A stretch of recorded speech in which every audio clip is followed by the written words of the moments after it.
Howdy, guys. Please let me know if you can hear me. I'm hoping the audio is working. But testing. Can you hear me? Per usual. Can you hear me? Check on my cell phone. If you can hear me, awesome. Welcome. Apologies in advance for sneezing fits that I will have throughout the evening. Oh, audio is working. I'm checking my phone. We'll test around here. Also, we are on StreamYard now. Again, special thank you to Captain Paul for helping us get back to StreamYard because Streamlabs was not as awesome as we hoped it would be. It has the potential to be pretty awesome, but it has its own bugs, and it's nice to be able to do shit like this again. Oh, I already cursed. Oh well, we're more than 10 minutes in. Doesn't matter. We are real live now, not fake live. Hope you're doing well per usual.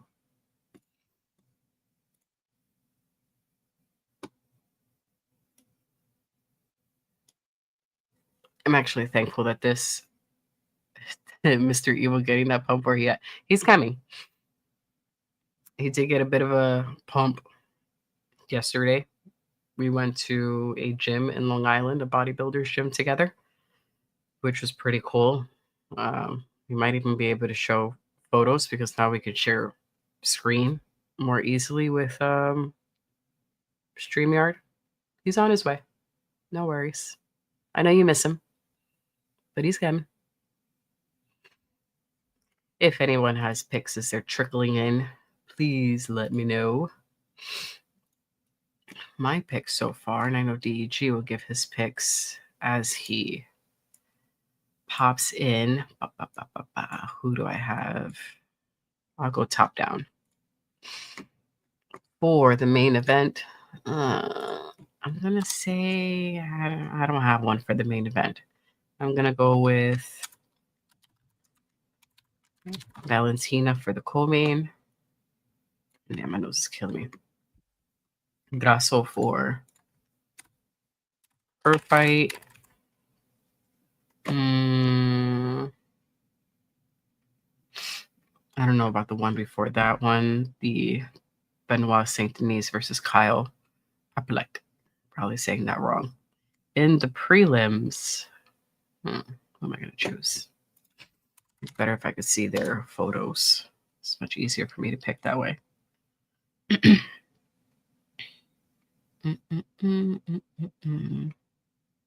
know what? For the prelim, I'm going to go with the Korean fighter in honor of Thing 2. Lee Jong-young.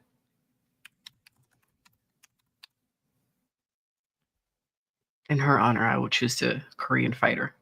For the early prelims, the last fight for that, Marc-Andre versus Bruno Silva. I'll let DEG choose that one. Prelim. Let's see. Do I have anyone?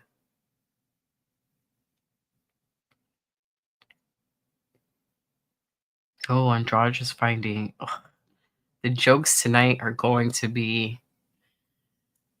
a little nuts. Jessica Andrade is fighting Jasmine Jasdevicius. I'll let DEG choose that one. Oh, Dan has God of War. Huh? Andrade. All right. That's why he's talking shit already in the bedroom. That's why I said the shit talking is gonna be a little out of control tonight. All right, choosing Andrade for that. And for the featured prelim of Mike versus Charles, I'll let DEG choose that one. Didn't Aldo, is he the one that missed weight? Jose Aldo? Okay, so Zahabi it is. So in the Aldo versus Zahabi, we're choosing Zahabi. Grasso versus Silva, Grasso. When you come over, babe, I'll let you choose anyone else. You have a pick for the main card?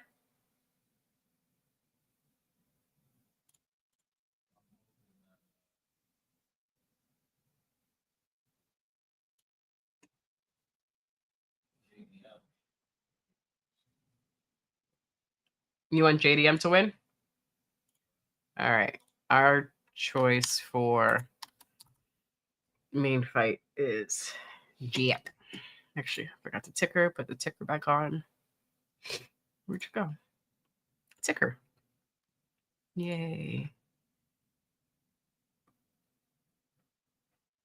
Oh, Dan, look, we could put pics on the screen again. And start comments. Goodness gracious. I'm going to star your God of War comment there. Again, apologies for the sniffles throughout the stream. And I'm probably going to randomly sneeze. I could feel one starting now. It's like stuck right there. Killing me. All right, let me find a per usual comment that is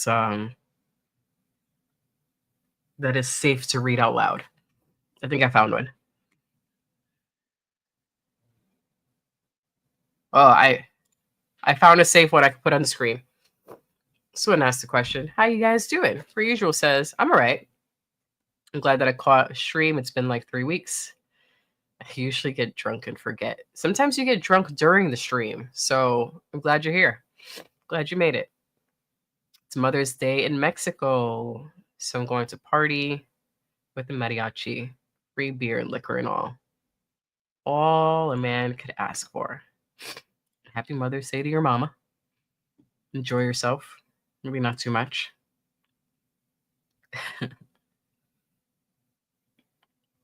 Welcome, Dan. Ooh.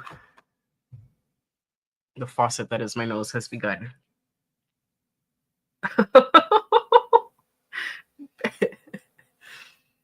Oh, I love this comment.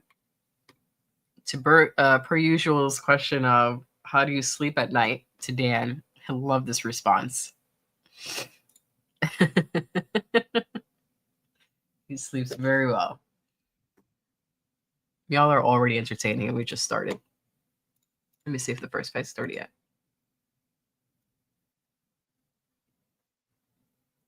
What's going on? Oh, I think I clicked on the wrong one. Prelims. Prelims. Prelims. Prelims.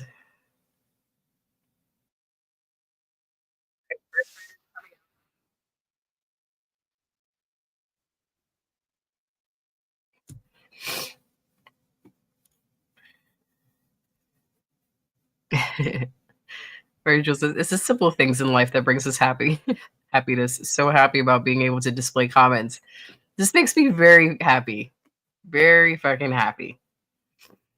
It's also a nice placeholder so we know which comment we're up to in a more talkative stream sometimes, and then just the stack of comments start moving and we miss our place. So it really is the little things in life, and one of them is being able to display and being able to star comments so we could do shit like this. Oh, you're missing Bruce's coat. That's nice. I need to see a little more of it.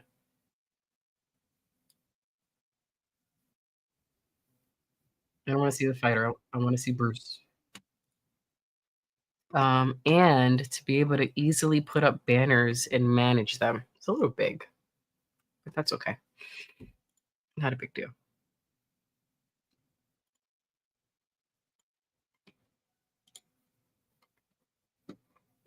I don't think I could adjust the font size, but I'm not going to mess with that. Yes, Bruce.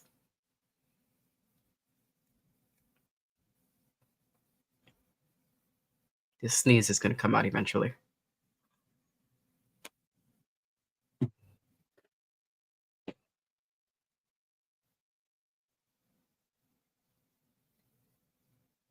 Oh my goodness.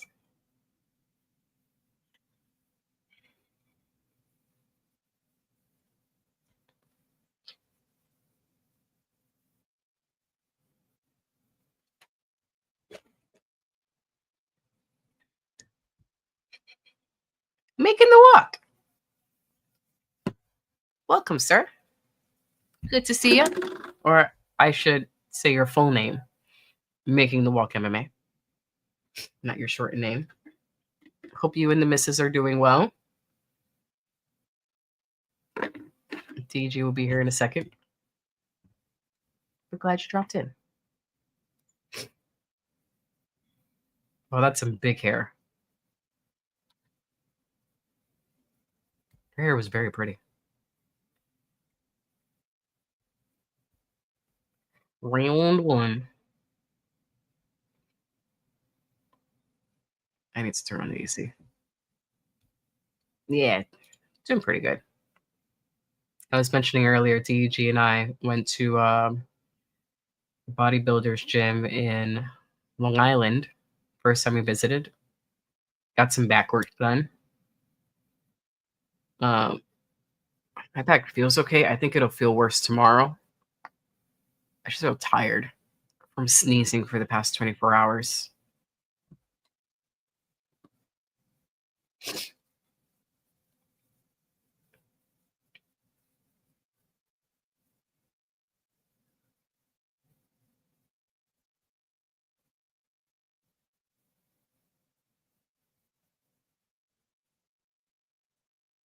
Per usual, you have any picks for tonight? Was that a not? Holy shit.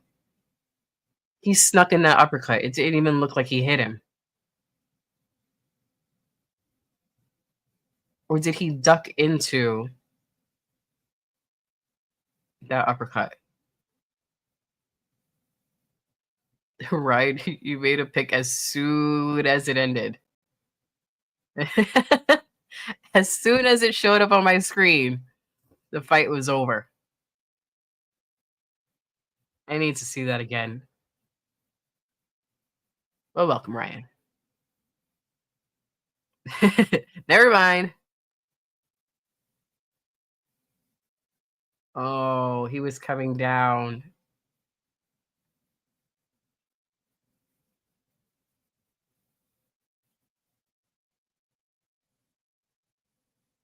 Damn. Well, that was a nice uppercut. Boop. Excellent.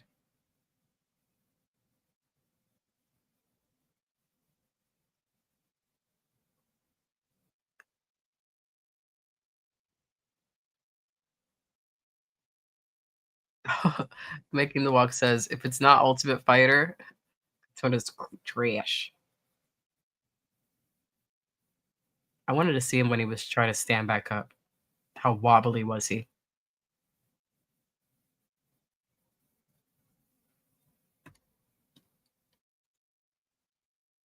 If you want to make picks for the other fights, Ryan, you are welcome to, since this was pretty much over.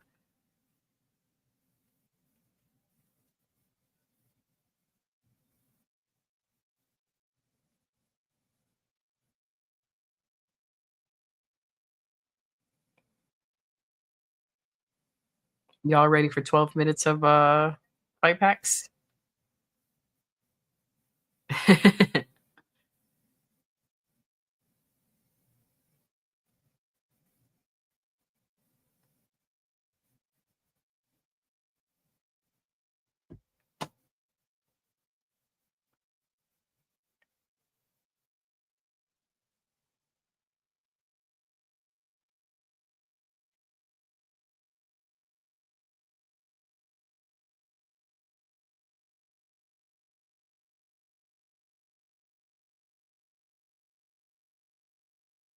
Trying to hear the interview.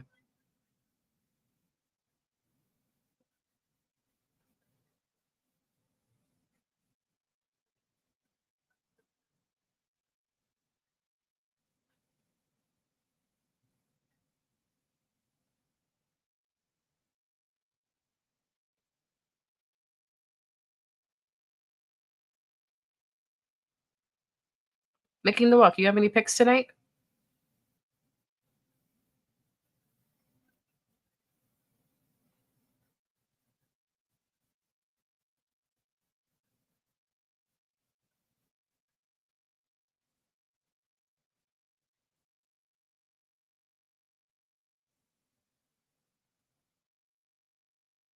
Oh, he's got plenty of time for the mic. Next fight won't start until 7 o'clock. Dan, I think I did get you. Yes, I got. Look, I could go back and bring it up on the screen again. The little things that make us happy. But yes, I got you, dude.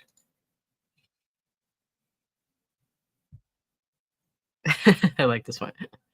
Yeah, you don't need to remind everybody that I rode the short bus.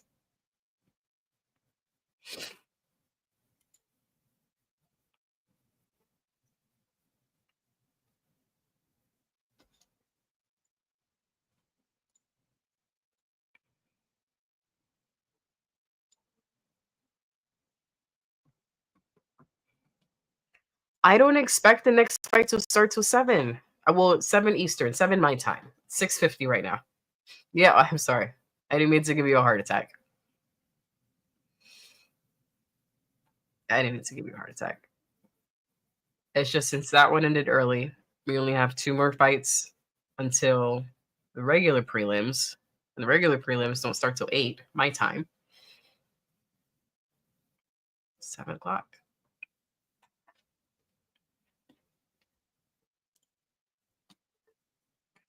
Yeah. What was I doing at that time? Watching TV. Making the Wildcats picks. Mohammad, unfortunately. Shevchenko. I also have that. Silva, I did not choose. Did I choose? BSD. I don't remember. All right. Starred. Check later. Yeah, Dan, we have chosen JDM. We are with you.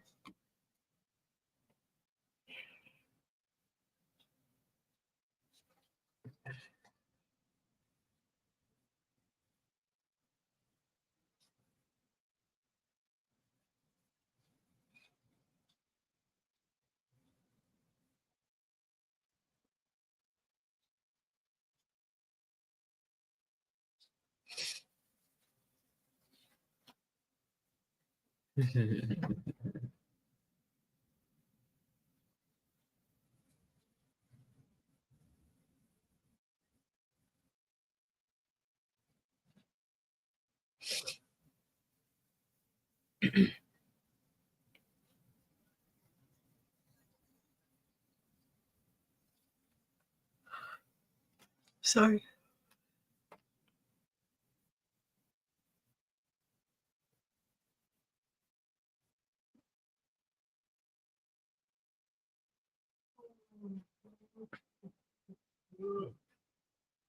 He's on his way.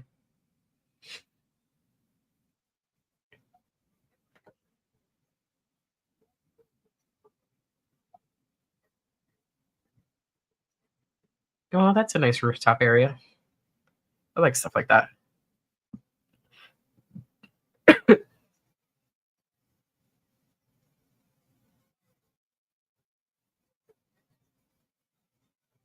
Mm-hmm. Mm-hmm. Sun's still out over here. It was a beautiful day today.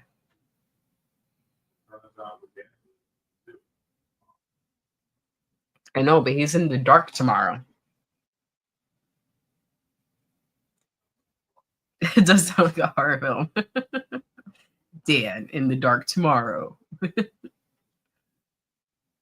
would be a horror for him because, he doesn't like darkies. Oh, God.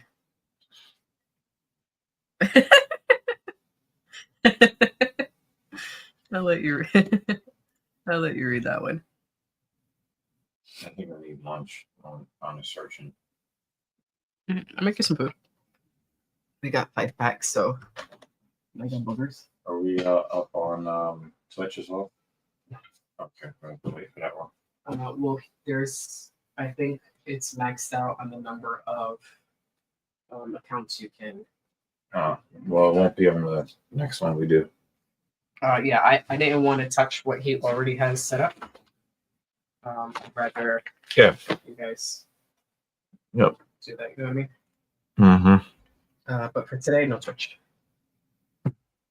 That's what I look for you. Take that shit off the screen.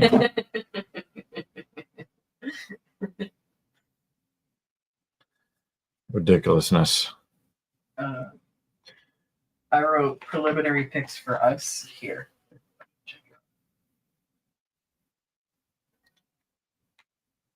All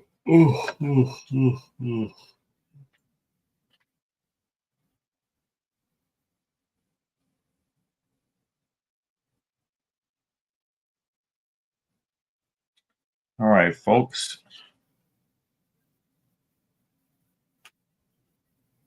Making the walk. What's really good? Yo, you guys really should check out his channel if you haven't done so already. Check out Making the Walk. I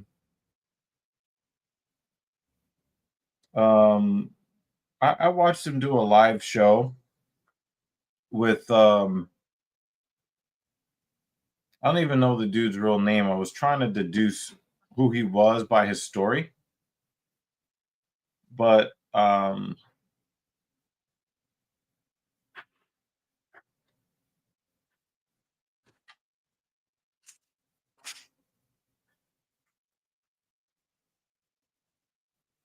he has some really good conversations about MMA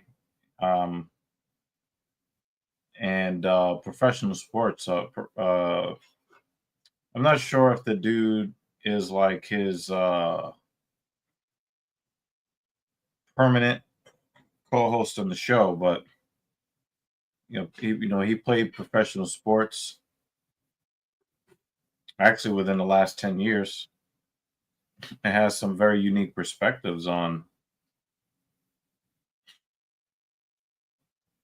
Yeah, he's had some very unique perspectives. So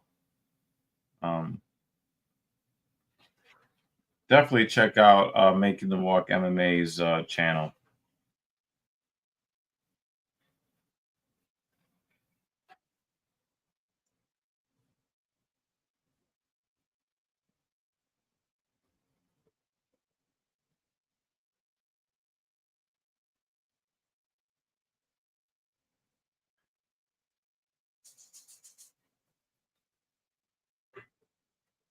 Yeah, crossover MMA. I was trying to figure out who he is, having played for the Florida / Miami Marlins, among other teams. But yeah,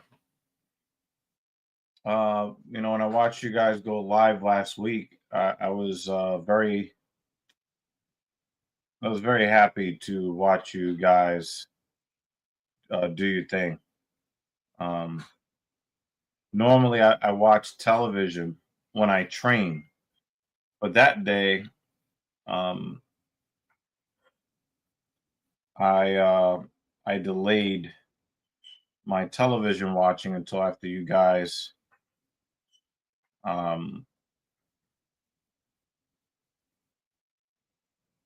until after you guys went off the air. It was cool, man. I subscribed.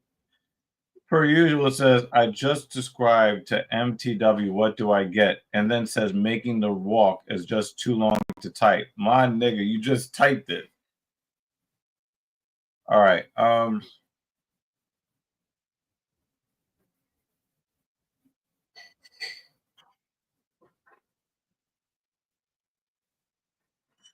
Why does it look like Brendan Fitzgerald is wearing a fat suit? And why is he doing the ladies' job?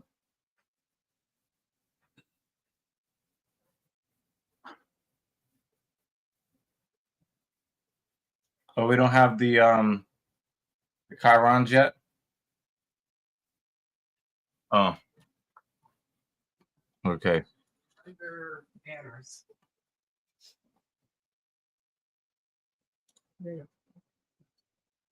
JL is here. Jai Miller played for the Marlins, Royals, and A's. I chose the Korean because it's Korean. You know, most of them get their ass whipped, right? I know, but you know. I mean, I know. I picked with my heart with it's an with JDM thing too. So, and I'm not really as familiar with the other guy. So yeah. Well, we'll look at the odds to see if you made a terrible pick. I probably made a terrible pick. Yeah, crossover MMA seems like a good dude. I did not really agree with a lot of the greatness takes. But it's okay. You know, we don't have to agree. I really do think that there's way too much LeBron hate in the world. And I used to be one of those LeBron haters.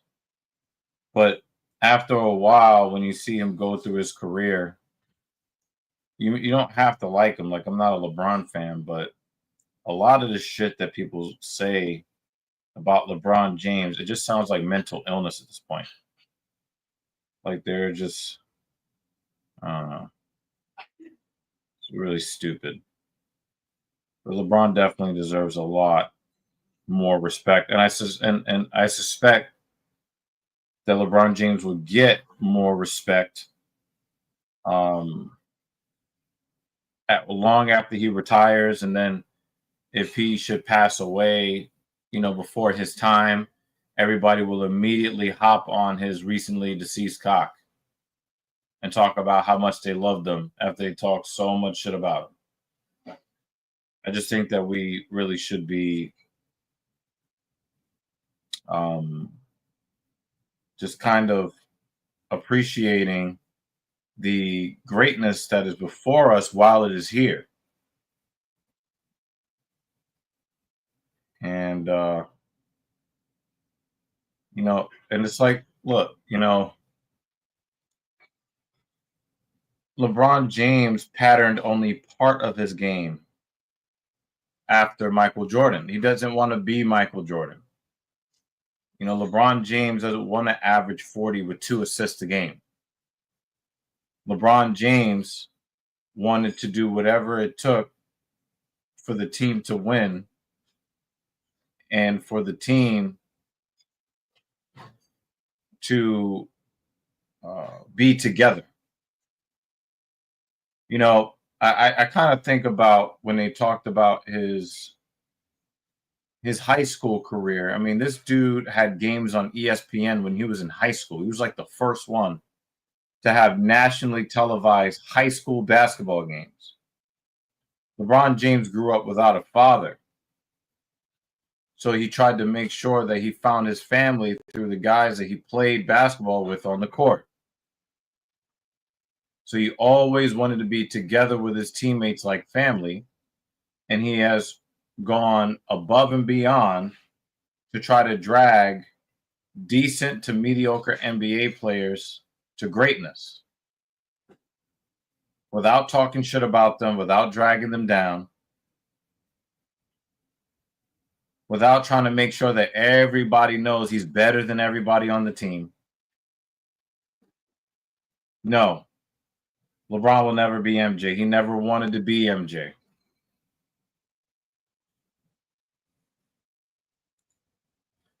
Dan Jensen, it is worse. The situation is worse than even you have outlined here. The non-title limit for bantamweight is 136 pounds. Jose Aldo was not 7 pounds over the limit. He was 9 pounds over the limit. He was 145 pounds, and the doctor said no more cutting weight. So before he got on the scale, he asked that the fight be moved to featherweight from bantamweight.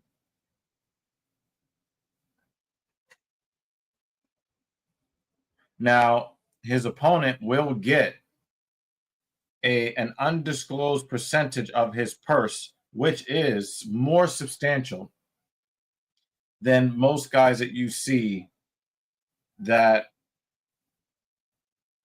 normally get a percentage of their opponent's purse, because Jose Aldo has so many fights under his belt and he's also a former champion. He makes a lot more. He makes a lot more money than a lot of the fighters do. So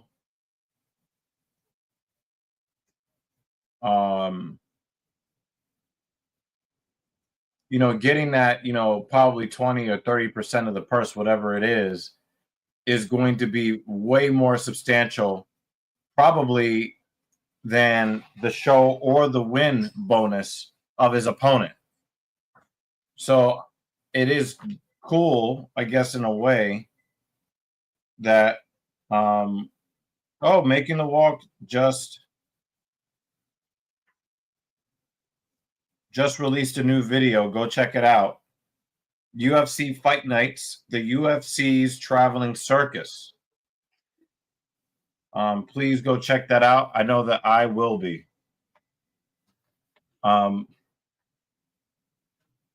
Oh yeah, the Ariel Hawani guy. Yeah, that's fucked up. But I heard, Dan, that Aldo weighed out in at 145 when the doctor told him to stop cutting weight. That was the night before the fight. So if he went on to drop more weight to get to 143, I guess that makes it slightly less unfair. But JL makes a really good point, And with the size of Ariel Hawani's nose, for him to get down to 136 pounds when so much of his body weight is in his nose, I don't really think that that's very fair at all to Ariel Hawani. So,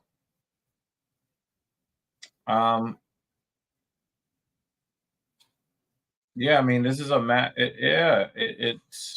it's really unfortunate. It's unfortunate. No, Aldo negotiated to give up a percentage of his purse, which is, again, as I stated, JL, a much more substantial amount of money than most fighters lose or give to their opponent when they miss weight. Most of these guys, 20 or 30% of the purse, their show and win is, a lot of times like 20 or 25% or $20,000 or $25,000, and they get 20 or 30% of that. We're probably looking at 20 or 30% of several $100,000. So it is definitely a more why does Lee look like Doo-Ho Choi? He looks like the Korean Superboy when he was younger.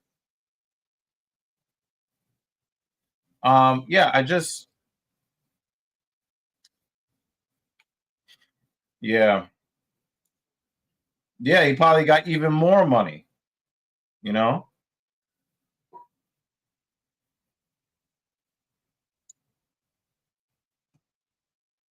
per usual, has lost his mind. Nah, did you see the comment he just put up? Oh my God. Oh my God.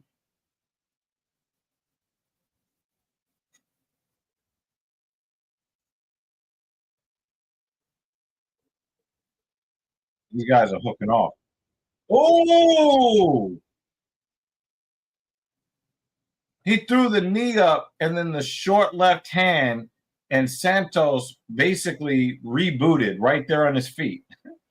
Oh, wow.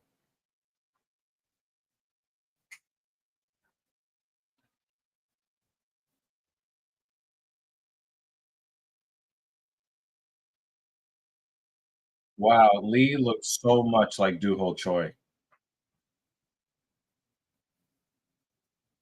The young version of Doo-ho Choi.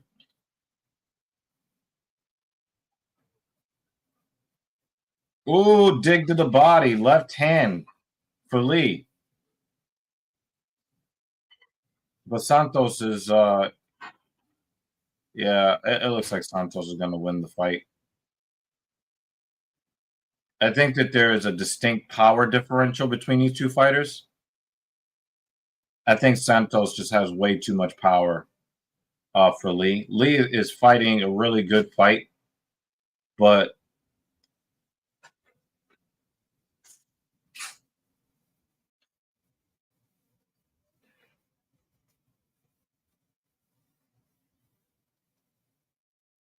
oh yeah, that short left hand definitely got Daniel Santos' attention there.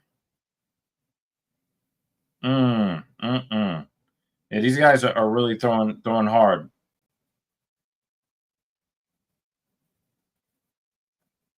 Why are they in Canada and the dude has a Boston Strong shirt on? Like, don't you guys have like uniforms or something?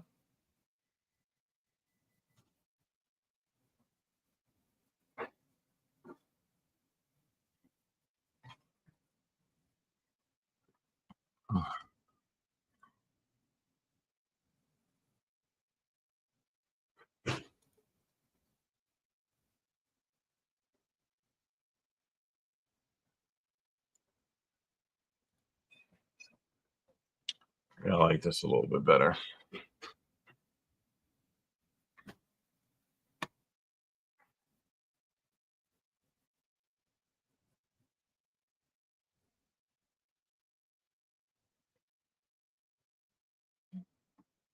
Yeah, I went to this one.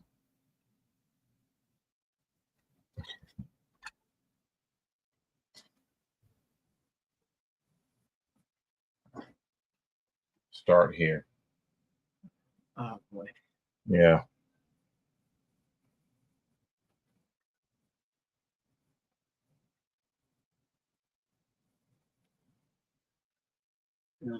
Yeah. Nice dig to the body again. He feinted to knee, and Santos got that wrestling though. Travis entrance.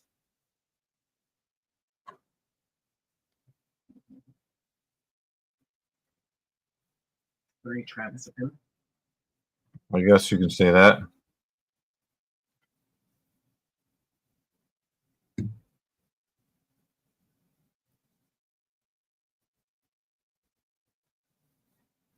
That was a lazy looping left hand from Lee.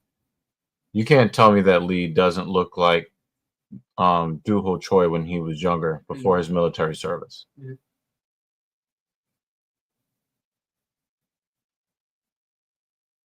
Uh-oh. Santos starting to put these combinations together.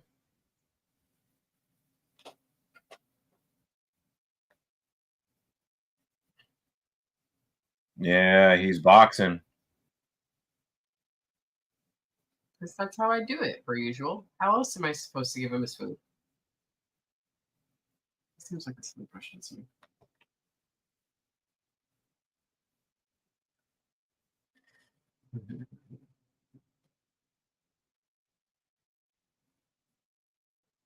You guys should have seen her looking like she's training for her first pro bodybuilding show yesterday.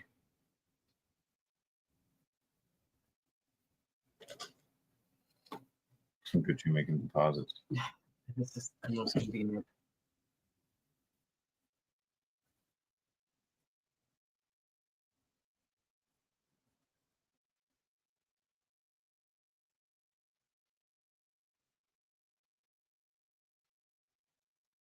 Oh, the left hand from Santos.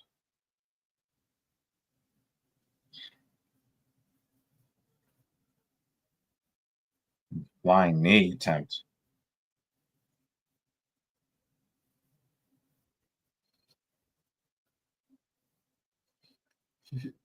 Now I can breathe out of the left and with the right. You are on camera. I already warned them about the snot. It's 7 hours of reverse. This is inexplicable for me. Santos is winning the exchanges on the feet, but he still does this crotch sniffing bullshit. You're winning the exchanges on the feet.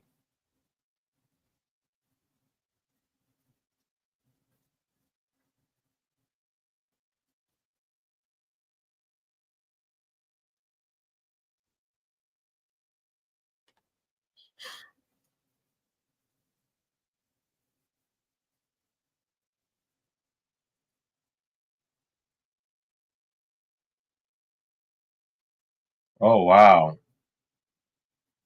That was a powerful kick to get separation from Santos to get back to his feet. Hey, stop grabbing the fence, dumbass.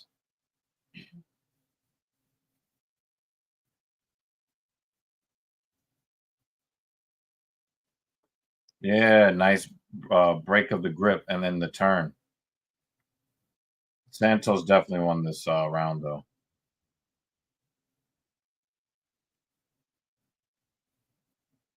When Lee does connect, there is some value in his shots. I just think that there is a gap in power between Lee and Santos. Mm-hmm. Look at these boxing combinations from Santos. And he's boxing up Lee and then grabs him. Why are you doing this? He could have knocked him out with like 3 seconds left in his round. He's boxing him up and then grabs him. Why are you doing that?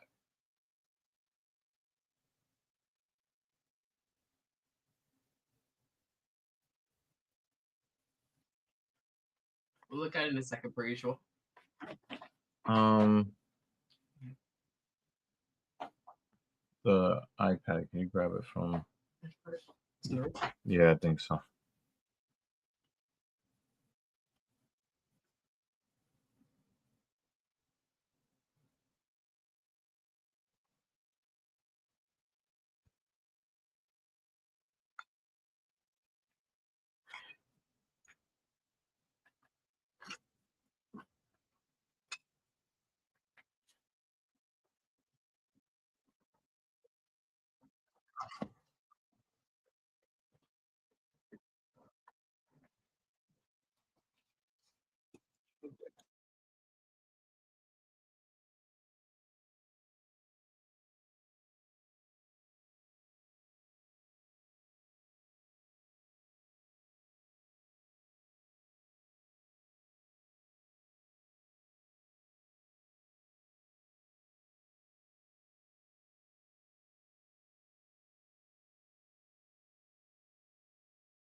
You know, the Ms. Eva was talking about the weighted blanket that Daniel Santos has become.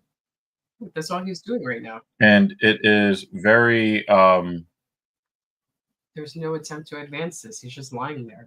Yeah, it's really unfortunate because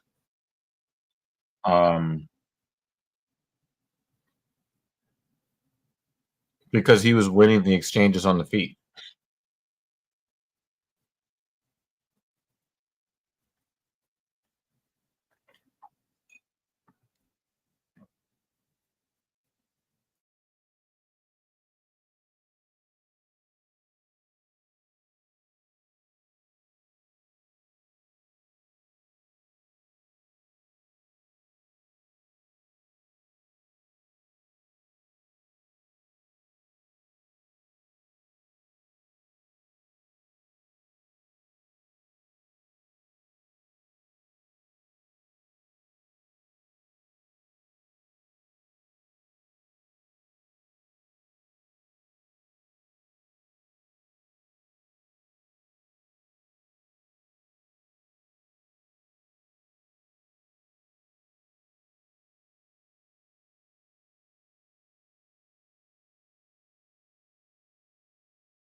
It really is inexplicable because Santos is winning on the feet, and he's the one doing the crotch sniffing.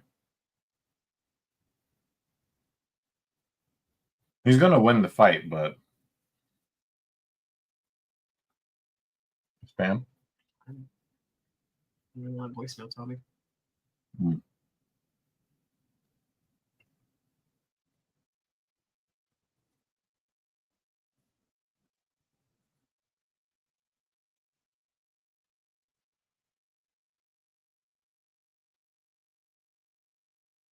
Santos is going to run away for 10 seconds after he did all that crotch sniffing. He's going to do all of that. What? There's a 6-letter word that I want to say that we're not allowed to say on YouTube. What a coward.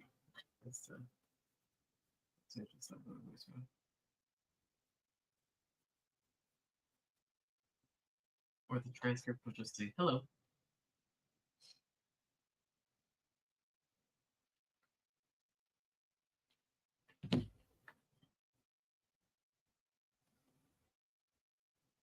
That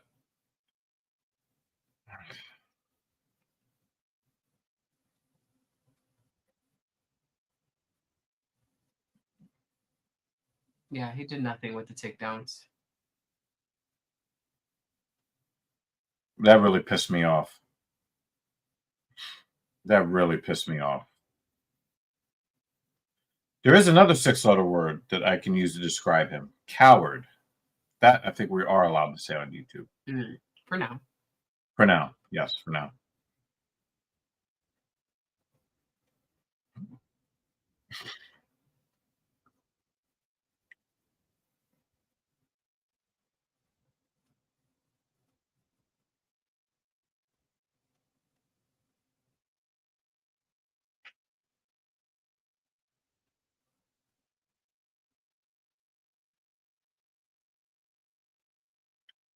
Even with the knockdown, he didn't get around?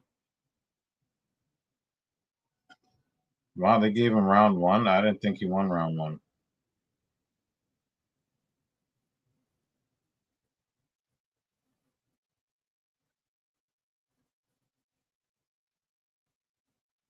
Yeah, that's true, JL, but like I don't know. That was really, really that was one of the uglier forms of cowardice I've seen. He kept doing the takedown with no intention of doing anything else. I'm not gonna front man. I don't think I want to see him on my screen again. And then when he was able to take the back, he did nothing with it. Like he didn't know what to do. In some cases, he helped Lee get up. Mm-hmm.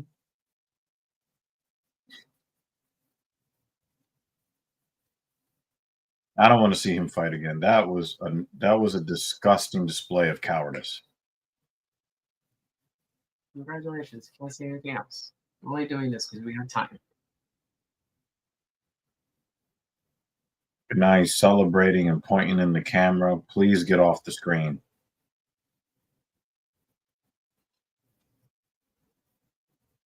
I don't ever want to see him in the cage again. Look at who's in this corner. That's why. Oh, Cucky? Yeah. That was Cucky. It makes sense now. I really need to shut up because I really want to keep this YouTube channel open. So we're just saying it makes sense now. We're just, yeah.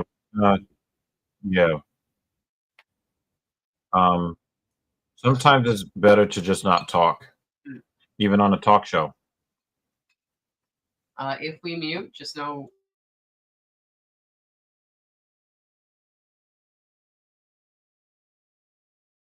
Sorry, I had to say what I needed to say. I needed to say what needed to say. You didn't even want the lip read.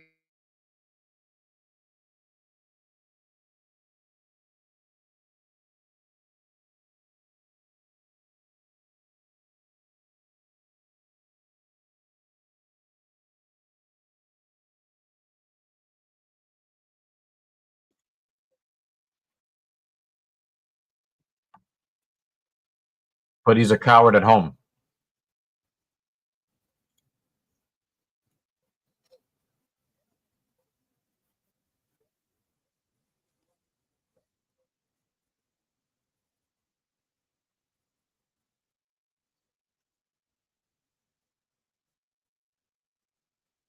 Beck, shut the fuck up. You're ridiculous.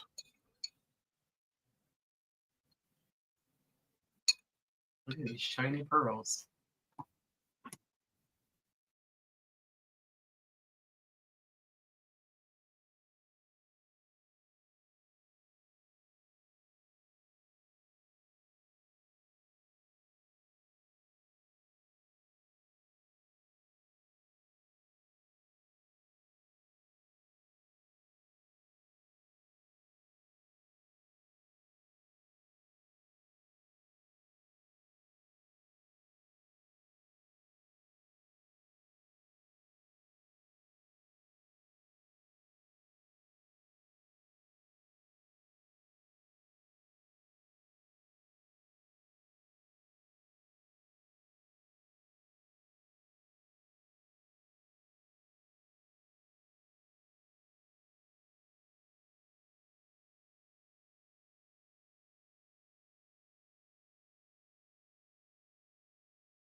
Every fighting organization needs a punching bag.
And audio is back.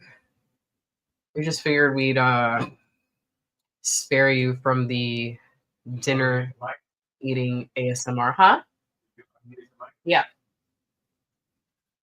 We also just realized that Backlash is today, and it's one of the non-major PLEs that we actually somewhat give a shit about, at least this year. So let me put that on because I think it just started.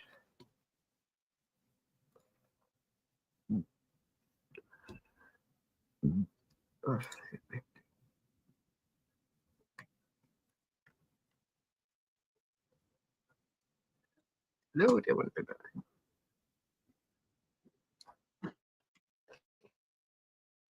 that. Backlash.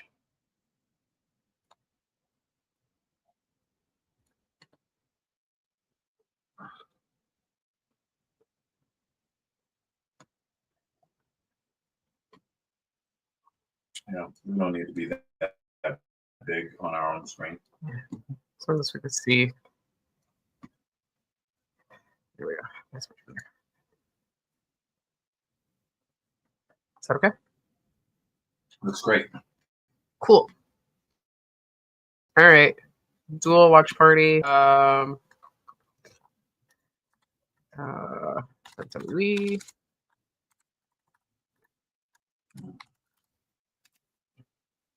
Backlash 2025. Save.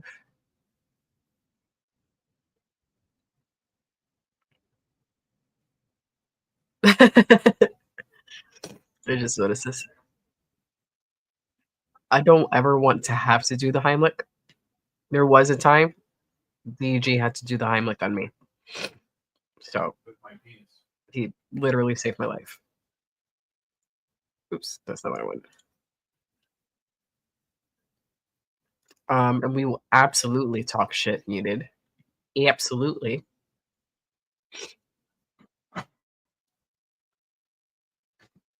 I think we could do subtitles. Oh, subtitles are on. Yay. All right. So we got Backlash on also. I'm not gonna have the banners up for Backlash. All banners will be related to the WWE event, but really we want to see what happens with John Cena. Per usual set, I've had it done once on me. I choked on melted cheese. I think I was eating like rice or chicken. We had a family, it was some holiday. I don't remember which one. And we usually cracking a lot of jokes at the dinner table. And yeah, I was laughing while I was eating. And then DG had to save me. What's wrong?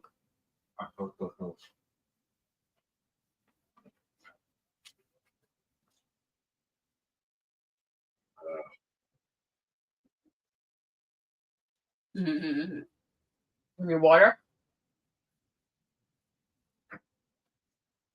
That's why I had to save him.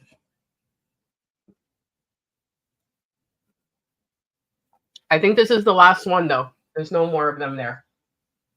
You put it in the wrong container? Well, I didn't do it. But there's no more of them in there. So you're safe.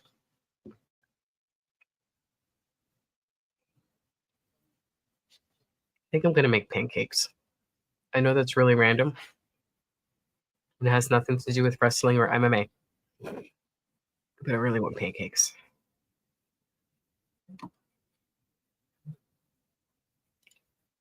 Per usual says it's so scary. Like I'm really going to die.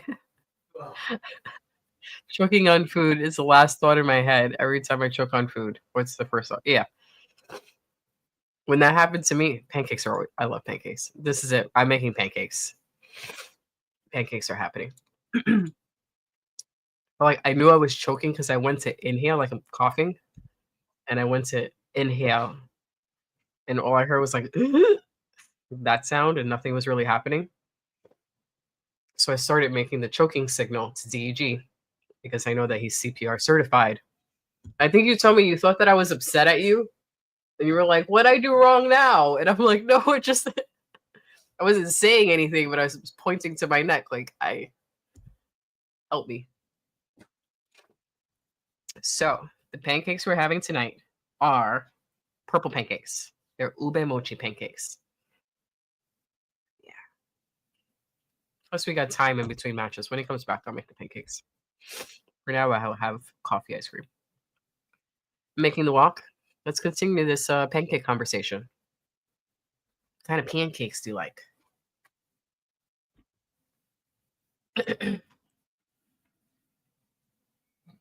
Well, the reality is that I performed the Heimlich maneuver by shoving my dick into the middle of her back a bunch of times, and it cleared her throat. I'm alive. Good job, babe. Mhm. There was ever any doubt that you love me.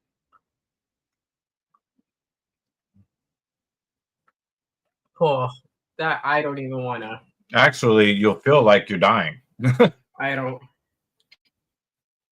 even want to, man.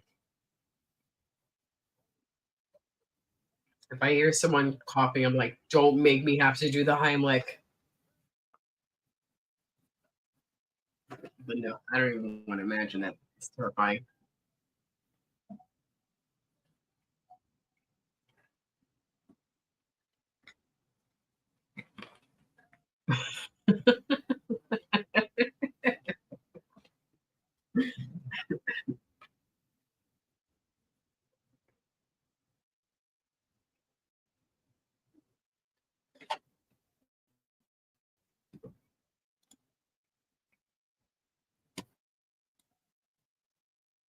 Oh, he was cut from the UFC. Well, maybe.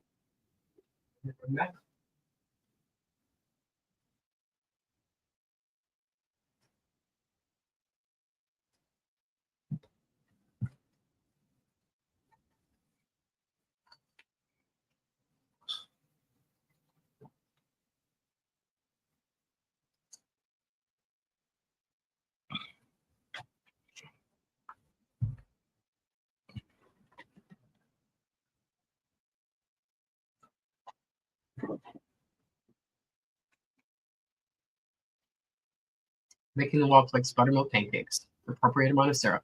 Buttermilk pancakes are great. Nothing wrong with buttermilk pancakes. I like titty milk. And some butter.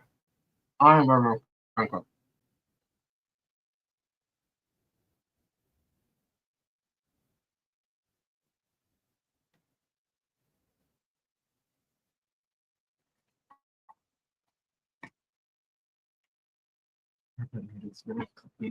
No, competed might actually help us with the claiming. So we can't pick up. Just mixing. Ooh, chocolate chip pancakes with blueberries. Yeah, titty milk is awesome, isn't it? Making the walk. And peanut butter and jelly with syrup.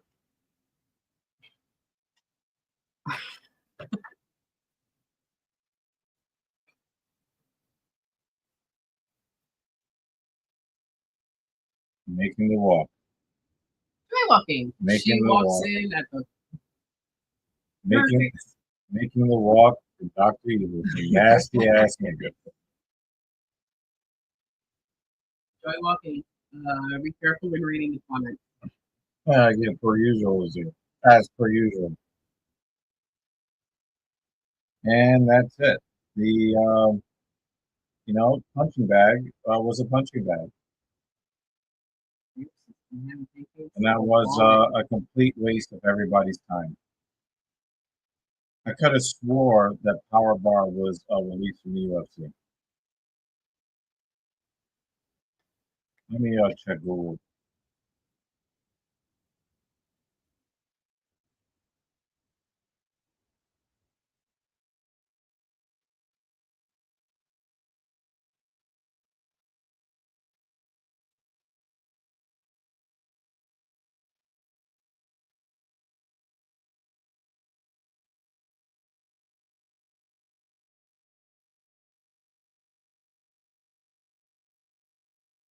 the perfect amount of time to make pancakes. Yeah.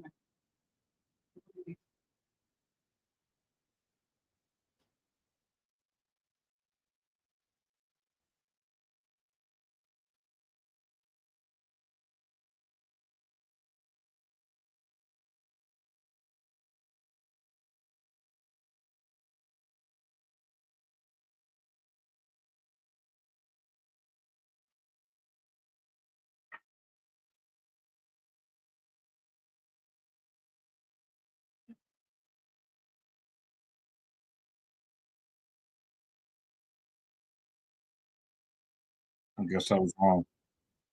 I thought he was cut from the UFC.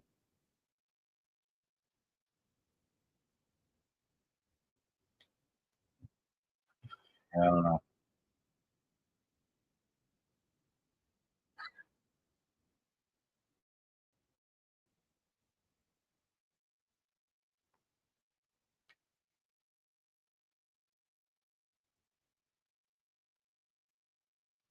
This comment section is fucked. Comment section.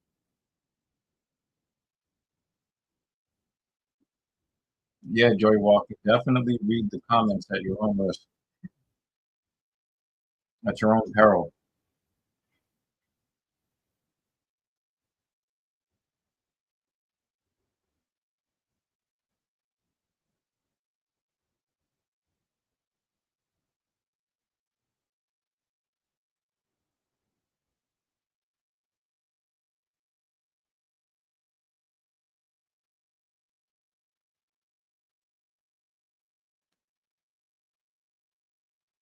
Ryan Fry says, I got Silva in this next fight.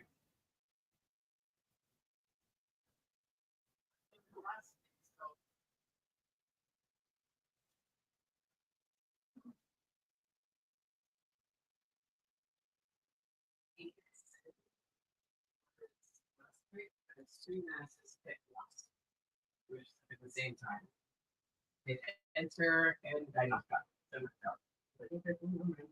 So is he just out here just picking losers after they lose? We chose to lose the last. Well, Ryan Fry just now he said I got Silva in this next fight. He just put that just now after he got knocked the fuck out. You okay, Ryan Fry? You okay? You okay, buddy?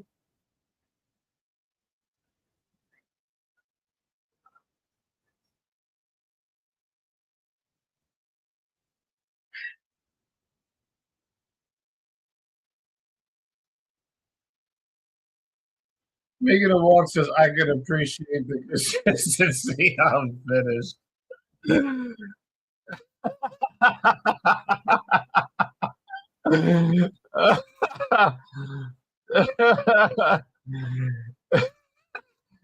Damn, son, what's going on?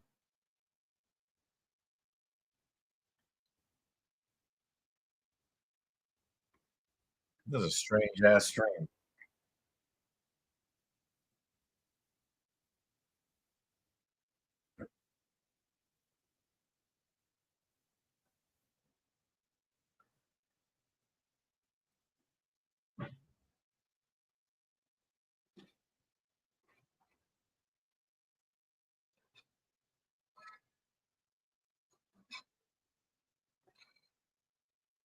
Again, I have to go back to the operative question concerning this fight.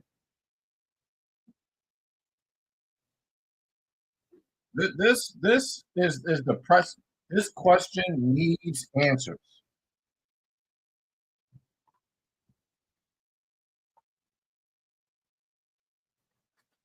Could somebody answer this question for me?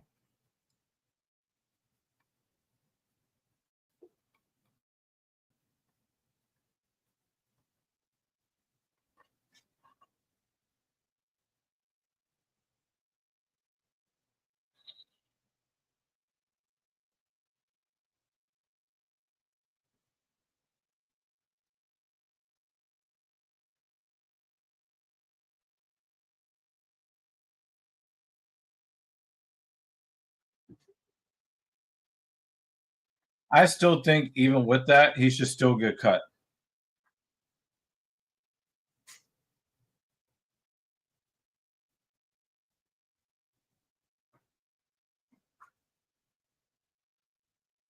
Oh, they got Bruno Silva strapped to a backboard.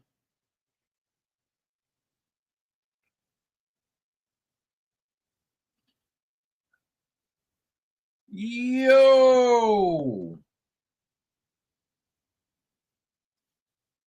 Wow. Yo, they got him strapped to a fucking backboard and wheeled the fuck out of there.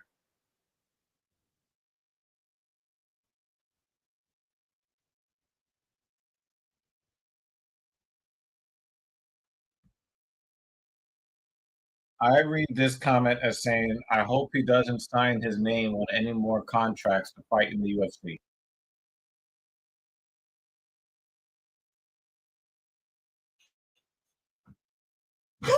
Oh, shit. Yo, stop, son. Stop.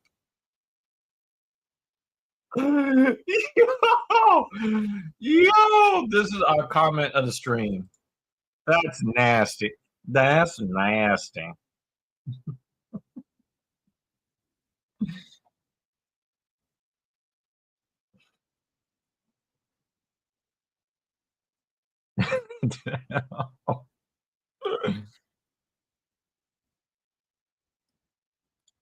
Oh man, that is our comment of the stream.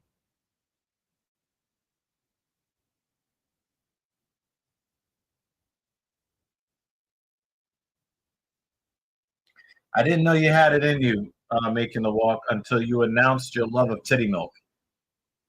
Now I know you'll say anything.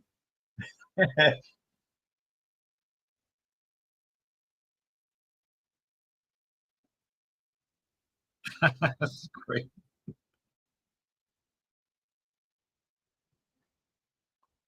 Speaking of being dropped off, the Knicks got dropped off tonight, this afternoon, in extremely predictable fashion.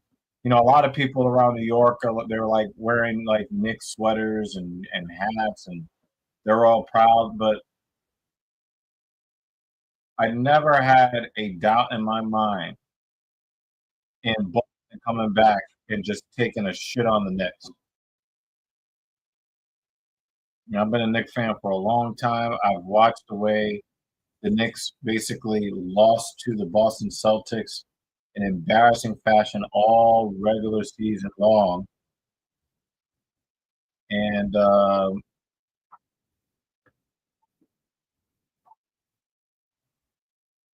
yeah, it's just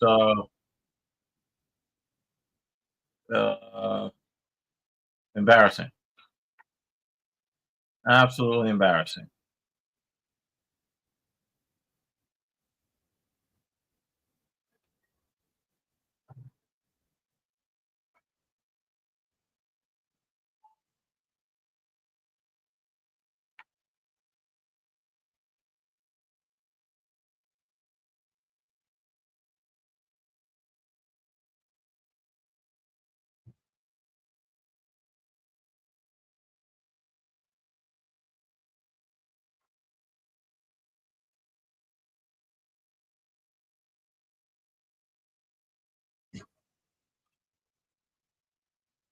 So Fiorot is doing a bunch of ridiculous nonsense that will not help her win the fight in training. Or maybe she's actually doing like really important things and they just don't want to show it on camera. But yeah, that was just kind of dumb.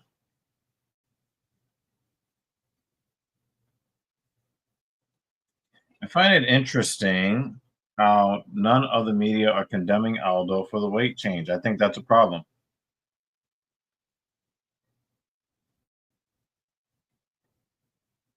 I think it's a problem.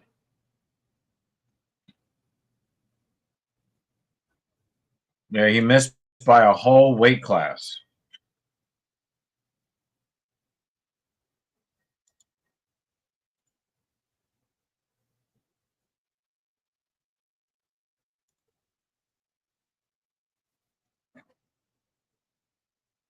I don't know. I don't know if this is gonna happen, but that fight pack was worthless.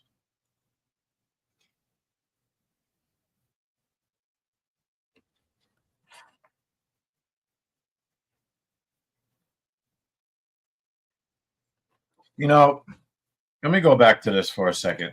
I'm gonna go back to this for a second here.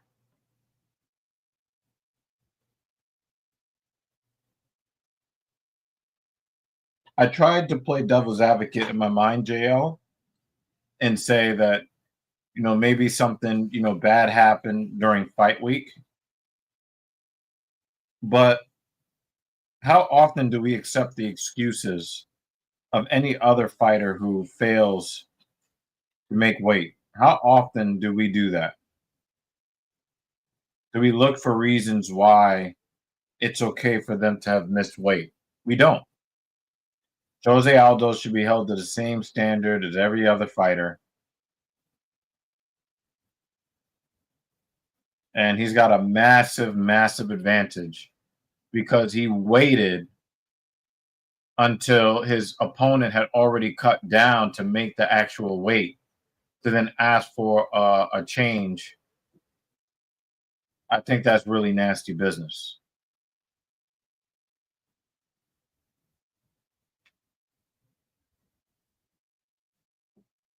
And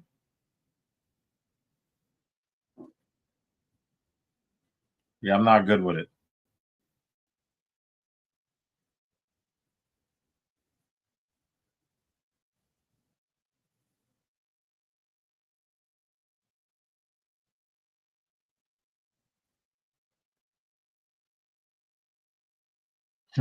Tim Bender says, I'm late. I had shit to do. He was late to his Canadian card.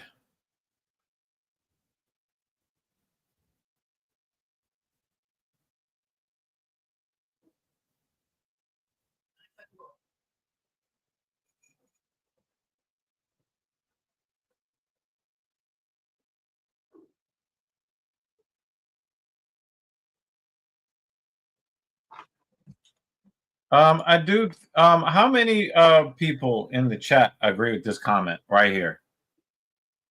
I'm not going to write anything in the comments, but I'm just going to raise my hand and say,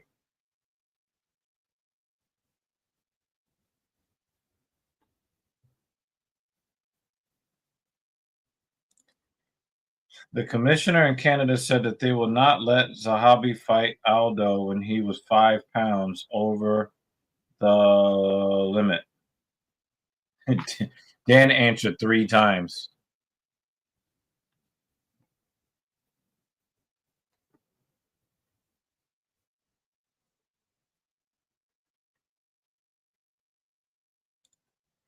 Making the walk has a different perspective.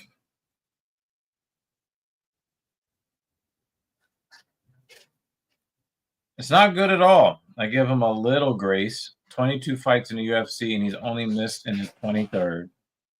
But he airballed the shit out of this one. Yeah, I don't give any grace, man. This guy is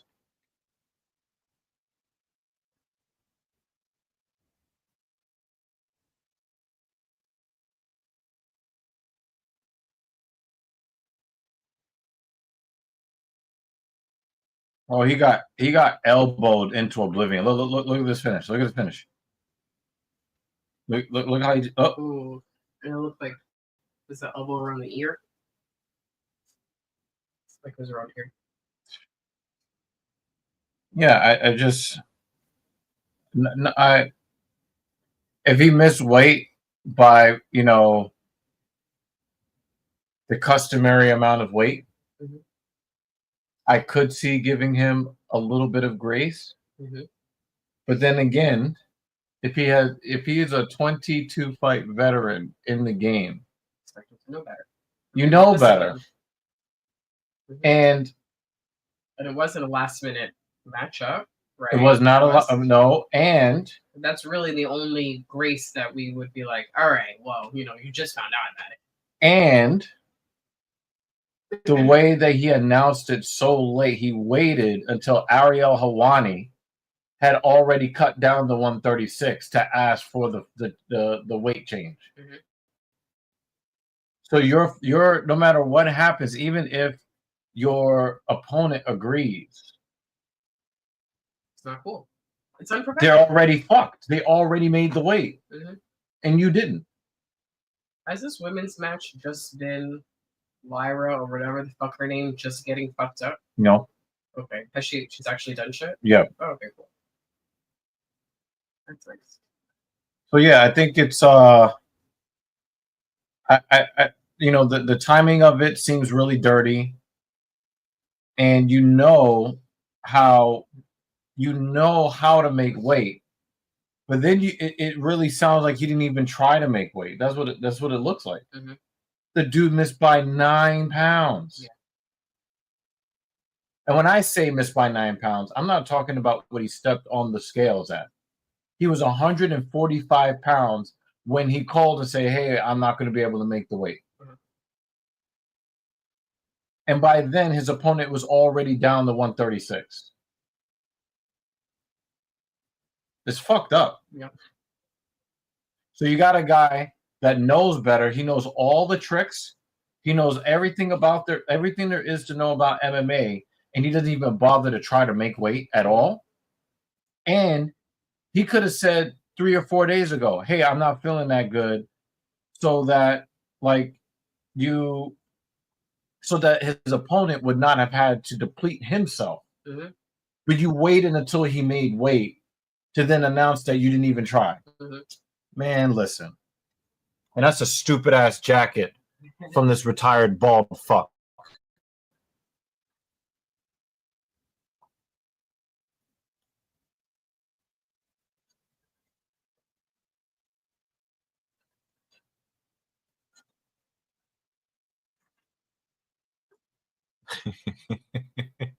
he went medieval on us. He went medieval on us. He went full, making a walk with full Game of Thrones on us. Oh no, what do you say? I pray to all the gods, old and new, that belong. Hey, making a walk. If you don't mind, would love to get you up here to be part of the panel, man. If you want to get behind your microphone, but if you just want to hang out with us, just on the YouTube, that's fine too. But it'll be really great to get you on the show.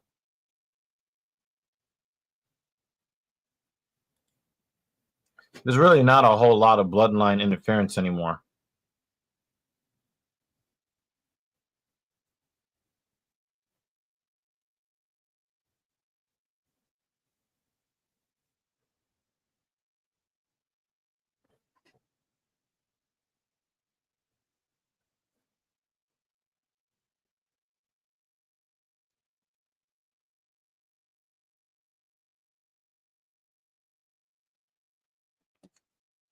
Middle of lips.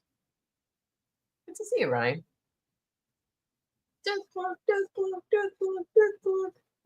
Yeah, I think they released that last movie, and that was it, right? Mm-hmm. I just wanted it. Just had to. My eyesight is okay. It's gotten surgery, but it's still at the best. Thoughts on my previous comment about Belal saying that he is being doubted by the world? Yes, he's a minus 210. Yeah, Death Star. I think that it's really not an issue. I mean, maybe he's trying to create a narrative to kind of psych himself up, but it's not that people are doubting Belal. It's just that people don't like Belal.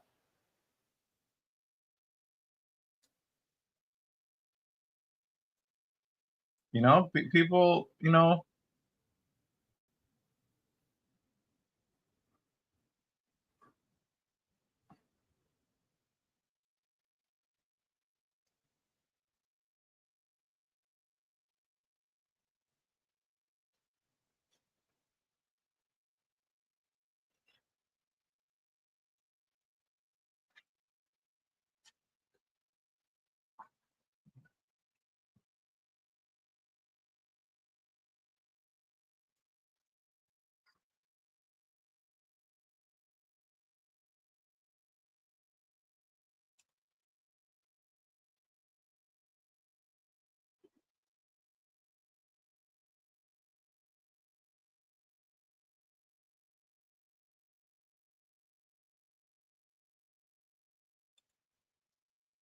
Yeah, I don't know, man. I was too busy talking to you guys to really see what happened.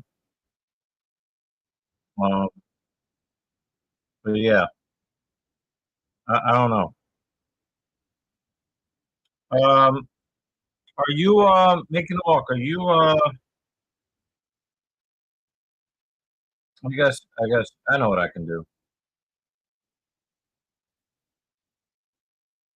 I know what I can do. I'm gonna put this link up here for making the walk. That's what I'll do. I like to keep the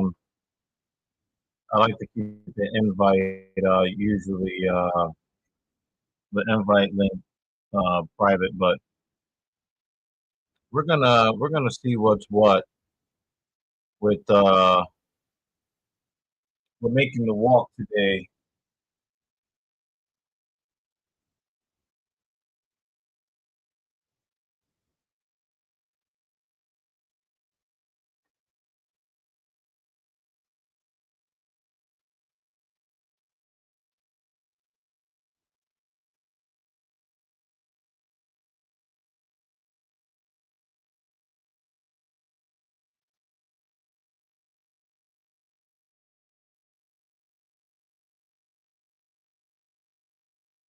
Yeah, so basically Lyra gets the win, but Becky, tries to break her arm after that. Sure. Oh, That's the I don't know. I'm not. I don't enjoy her injury. I mean, yeah, but I mean, we don't really know who she is to even care. Like No, they're but trying to throw her in feuds with veterans that are trying to put her over and all of that, and it's just well, it's not just still that. don't care. If you could at least give me some kind of in-ring performance, something. Some of the other ladies, I think fans of their in-ring performance before their storyline. It's very watching the fight. I don't enjoy anything about her. Right. At least perform well in the ring. And I don't think she does. And I think it feels like she's written to not written to get fucked up, which is why I asked the question. Oh Will she get no, fucked up the whole Alvarez time? got hit on the hand.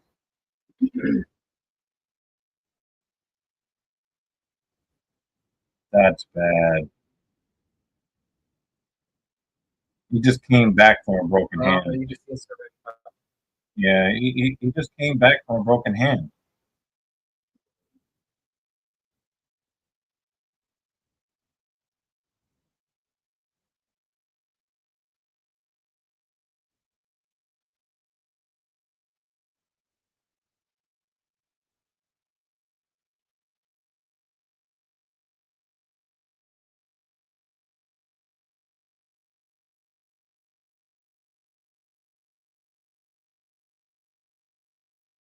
Looks like he's staying in the game.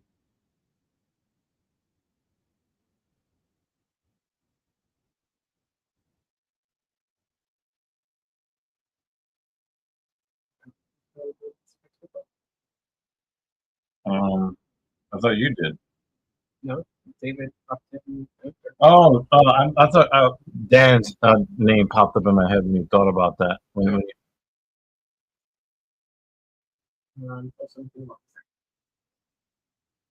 Hey, welcome to the party. We got Making the Walk MMA. What is goody? Hold on a second. We don't have audio for you yet. Here we go. Here we go. Yeah, I just want to make sure that we get the audio going the way it's supposed to be going. Okay, I have to turn this up a little bit. All right, can we hear you, buddy? Yeah, yeah. There we go. Okay, we got you. Yeah. So it is nice to have you on finally. Would you like to plug the new video that you just released on your channel? Yeah. So I went to UFC Kansas City, me and the missus, and that video is about kind of the experience there, not just like we did this, we did that, but like kind of how I felt after going to UFC Kansas City. I won't spoil the whole thing, but it was eye opening in a sense, because like every event that I went to before was like a pay-per-view, and this was like the first fight night I ever do. So it was very different in a good way. Right.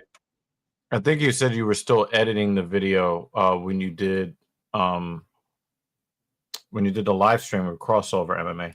Yeah, I was still editing. I didn't know where I was going to go with it, but after thinking about it a little bit, yeah, I kind of figured it out. It's only 6 minutes if y'all haven't watched it, so it's pretty quick, but there's a lot packed into that little 6 minutes. Yeah, I'm definitely looking forward to seeing that. You know, we've talked about going to see UFC events, you know, when they're here in our neighborhood, but you know, the problem with that is they are exorbitantly expensive, and I'd rather not sit in those nosebleeds. Yeah. I get like vertigo issues and shit, so I'm not interested in that whatsoever. Yeah, because like MSG is probably the closest one to y'all, right? And maybe Barclays. Yeah, Or, those it's Prudential gonna Center. be. You Yeah, Prudential Center. Yeah, it's gonna be. Has lost his mind. Yeah, it's the NAACP stream. Welcome.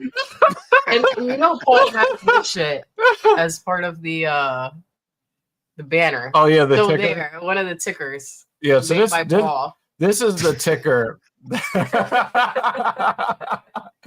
that Cap normally goes with. Hey, it's still appropriate. And please subscribe and hit that like button. And please go check out Making the Walk MMA, please. Please do that. Oh my God. Guess what's being sent to Captain Paul? I mean, there's just really no fucks given at this point. And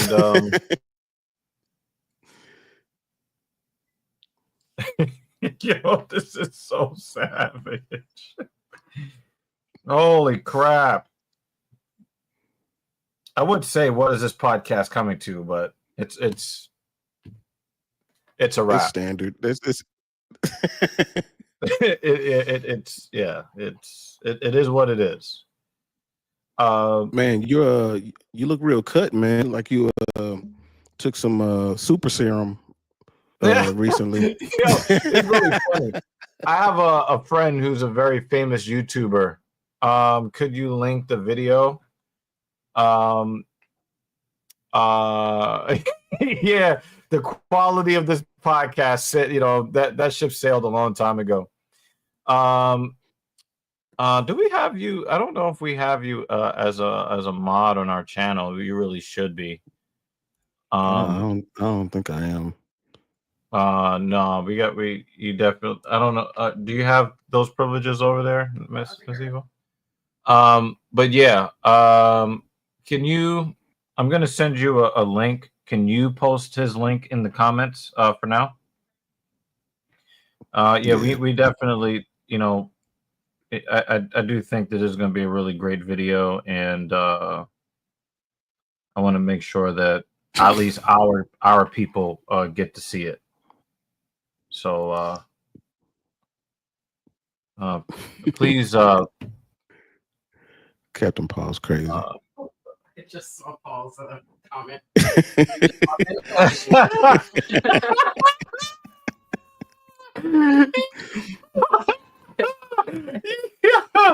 Yeah, that's crazy.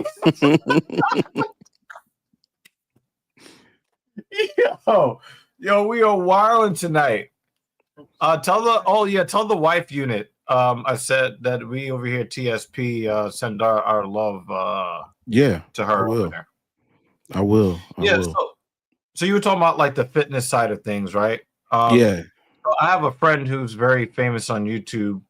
I need to Such a dick shit. Say all the words. I like David's comment. My friend Louis Rossman, he has 2.2 million subscribers on YouTube. Damn. And I sent him a video. She took a quick video of me doing my last hammer curl super drop set of the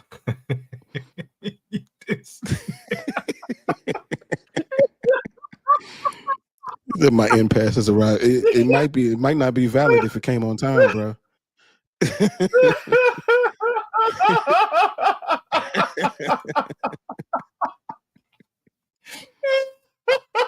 You got it from the wrong person.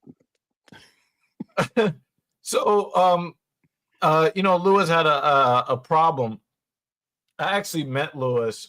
He was a new member at a gym that I was working at, and he was about to really fuck himself up on the deadlift. Mm-hmm. And I stopped him from fucking himself up, and we became friends. At the time, he had like 450,000 subscribers on YouTube. This is like 2017 or something like that.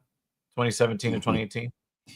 And that's a dope ass t-shirt. Latino cheat. Yo, JL, you peeping this t-shirt that Finn Balor has on?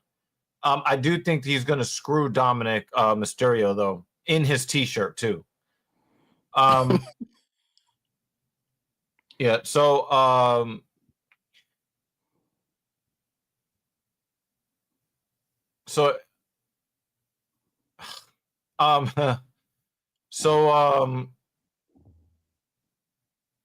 he hits me up, and we were talking today. He's actually going to start training with me again.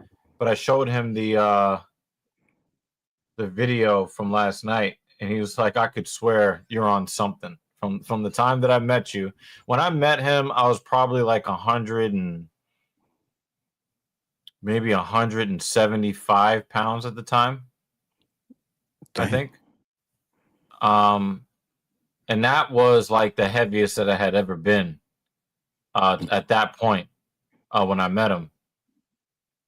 I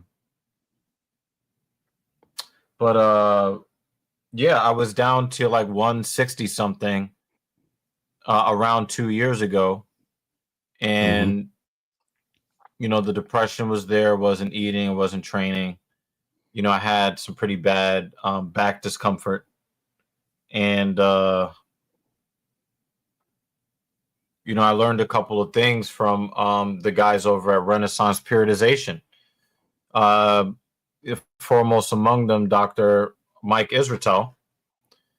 And it really changed my approach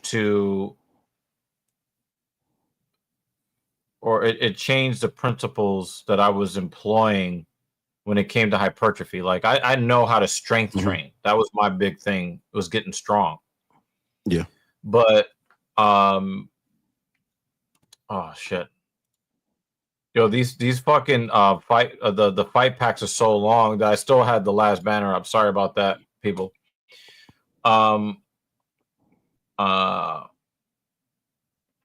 Yo, thanks again, Kat. We have a lot of love for you. It's just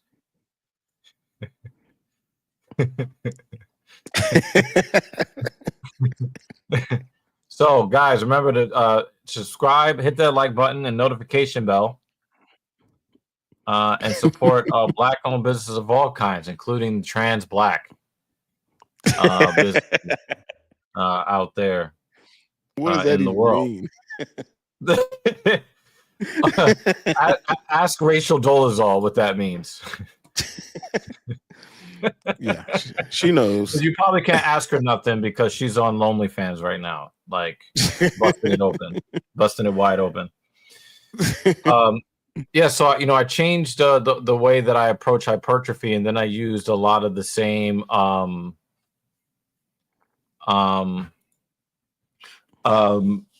I used a lot of those same principles to kind of address some of the pain that I was having. Mhm. And once I really started to focus on the controlled eccentrics and the deepest ranges of motion that I can possibly mechanically get into, it solved my back pain. It solved some of the problems I was having with my right shoulder, and the gains kept coming. And so what I did, what a lot of hard gainers should do, if you're struggling to gain weight, especially lean mass, is you need to work harder to drive your appetite. And a lot of guys, they're just kind of like, well, I don't eat enough to train that hard. Well, start by training hard first. And that makes if sense. it's usually not a good idea for guys to work out for really long periods of time, but for the hard gainer and me, doing these run-on marathon sessions with plenty of volume, when I would get home, I would just want to eat everything. Yeah. So I found it to be very advantageous to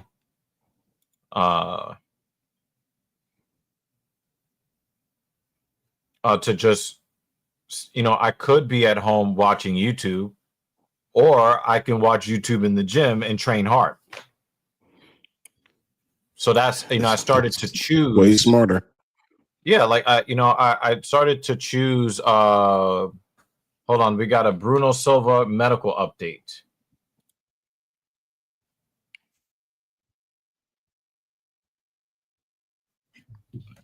Damn, it's gone. Yeah, I got the sound turned off. I don't know what he said. Matter of fact, I had the sound turned off too, because we need to hear what you have to say. But you were asking the questions about the fitness stuff, so I have to let you know what's what. So I think I gained like 27 pounds in like 14 weeks in 2023. Ooh. Around this time in 2023, and a lot of it was just like no, I think it was, how much weight did I gain? I think it was like 20 pounds. It was about 20 pounds. I went from like 168 to like 188 in like something like 14 or 16 weeks in 2023. And I started in like, March. And then by the time the summertime came, like you could actually see some good growth that I had. Mm-hmm. And so, I would just train every single day for as many days in a row as I could until my body told me to go fuck myself. It's not the healthiest way to go about it, but I was in a great mental space. Yeah. So I just wanted to, keep on with it. I would divvy up my workouts so that I could work out every day, because let's say I hit chest on Monday, right? I would hit, a back workout on Tuesday and a shoulder workout on Wednesday, and then a back workout on Thursday, and then chest again on Friday. So from Monday to Friday, my chest got to recover. So it wasn't really a problem, When you did that, did you do like drastically different chest exercises and not do like the same ones? So normally what I would do in that time, and I might go back to this in the future, but I would mix flat and incline. So let's say I did on Monday, I did flat first, incline second. On Friday, I would do incline first and flat second. So the reason why I would do that is, if let's say you do flat first and you're pushing your dumbbell press or your barbell bench press, right? You're going to get not only a certain amount of fatigue in your target muscles if you're lifting properly, but you're going to get a mind-muscle connection where neurologically the main muscle that is primed to activate when you move in a pressing type of way will be, the pec major, which would be this part of the chest here. Mm-hmm. When you go to the incline second, you're still going to have these muscles jumping in. And then they will become kind of like a limiting factor because they're already pre-fatigued. Yeah. So you get extra work here, even though you're focusing on the pec minor. Mm-hmm. You're going to get good pec minor work. You're not going to get the best pec minor work, but you are also still going to have the pec major in there getting extra volume on it, going even more after you've gone to failure when you were, just going with the flat. So on Friday, I would lead with the incline, tire out the incline, tire out the upper part of the chest. And then when I go to the flat, yes, the flat's going to work and the flat's going to have a little bit of extra energy, but the minor is still going to be active in it and become a limiting factor. So not only will it be a limiting factor, but it's extra work that I can get out of it that I would not normally be able to do if I just added more volume for the upper chest. So I'm switching the focus, but because neurologically these muscles are already primed to go, those motor units are also going to be recruited to assist when I go flat. Will it be, the best workout that I can get for, the main part of my chest, the major? No, but I can really still drive more metabolites into the minor. So by flip-flopping it back and forth, I was able to get a pretty complete, top and bottom chest that helped me change. At the time, I had really no chest at all, right? So it kind of transformed it into, okay, you look like an adult human being, right?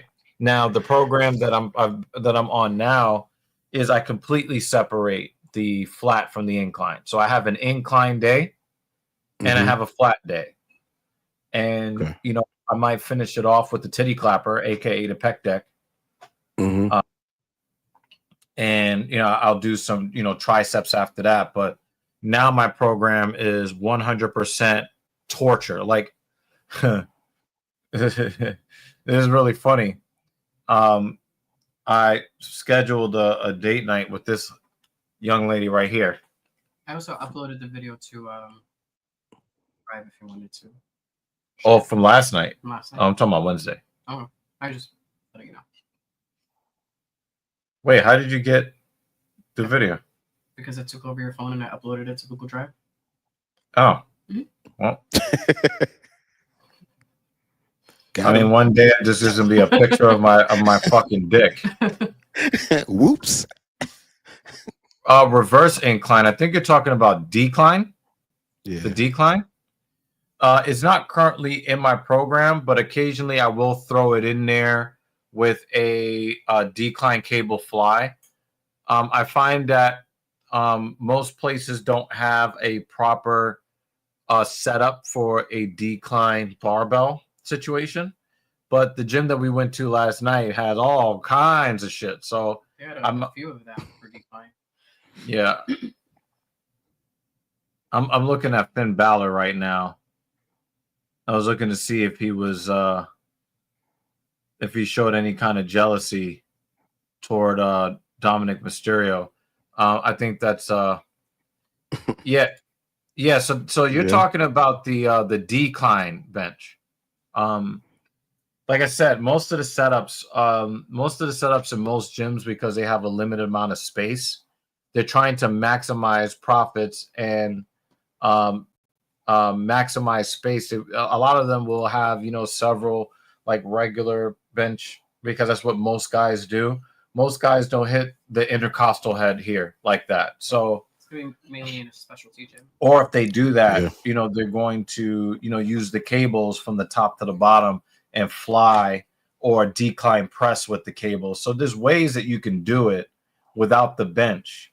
But when you get to like these legendary places like, Bev France's Powerhouse Gym, they have all kinds of shit in there that I only scratched the surface with the back work I did last night, but I got the decline bench at my house.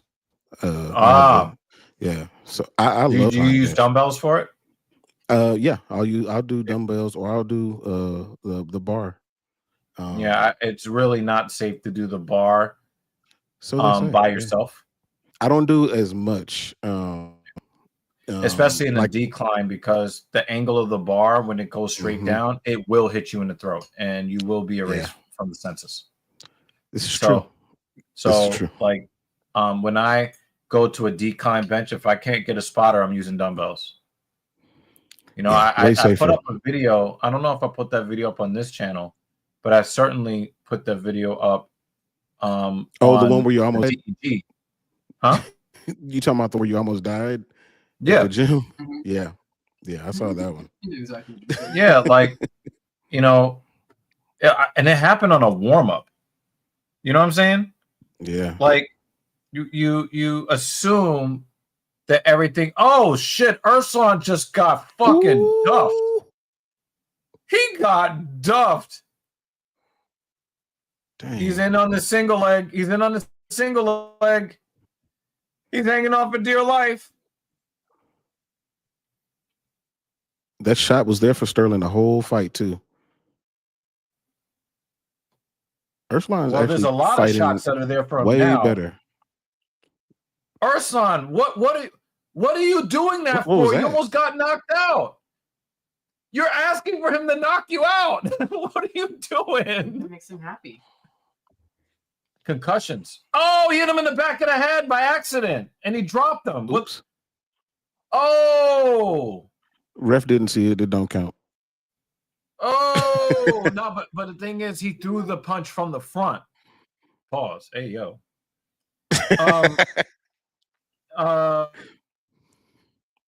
Yeah, we have backlash over here too, Midmo, but it is good to see you. Ursulon is just dumb.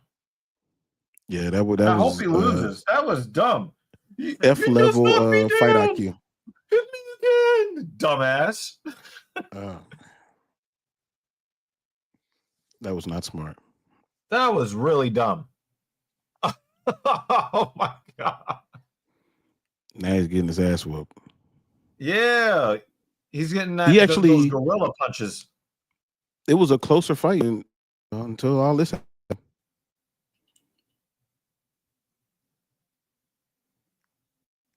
So, do you think, after seeing that round, do you think that should be 8 or 10-9? Oh, you're talking about the boxing scoring system, or what the judges should be saying on this? I mean, this old weird system that we got right now. I said at least what the judges should be saying. Do you be a 10-9 or a 10-8? Oh, for this round? Mm-hmm. I was more tuned to you, so I saw the knockdown. There's no doubt who won the round. So this is the problem that I had with which fight was this? It was the Li Zhongyong versus Daniel Santos. They gave Daniel Santos 30 to 27s across the board. But Lee not only had the advantage in significant strikes on the numbers, but he also scored a knockdown in round 1. And he still said 30 to 27 for Daniel Santos. I mean, if you want to give him the 29-28, that's one thing. But really, where are we in MMA right now? I don't like, you get guys that will have no offense, have a guy lay on them for 10-8. But then a dude is getting knocked down twice, and you don't even give the guy that knocked him down the round. I mean, we're talking about effective striking. Knockdowns are supposed to rank very highly. Supposed to, you know. So with these judges, I just don't understand anymore. Like, what is the criteria? I don't know anymore. And ref looked like David Allen Greer. Oh, somebody gave it 10-8.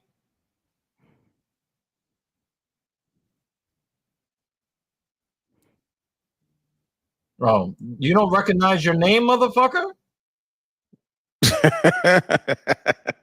He said your name. He's still looking around like, Who's guy? Horton here's a who motherfucker. Like, what? Damn, DC's his suits are just getting bigger and bigger every time I see him. Why do you think that? What would be the cause of that?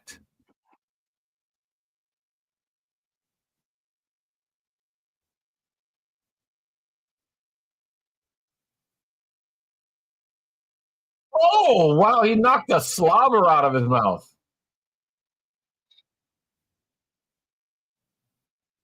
Swanging and banging. See that one? See, he didn't mean to hit him in the back of the head, but it was the hook. Yeah, it was the hook. Yeah. Yeah, I mean, you know, I don't know if you've ever watched our show when we had Lutch on here. Oh, Brett Beatty hit a 3-run homer to bring the Mets back in the game. You know, when we used to have Lutch on the panel, and you know, he got made fun of for the Lutch scoring system, where he was just scoring shit, you know, 10-2, 10-3, because like the ass whoopings were that bad. But the very worst ass whoopings will still only still produce a 10-8, and in some cases they'll still call it 10-9. Right? I mean, we had a situation with Paddy Pimblett and what was it, Gordon, where Gordon is controlling 2 of the 3 rounds and he loses the fight on the scorecards. He outstruck Paddy Pimblett and out-wrestled him, and then they give it to Pimblett. Hold on a second. We lost. We lost your audio. Hold on. No, that's on me. I thought it was me. Oh, okay. Now we got you. Can you hear me? Okay. Yeah. Go ahead. No, when that fight happened, I was on a live stream, and like when they were going to announce it, like I walked away from the stream. Like I went to the restroom, and I could hear in the background them say Paddy Pimblett, and I was like, "What?" I mean, and I was going for Paddy. That was ridiculous. Like that should not have been what it was. I mean, one second. Do you see the jersey that this dude is wearing? Do you see the name on the back of his jersey? Wait. What does it say? Motherfucker. They're purposefully zooming in. They're zooming out. That is hilarious. Oh, Pat McAfee. He's gonna get his ass whooped by Gunter. To go in there, Pat McAfee. Pat McAfee's actually going. Yeah, he's gonna fight Gunter. Oh. Yeah, he's about to get destroyed by Gunter. He's wearing cool gray 11s in the ring. Yeah. This has been the weirdest fucking stream ever, yo. That's crazy. And McAfee makes money. And the thing is, he's wearing them like every really tall white man we've ever seen. You know what I'm talking about, what they do to the sneakers, right? Yes. They be running over them things. Yeah. I'm talking about the way they lace them shits up. Oh, yeah, that's stupid. Yeah. They don't know. They don't understand lacing shoes, man. That's what I'm saying, yo. Like, you know, it's just awful. Tying them shits up like Rick Smits. Man, Rick Smits had all them black people on his team, and he couldn't get nobody to help him out. I mean, them shits. I mean, they will lace them motherfuckers up so tight. It was like wearing a foot corset. Like, chill, son. You don't need to lace them shits up like that. I mean, you need to lace them up like that in prison, but you don't need to do that in the basketball court. Chill. Yeah, ain't nobody gonna take them, man. You're all right. Oh man, damn, that was pretty racist. That little diatribe that just went on. Anyway, it ain't racist if it's true. Yeah, but like I do think that like the whole 10-9 must scoring system. I do think that is I think that is something that should be looked at. I think, yeah, because again, when you're talking about the unified rules of MMA and what takes precedent over others, which part of the scoring criteria is supposed to be more impactful than other parts of the scoring criteria, you get guys that are running away from their opponent and they're scoring points. Mm-hmm. I think it's a problem. Mm-hmm. Yeah. The problem is they can't think of anything else. For whatever reason, they can't think of anything else to substitute. And but I think even with this, they're not even consistent with it. Like there's no consistency from fight to fight. Oh, this nigga steals my thunder. Like I was about to say that, like, and this is one of the things that pisses her off. I'm going to let her go on the diatribe when I mention this. When it comes to fouls, when it comes to people grabbing the fence, eye pokes, and Victor Henrys, when are they ever going to actually? When are they going to ever actually take a point for this shit? Usually, what I see is they have to do one of each foul before they take a point. Not even. They need to do 3 of each foul. What I was about to say is that is also not always consistent. So you gotta just what? Hit him in the ball. For real, like seriously, like give him the John Cena. I was saying that to my wife. I was like, you know what? It's just like basketball. If you get 5 fouls and you're playing the game, you're not out. Don't use up your fouls. Use your fouls. You might as well. They ain't gonna do shit. When Leon Edwards fought Kamaru Usman the second time, he fouled 13 different times. How many points did they take from him? Settle! Yeah. And Gunther is already throwing around Pat McAfee.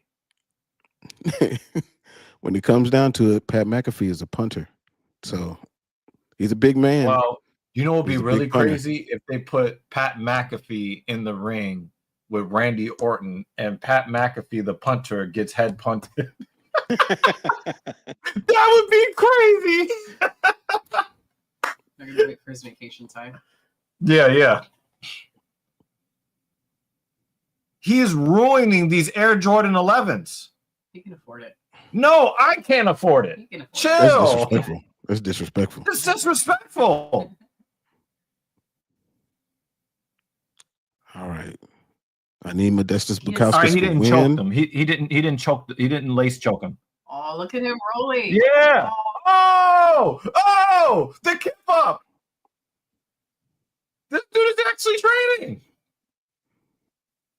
Look at his face. Oh shit! What is that? Ion Kutalaba, I will never forgive him for that whole I'm faking getting knocked out, and then the referee actually waved it off in the first round. Do you remember that? Yes. I need to for somebody find that does that whole Hulk thing, like he don't hit that hard, relatively. No, he doesn't. At least he hasn't done it in a long time, I would probably say.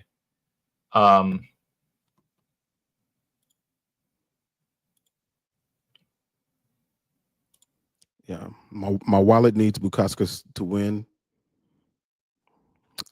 Definitely bet on this dude. How do you feel? Can you please tell our viewers your opinion on cucks in the UFC? Ooh,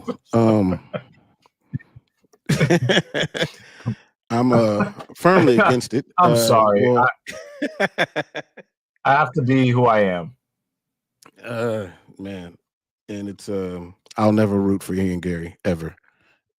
ever.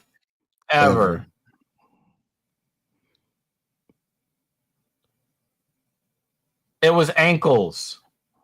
He lost to ankles. Ankles. Yeah. Yeah. It was in the first round, and he was like, oh, every time he threw a punch. Oh, I remember that. Yes. He stepped in and waved it off. Oh boy.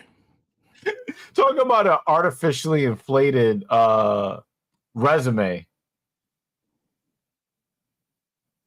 Thanks, officer. I think that's a very bored per usual. That is. I think that but don't poke the per usual, because then he's just gonna come back with something awful. Waffle.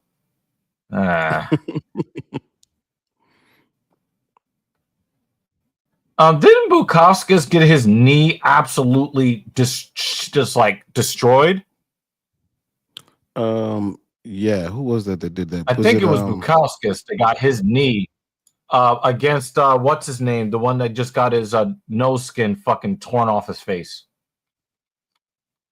His knee just fucking exploded. Khalil Roundtree, yeah. Khalil Roundtree destroyed his leg. And he actually came back. Wait.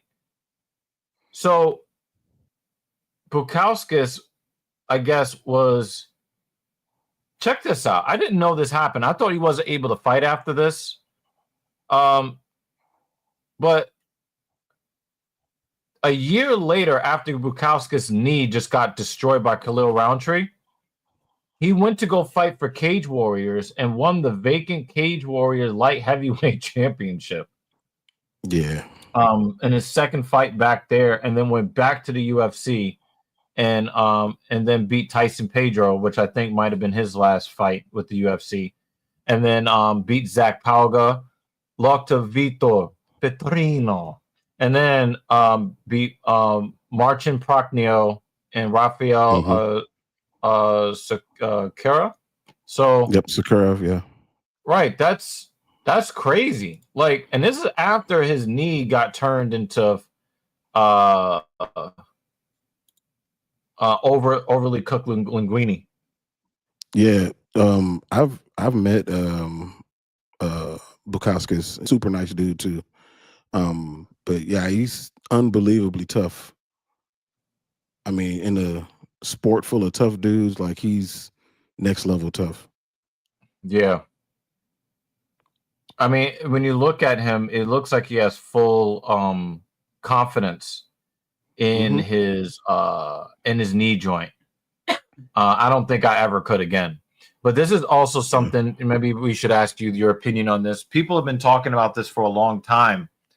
What do you think about the calls for the outlawing of the oblique kick?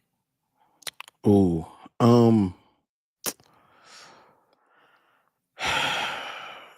I kind of agree with it. Like, I don't know why you wouldn't, because it's fighting.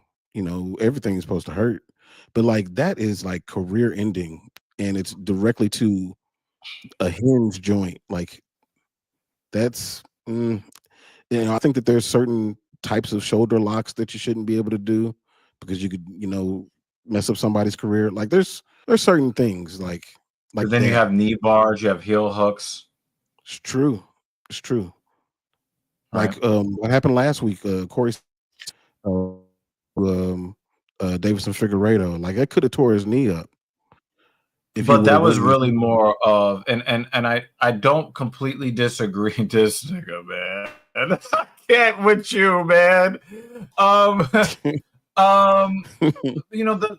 bring back headbutts and dick stomps.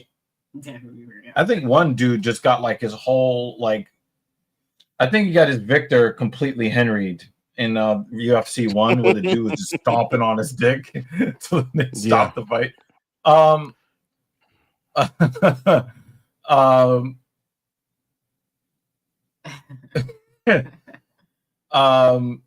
mean, even in prison, right? There's some kind of rules, right? But yeah, I just I hear this from professional football players, and I think I've also heard this from fighters.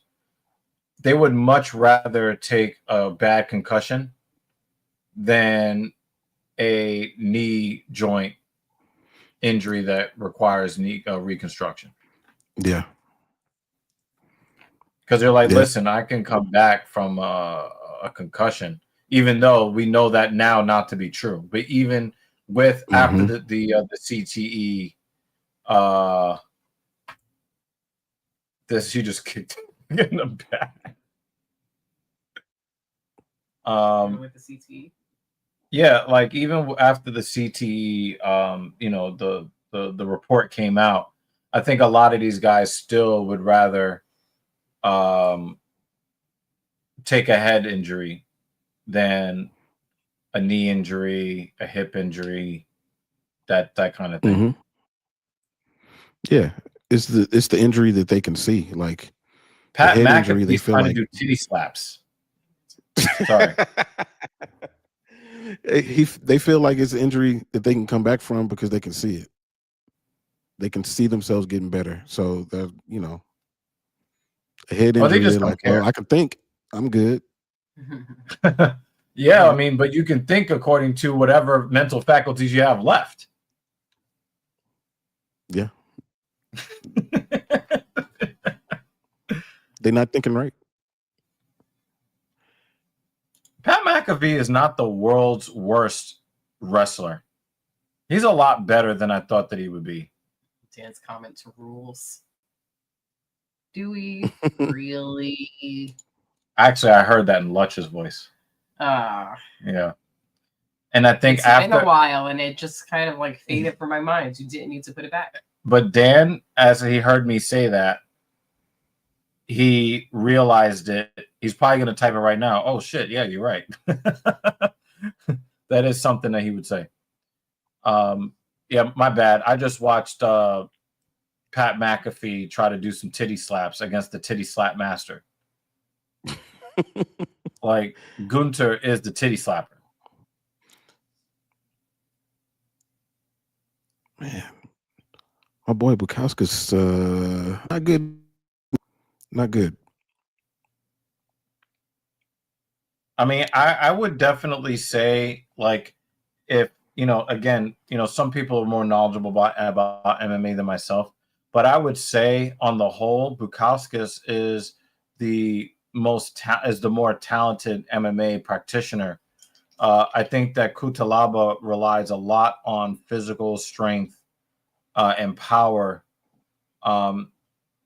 It almost reminds me of Costa at middleweight. Not terribly. Oh no, Michael Cole. Why is Michael Cole in the ring? He got pulled into the ring. Oh, that's funny. That's actually very funny. Who is the greatest wrestling commentator of all time?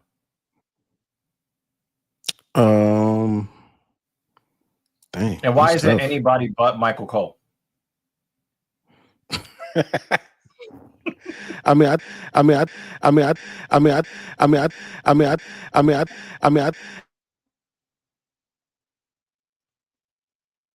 think the audio just spazzed out. Oh yeah, the audio did spaz out pretty bad. That was crazy. Let me just make sure that that is not us. Okay. It should. Are we got you back? Nope. We don't have you back.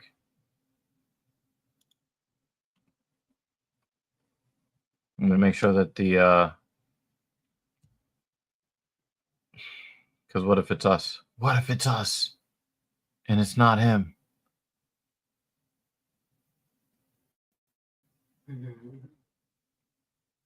Oh, I guess you can still hear us.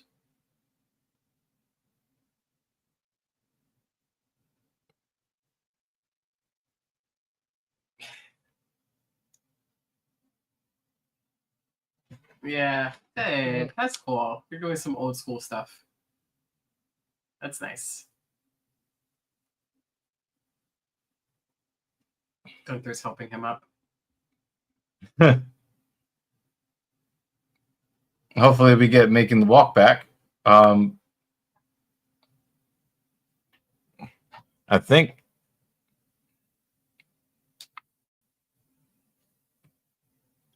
his audio like started remixing. Mm-hmm. Let me make sure that we got this.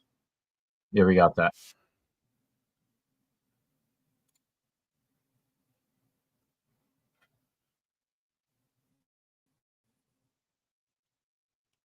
That was actually a good match from a non-wrestler. Yeah.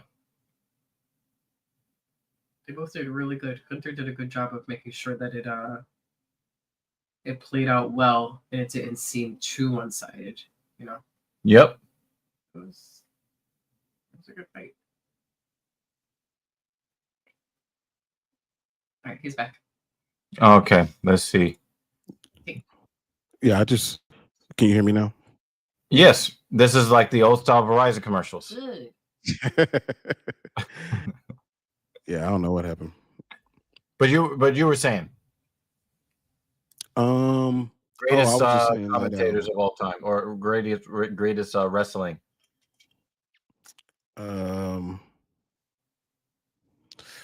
Yeah, I think it just depends on who you grew up watching. It feels for most people at least.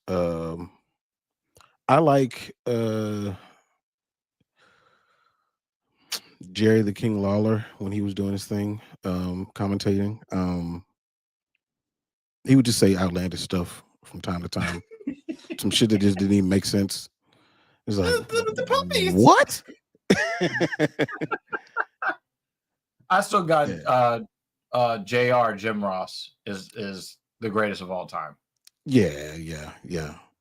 You know, play by play. I can't dispute that. I don't even think it's particularly close. As far as color commentators are concerned, I got Jerry the King Lawler, especially as a heel commentator. Absolutely.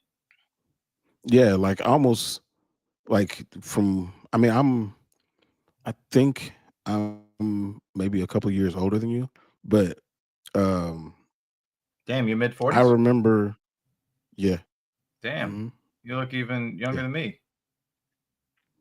It's camera tricks. I don't know. But I remember when Jerry was kind of wrestling. And you know, he'd say some shit and then all of a sudden, man, fuck this. I'm getting up. Like, okay. Sit your old ass down and come here and get fucked up.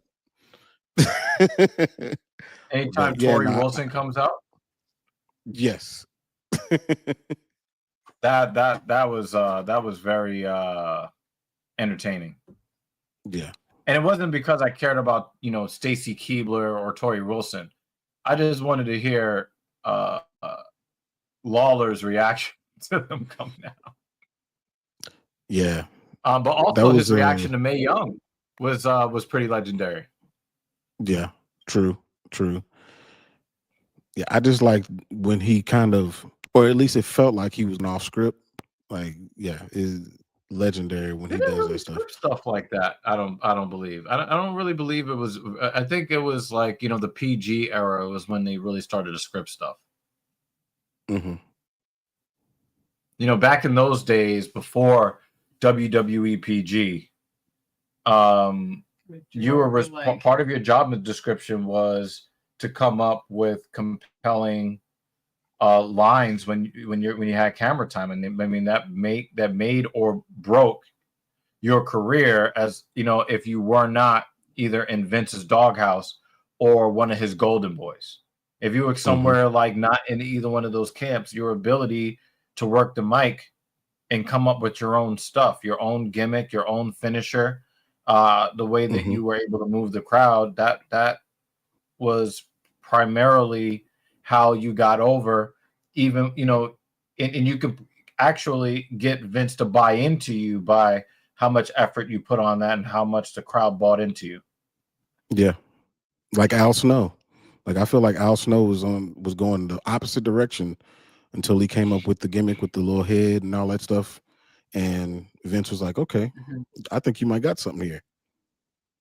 Yeah. We got Making the Walk professional wrestling. We got Making the Walk MMA. We got it all tonight. That question from the commentator was a trick question. And if you said the wrong answer, we might have like accidentally been like, remove. I mean, he kind of did say the only right answer is good old Jim Ross. Nice. I always loved it. I'm not gonna front. I always loved it when, you know, like the heel general manager would then make Jim Ross like they would make matches like Jim Ross versus Randy Orton or some shit, and then they would play this Oklahoma, you know, Boomer Sooner music. You see him come out, and he's just kind of walking out like, "What the fuck am I doing out here?" No, but his he always look confused in those sessions. Like, yeah, we confused too. I don't know why you out here. And he just kind of looked like the lamb being led to the slaughter. Mm-hmm. I mean, I hated watching it in the moment, but now I wish for those days again, you know, because Jim Ross, you know, I think that he should still, I think that he should still be the lead commentator for WWE. I just think that it's just a better, more entertaining show. Him on the mic it's classic too. Oh yes, you son of a bitch! That was so fun. Look at these guys making tender, loving care to each other in the third round. I mean, I don't know. I don't know who won this fight. And I don't care. I mean, do because I have money on this one, but otherwise I wouldn't care. But I took Bukauskas because he was underdog as part of a parlay. Really? But I'm surprised that he's the underdog in a fight like this. Oh, spinning heel kick at the end to the body. That was good. I think he might have won. He was starting to get chased, and you know what he did? Instead of turning around and running like a little bit, like Daniel Santos, what he did instead was, as he was backing up, he hit him with that check straight right off his back foot, and then did a spinning heel kick right to the body. Like that'll keep him off you. Dan said he thinks Ion got it. Kutalaba got the win. I hope you're wrong. I hope you're wrong, but I can't argue with it. I mean, I would now that you're mentioning that Kutalaba was the favorite, I would not have thought that Vegas would have made that choice. I mean, it was a close line. Yeah, I would have thought that they would have made Bukauskas the favorite, and that's why I chose him. Just kind of like last week when the Bo Nickel De Ritter fight, I was like, oh, I'm pushing all the money on De Ritter.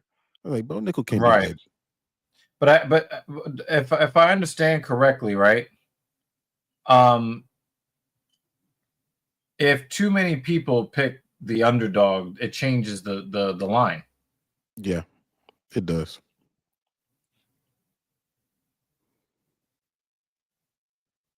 Gilbert Burns is still fighting, but they kicked Herbert Burns out of the UFC. That was a good decision. Thank God. Oh God, he's bad.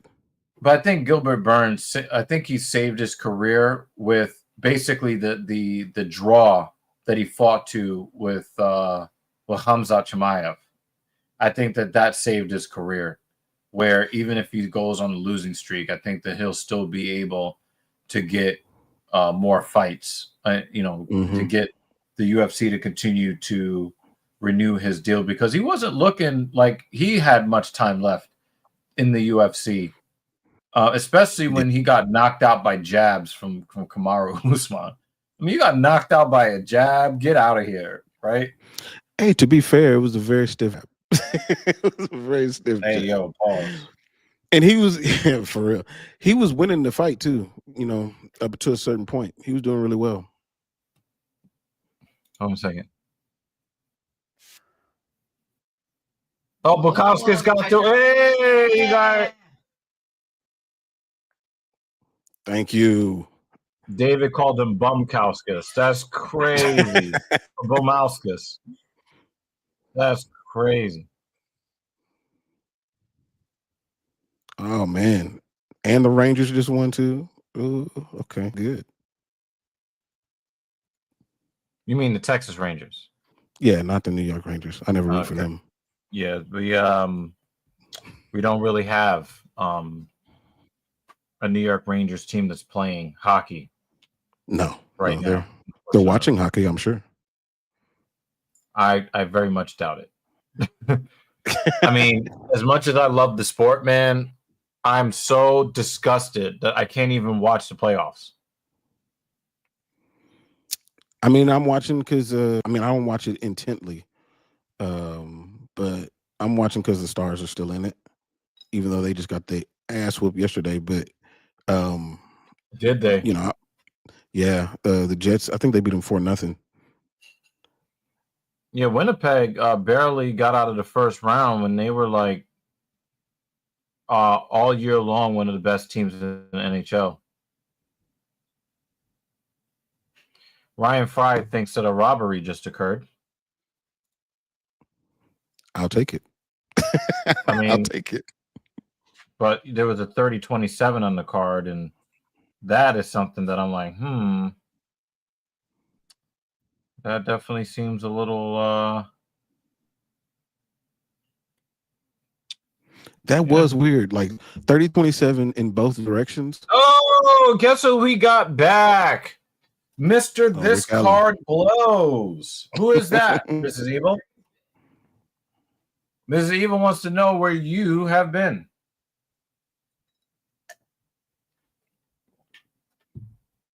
I don't want to say we missed him.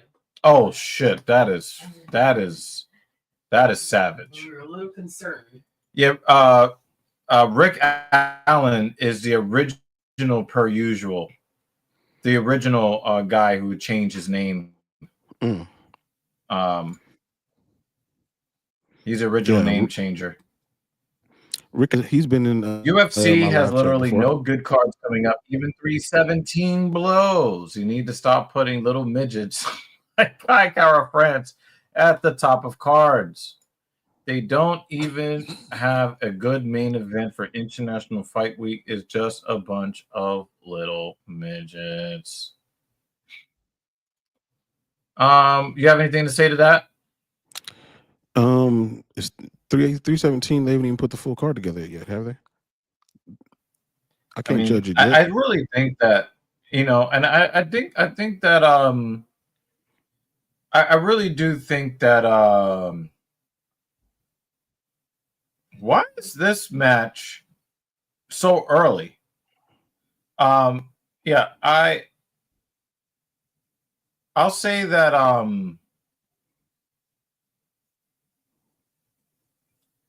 I knew that there was that a lot of fight cards were going to suffer after UFC 300 because they stacked that card so hard. And they wanted to make it super legendary, and I think that they succeeded in this. I didn't think by UFC 314 that we would still be having problems with card quality. And I can't help but think that a lot of those fighters that was on the 300 card, it really messed up their training cycles as far as how they would normally take the fight, train for that fight. I think they forced a bunch of different fighters onto that card. And there are a lot of fighters that should have been on UFC 300 that were perhaps not as good. Mm-hmm. I just think that it just like really messed up kind of like that natural flow of like, that fighter, that pattern that they all have. They have like a flow that they work from, and forcing all of those fighters to go into that, and then forcing fighters out of their flow who should have been on that card. I cannot help but feel like some of the quality, especially at the top, the pay-per-view portions of these cards, I cannot help but feel like they're still suffering from the forcing of stuff at UFC 300.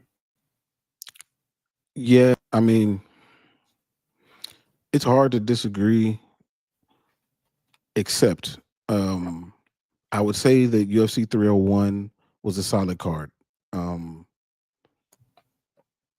But I think that the UFC has changed their philosophy on how they stack cards. And part of it is our, and I'm using a collective our, fault, in the sense of we've given them so much shine for announcing cards when they announce them. So now they just take their time in announcing them. You know, we didn't used to have back in the day where Dana jumps on and starts announcing cards, but now we do. Now it's a whole event when cards are announced. So because it's being paid attention to, now they take their time.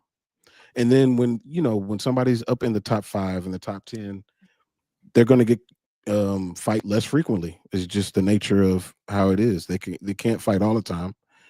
And so, and we have way more cards than there used to be. So you put all that together and you mix it all up, and this is the bullshit that you get out of it. So I think also the fighters are acting more like businessmen than fighters in this era. it's true. I mean, even the way that they perform in the cage on the lead up to becoming a champion hopeful, and then after they've won the title, the way that the frequency at which they fight and their approach to fighting in general changes. That's true.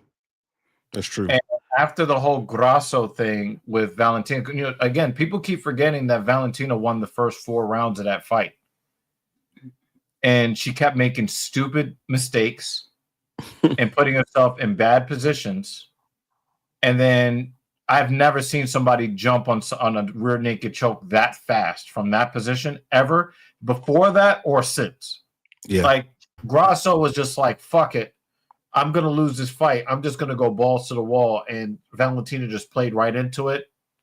Got caught off the rear naked. Mm-hmm. From that time, Valentina has been a very cowardly fighter. Very. And stupid mistakes, though. She's still doing that.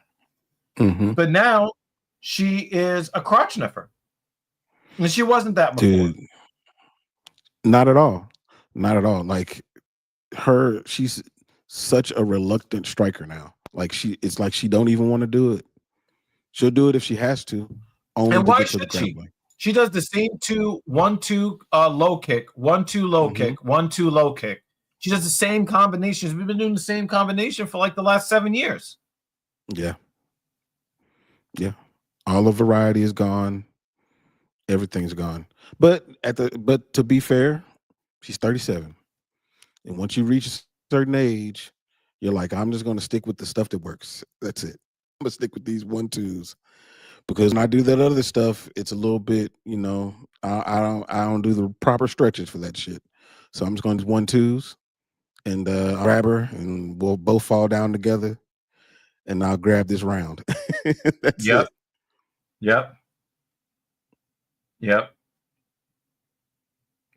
I mean, but I think it is unfortunate, you know. I think probably the worst example would be Israel Adesanya.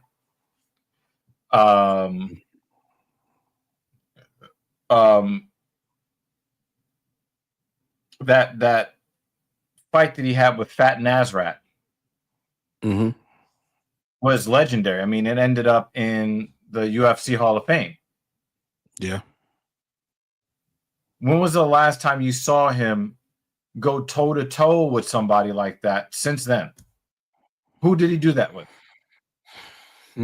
Go toe to toe. Nobody. But I mean, I think you fight differently when you feel you have more to lose. You know what I'm saying? You know how it goes. Like Habib didn't do that.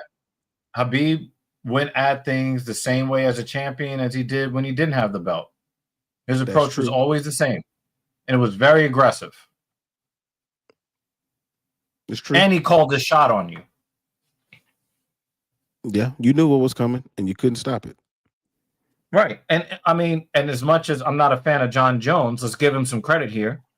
He never retreated from anybody. He never tried to play super conservative. He didn't play. I mean, he did a lot of eye poking, but besides that, like same thing. He never They're coiled not up. calling them fouls. Yeah, he never coiled up and then acted, scared of anybody. He never did any lay and pray on anybody. Nope. He's trying to finish it. He's trying to finish the fight. I'm trying to think of other guys who were just as, Davison Figueiredo. Let's give him credit at flyweight. Yeah. He stood in there in the firefight. In that, well, how many fights did he have with Moreno? Like at least four? Four of them. Right? Mm-hmm. So I just don't. I just look at some of the great champions that we've had. I mean, give Ilia Topuria his fucking credit. Mm-hmm. After he got the belt, I mean, look at the way he got the belt, and then the way he fought Max. Max had him on his heels the whole fight until Max had some defensive lapses, right? But yep. Put them hands down. Yeah, but he was going after Max as soon as there was an open window. He was stepping forward. There was no, I have the belt. Let me just kind of turtle and protect it. Yeah, that's true. So I just think that there's so much, and I also think this too, right? You get a lot of guys who are going to be very aggressive in their approach to the fights because it's 20 to show, 20 to win. They're getting paid almost nothing, right? Because after taxes, and then they pay their coaches and the guys that they spar with, what's left? All right, you can get a $600 tattoo, and that's all your money. Woo. So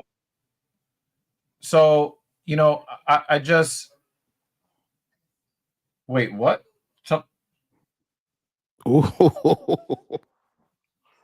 Boy, she ran straight through her. Was I wrong?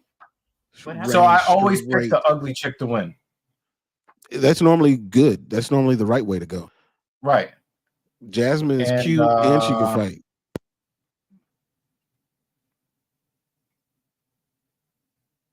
Oh, so we got Randy Orton versus John Cena here. Damn, she got slammed. Yeah, remember she picked up like she slammed that annoying bald chick. Oh, Rose Namajunas? Yeah. Oh, we're naked all day. Damn. Light work, easy. El Topo. Somebody's naked. I just said rear naked joke, and this chick over here says somebody's naked. You wanna wait for the screen? We have a guest making the walk. That made me sleep. That made me sleepy, and I want to take a nap after that one. That was crazy. At least I told you I have more stamina. Damn, just questioning your stamina. There we go. Disembodied. Easy. Smelling like ozone. Hey, hand. Did you see her coat? Someone doesn't know how to drink coffee. Had it all over herself. It was not me. That was the cup. Oh, I don't know. Alexa Grasso is pretty as well. So I don't know, Dan. It's going to be hard to pick that one. You're right about that. Natalia looks better. Just a little bit. Well, Grasso looks like my ex-fiance, so I'm a little partial. I'm not. I can't really be objective. Sorry. I think most of the chat is Team Grasso. David is definitely Team Grasso. Yeah. Nah, I'm definitely going over. Definitely. He said, "Bro, stop pretending Now- like you read books by putting books in your background." But like I will say, I'm certainly very capable of giving Natalia Silva the best 14 seconds of my life.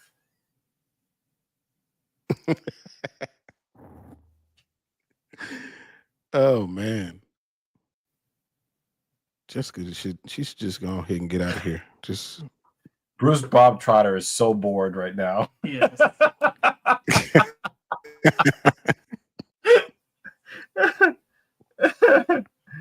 Oh man. But we got love for him though. We got love for him. But I was really wrong on this pick. I really thought that the prettier chick would have a problem. But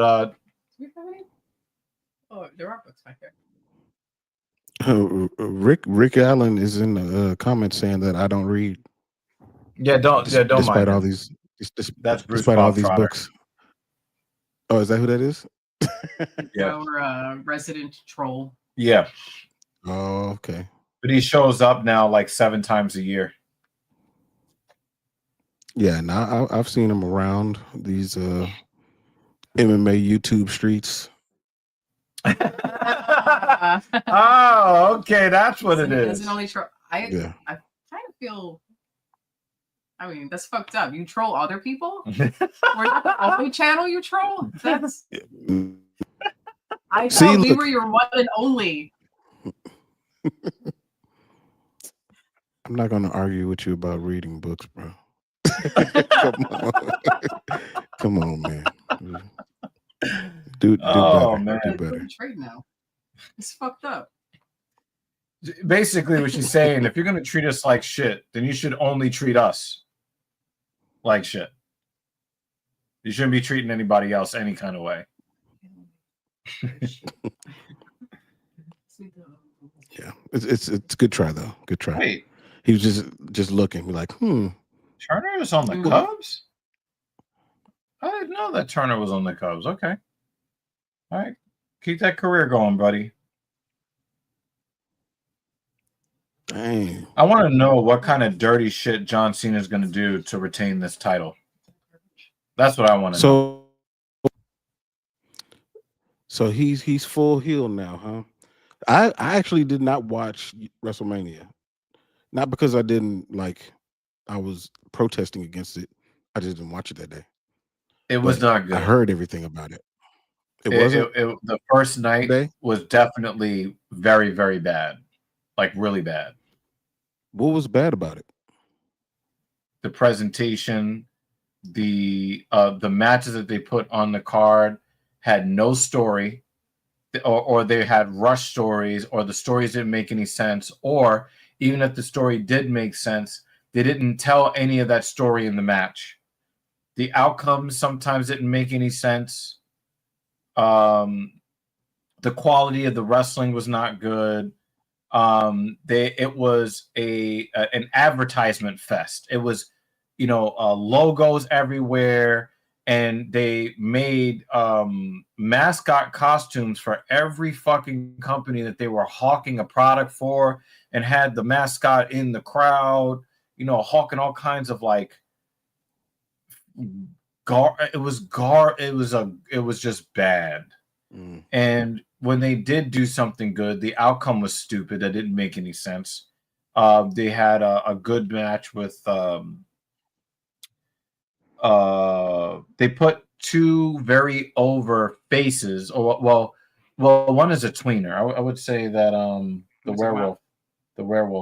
Jacob Fatu. Yeah, Jacob Fatu is kind of like he's a tweener. Actually pretty. I love the matches that night. I'm saying the match was good, but the outcome basically made LA Knight look super weak when he really should be the face of the WWE. He should be the man in the WWE, and they keep making him look ultra weak. And it really he went up against the way that he Fatu? lost was weak. Like everything about it was weak. And then like the best part about it would be the main event, and the way the triple double cross from Paul Heyman. that was actually the coolest thing. And they seem to be making good on it with the advancement of that part of the storyline.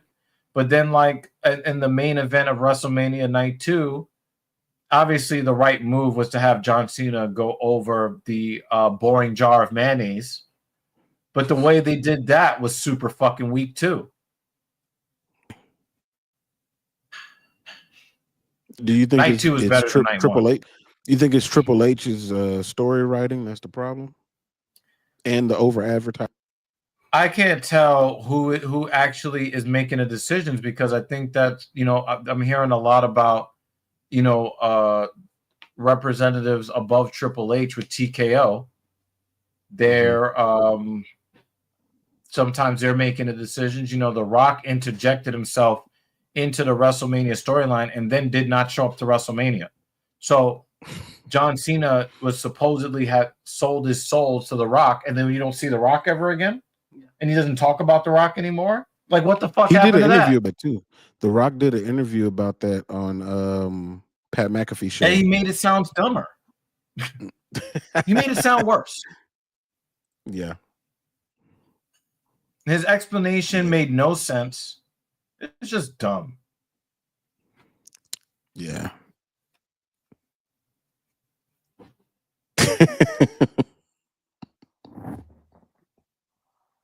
I mean, Paul too. That is Paul. He completed his trans-blackification. I like how Rick Allen says this, but my co-host is not only white, he's a soulless ginger.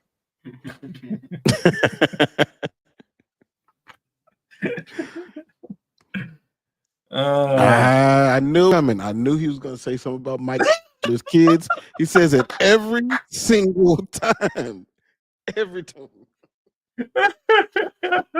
He's just consistent. Consistency, man. I admire your consistency. My jealousy is fading. He's consistent. It's really funny because he actually sparked probably one of the more spirited debates that her and I have had in years. Talking about Michael Chandler and the let me get your opinion while you're sitting up here. As a black man, do you ever feel any kind of suspicion when you see white people going out of their way to try to adopt black kids or Asian kids or what have you? Yes, normally, it's like, that's interesting. Why did you go this direction? And like for Michael Chandler, and I've told Rick this before, like I understand why it went that direction, but in most cases you don't have the backstory. You're like, did you just first available or what? What happened? First I mean, that's a possibility. It's true. It's true. This is a crazy ass comment right here. That's I have a black kid. I don't know if it works that way. Oh my god. I put food in a black kid's mouth. I could say nagger. Do you think we've made Dan worse, or it's just that he's been given permission to be worse here? It's just getting better and better. And I love it. That's let's just say that's a really good question. And I'm gonna avoid it. Let's see. An FU on Randy Orton. Did he just talk at Randy Orton? How is New York City doing these days? I would probably say the whole country is suffering because of Trump's tariffs. How have the tariffs affected you at all, if at all? And it's not even the actual tariff, it's the threat of the tariff and the uncertainty from a business standpoint. It's affected us quite a bit, but like what's affected me more are the cuts in the government, because I work for the government. So ouch. I'm watching people disappear. and like the Thanos snap. That's exactly what it is. You should have aimed for that. You just start seeing people disappear. And like, damn. So I got to do your job and my job, and I get paid the same. Okay, that's cool. That's cool. Yeah. It's that part is worse. But the other part isn't good either, because I'm starting to see these prices creep up. And I mean, I don't know if y'all know, but like I mean, we have 5 kids. That shit adds up. Yeah. So, you know, it sucks.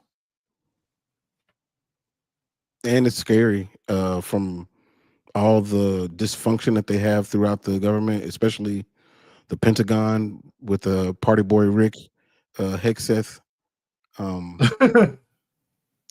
Yeah, I mean, he's about to start using like Facebook Messenger to he might as well deliver information. Just post it on Instagram, dude. Might as well just go ahead and put it out there. Just post all of that shit on Narcigram, on TikTok. It's like, dude, if anybody else did this, they would have already fired. Oh yeah, like look how they went after Obama for wearing a tan suit. Like, dude, he just wore a suit. They were like, nah, fam, that shit tan. You need you to go back in the back and change that. Like, I don't like Obama. I never have, but like the hate for literally breathing is crazy. Yeah, it's weird, man. And then, like, I think the biggest part of it from a global standpoint is just how the rest of the world is looking at us. Yeah, it's like how dysfunctional we look. You can't depend on the United States as an economic partner or a military ally. Nope. And it's really unfortunate. Because that was a thing, right? Like, I know a lot of people like cry about the racism and all of that. And, you know, those are valid concerns or whatever.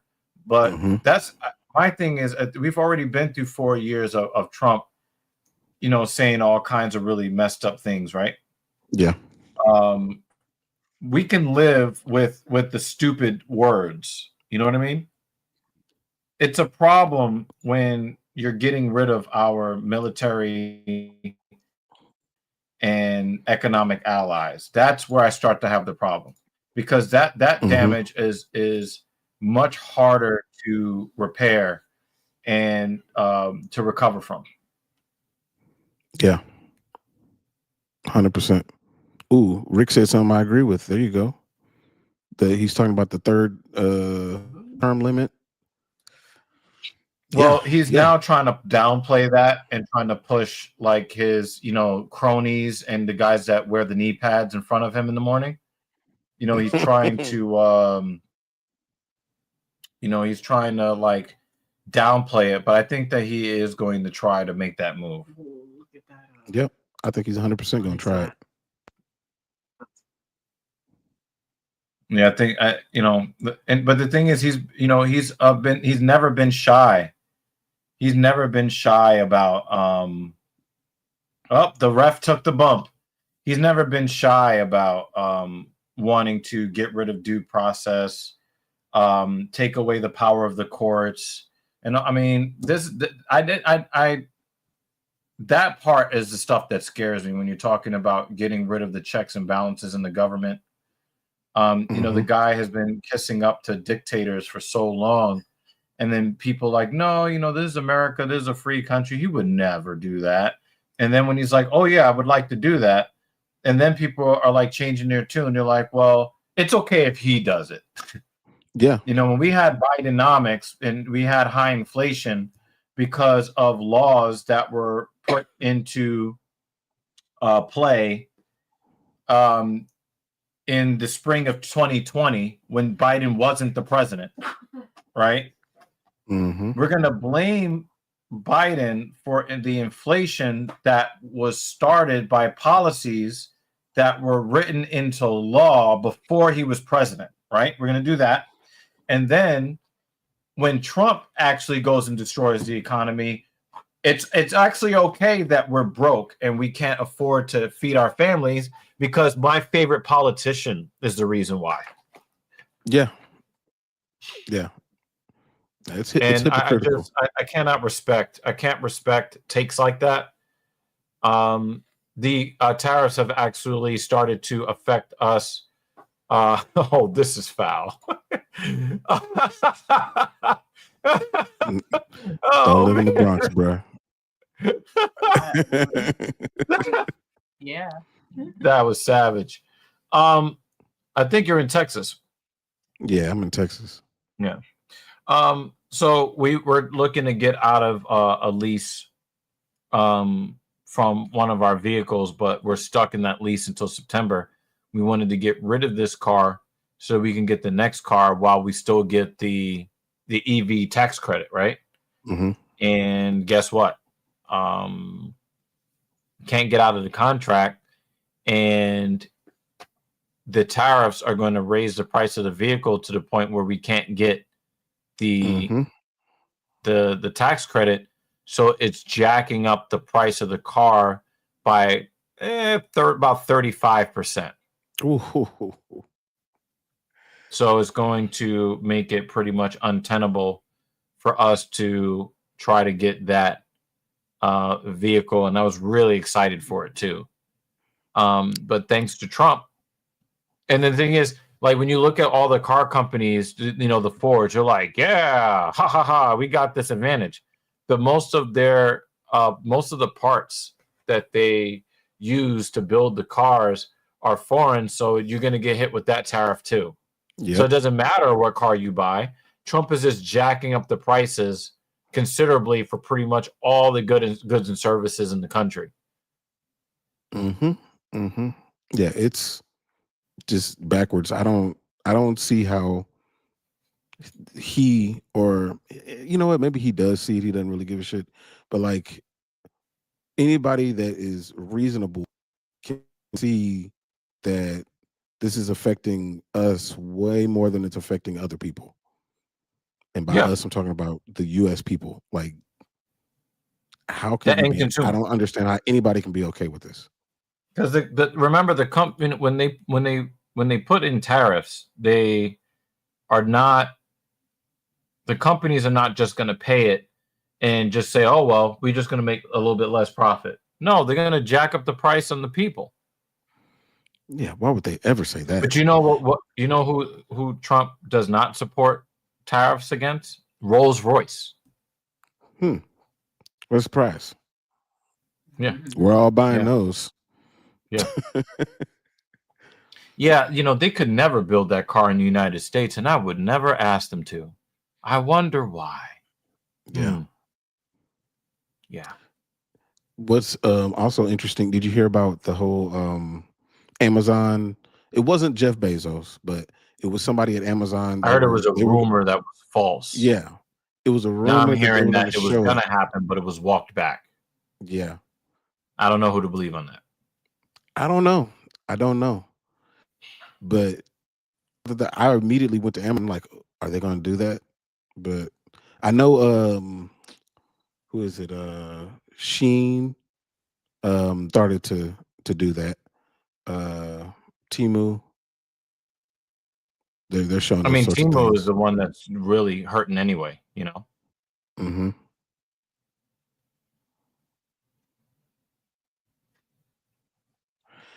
This might be the fight of the night, by the way. Huh? I said this might be the fight of the night, maybe. The one that's about to happen. Or Charles Radke against Mike Malott. I mean, Benoit Saint-Denis, any fight he's in is a threat for fight of the night. That's true. Is Randy Orton about to do a FU through the table? Randy Orton just put John Cena through a table with an FU or an AA. And then he's grabbing a juice drink. Water in there? Nah, it looked cloudy. I'm curious if One of them shitty drinks. I'm curious if John Cena is going to step away after this for a little bit because he's got to promote the Peacemaker season 2. Well, I mean, he said that he signed on for a certain amount of dates, and some of those dates he's not going to be wrestling. He's just going to be, doing promos. So it's possible that he could do both. If I get the feeling that he's not going to wrestle on television, so he's just going to maybe do a pop in, do a promo shitting on the fans and then leave, and then go back to doing whatever he was doing. That's what I think he's going to do. Do you think that he's going to stay heel the entirety of the rest of his time, or is he going to flip at the end? That's a good question. I hope so. I mean, we had 20 years of him doing the same shit. Can we get a year of heel? How about actually walk away with the title? I want him to exit. Has anybody done that? Like leave with the title? Left the company with the belt. I think it has happened before. I remember that Bret Hart made the mistake of threatening to do that, and then the Montreal Screwjob happened. Yeah. So, take the title and go home. But most of the wrestlers understand that there is something that you need to do to make sure you do right by the business, and that would mean if you're leaving, you got to put the guy over. Yeah. That rep has taken 2 bumps. No, it's a different ref. Different rep? Yeah.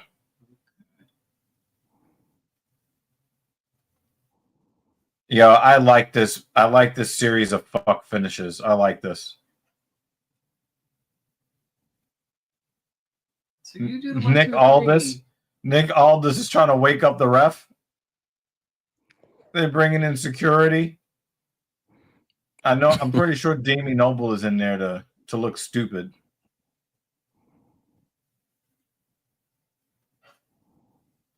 Oh, I see the little brew, the little Yeah. Yeah. On his back. Yeah.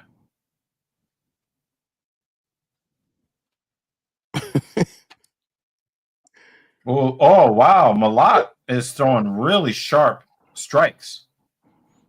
That defended high kick still kind of got through. Oh man, he had a nice little combination there. Yeah, that was very sharp. And Randy Orton is now RKOing everybody. And there's JB Noble.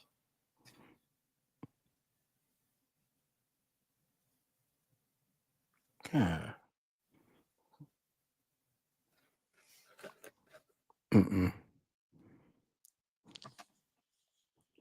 I never really bought into Mike Malott being a great fighter, but he does do some things pretty nicely.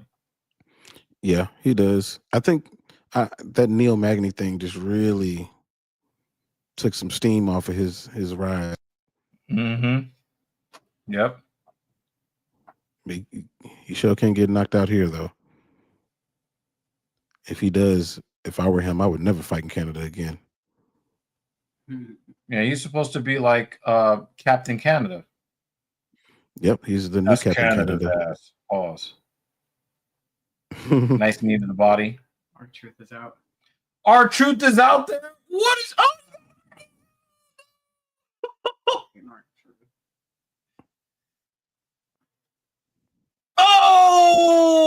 Oh! And Randy Orton gets the Victor Henry treatment. Oh, son. I don't need to see it to know what that is.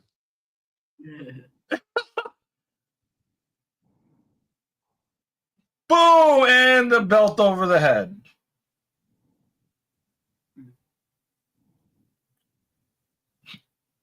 John Cena does not win by pinfall anymore. It's all dick punches and belt smashes.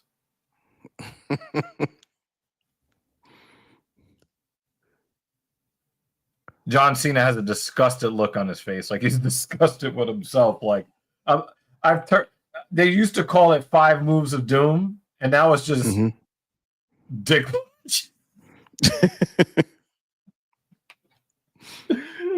Oh man, Ooh. he's like, damn, I am ruining wrestling. I'm just punching niggas in the dick. If it works, with the title. give the fans what they want. Yeah, I knew that.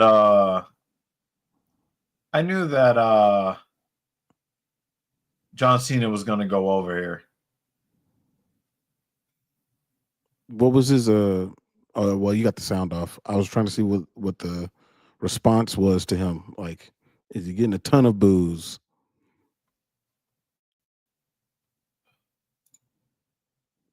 Let's check.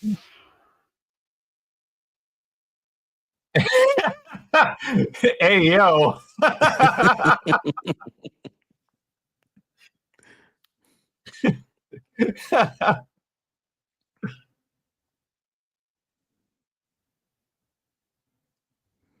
Yeah, Breeze, man. John Cena just turned into a dick punch. Oh, he RKO'd Nick Aldis again. Remember, he prepaid a fine. And that's the third time he has RKO'd Nick Aldis. So he's probably going to get another $50,000 fine. Dang.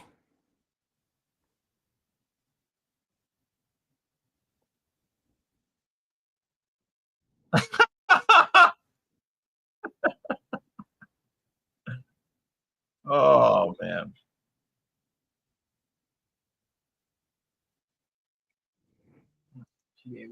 So I think Mike Malott won that first round. I think. Oh.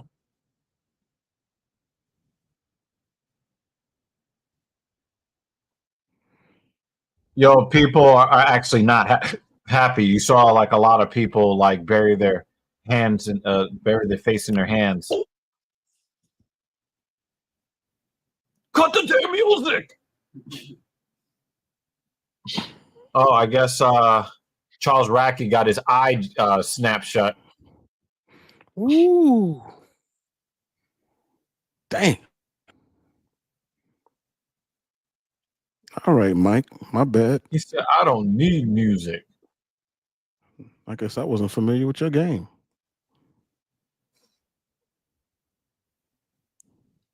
Man.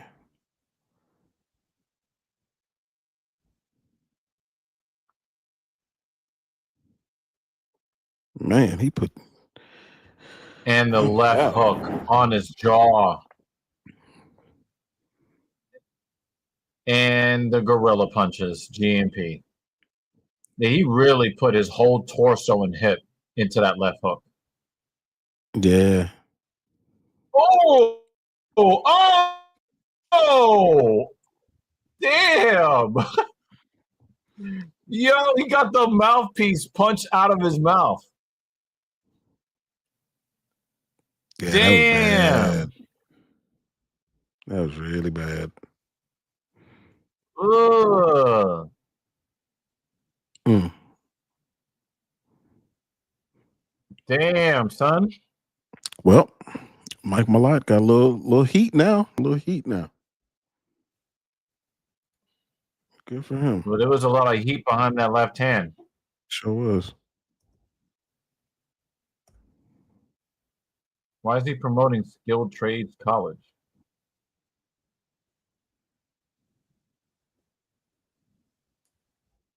Oh, he still looks like he's in pain. Hell yeah. He's like, yo, what the fuck, man?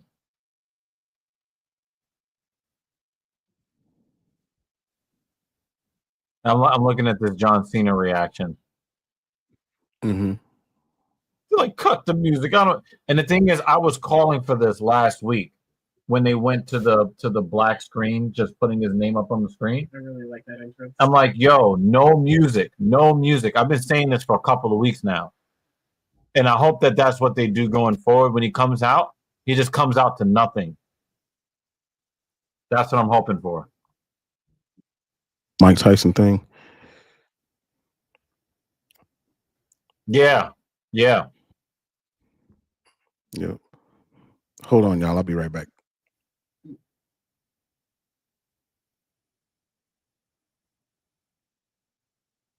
John Cena's musculature is looking a little fuller. Yeah. Pause.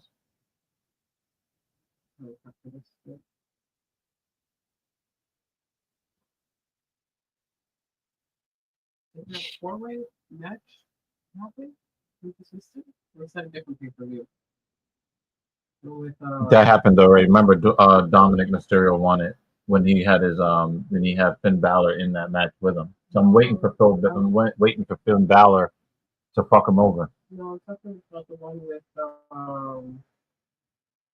Drew McIntyre. I think Damian Priest. So and the crowd is chanting "Thank you, Cena." He's still trying to get the crowd to go against him, and he can't get them to do it. I think that WWE is really having a really big problem right now, trying to get the fans to cheer for the faces they want the fans to cheer for, and to boo the heels that they want them to boo. And I think it's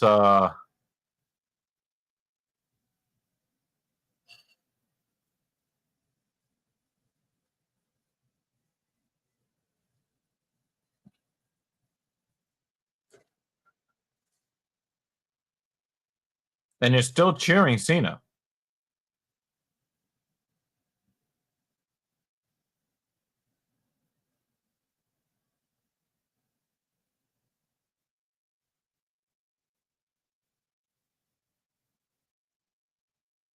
Yeah, so that was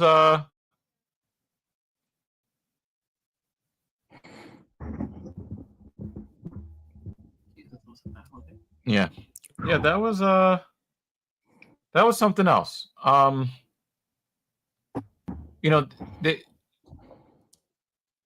not sure that I've seen WWE have this problem to this extent as they have it right now, where people are refusing to cheer for the faces that WWE has put in front of them, and they refuse to boo the heels that the WWE has put in front of them.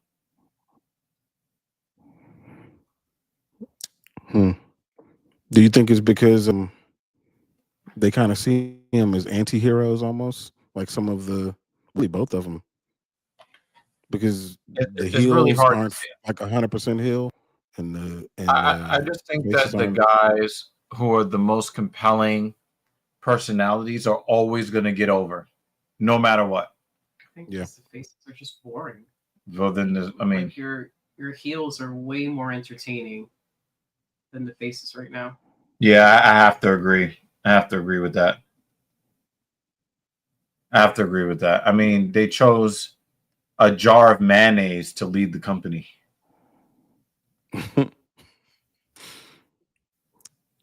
Yeah. I mean, but isn't that generally the case though? The heels tend to be more entertaining. Like not always, man. Like again, I'm sorry to have to keep going back to this. LA Knight should be the face of the WWE. Especially during the talks. era. I like how he talks. Yeah, like the way he commands the mic. He's exuberant. He's got the look.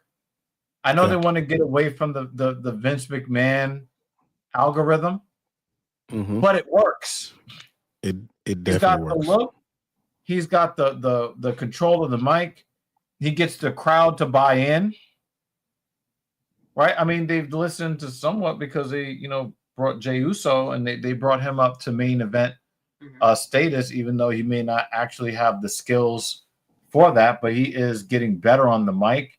He definitely has the crowd buying in the yeet. I mean, I don't think I ever bought a WWE t-shirt until Jey Uso.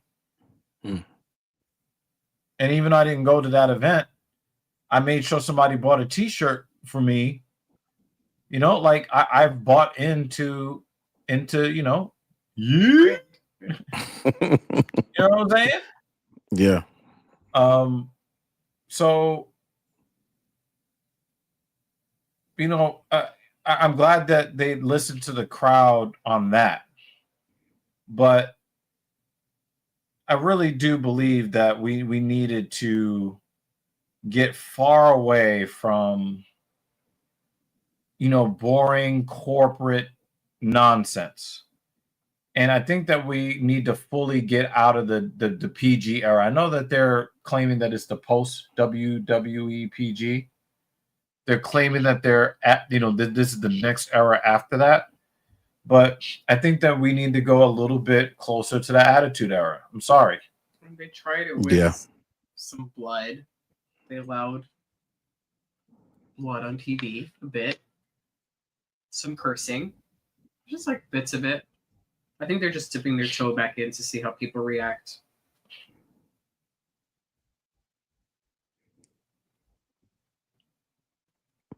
But I do want more blood. Well, you like, and Dan all want more blood. I think I like the females more than the dude. I mean, we were saying how at WrestleMania, the majority of the good matches and probably the actual best match. It's the ladies' match. Yeah. But the problem for me is that I don't watch wrestling for the wrestling anymore. I watch wrestling for the storylines. Yeah, and soap opera. The ladies have improved their in-ring product, but I don't care about any of their stories except for Liv Morgan and the Aussie chick. Those are the only two ladies that I care about. Yeah. How are you going to get me to care about more than just Rhea Ripley and Liv Morgan? Mm-hmm. I think for me, it is about the looks. Like for me, when it comes to the females, I mean, Rhea Ripley, Jade Cargill, Bianca Belair. Like if they're coming on, I'm gonna watch. I don't care what's going on. Win, lose. I don't care about Bianca Belair whatsoever, but Jade Cargill, I find her to be extremely impressive as far as her physical strength. Mm-hmm. But she's a spot monkey right now.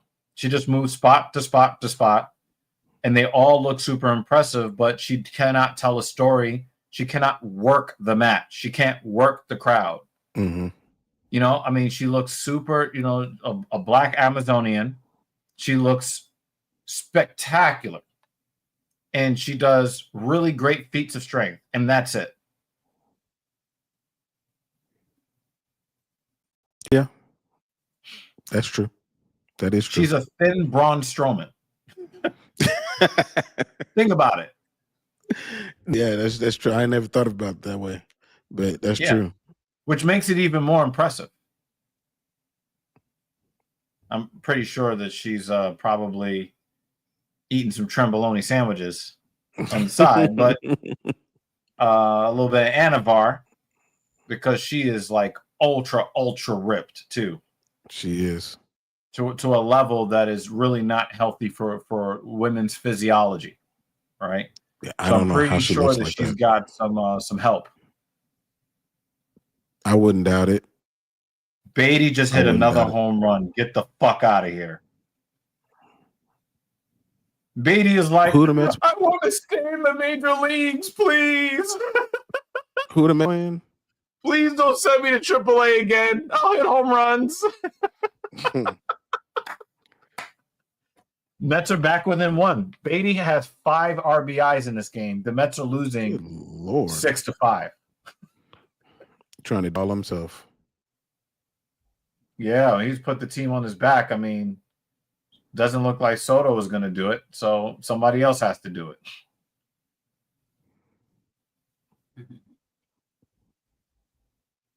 Yo, that's what Mary said. Yo, that's funny as shit. Oh shit.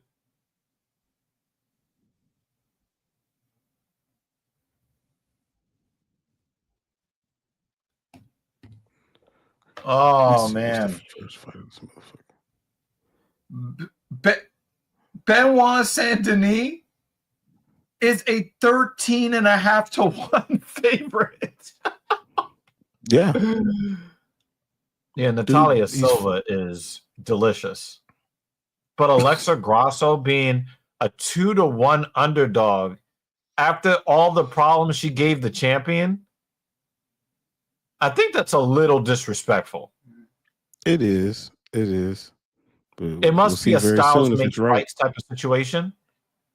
It is. I mean, because Natalia Silva, what I think is going to happen is Natalia Silva's speed is going to make Alexa Grasso indecisive and therefore not strike at all. Like she's going to be standing around waiting to figure out what she's going to do. And while she's doing all that waiting, Natalia's going to be peppering her. You know why I she disagree might with get out of here. You know why I disagree with you? Mm-hmm. Because I've seen a trend among WMMA fighters for years where the women look like world beaters until the cage door closes. Until the cage door closes.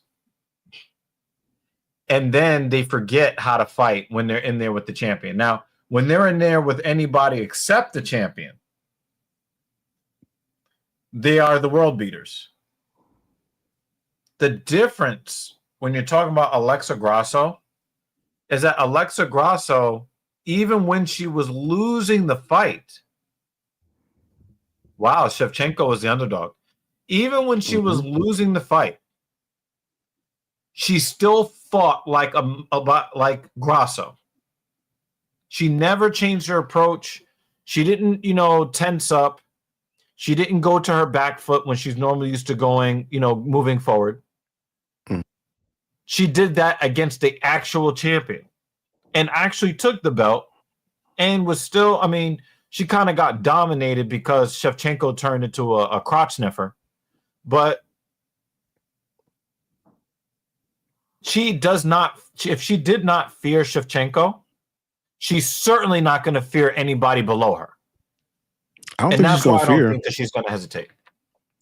I think that what's going to make her hesitate is it's an overload of information.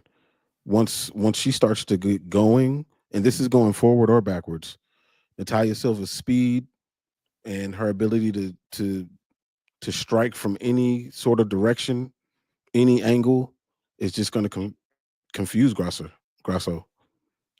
But I don't think that the moment's going to be too big for Grasso or that she'll be hesitant because of anything outside of just that. But we'll see. We'll see. I think Grasso has to figure out how to mix in some sort of playing. Because if she keeps it at range and it's a striking fight, you don't think? But I think Grasso is a really good boxer, though. She is.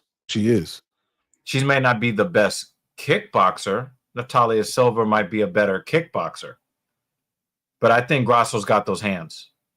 She does have hands, but I think that because she only has the hands, that's going to be the problem. Right. I can definitely see that, especially if, and I do kind of get annoyed when I see fighters who, when I see fighters who have the talent to prioritize leg kicks, and either they start out the fight doing so and never go back to it, or they only start putting calf kicks in the bank in the second half of the third round, where it doesn't even, you're not really going to get the kind of effect that you would get as if you started out the fight chopping the legs down. So I do believe that Silva gives herself a really good opportunity if she's successful with leg kicks to start. But overall, I just don't think that Alexa Grasso is to be denied. I just, as much as I love Silva and the way that she fights,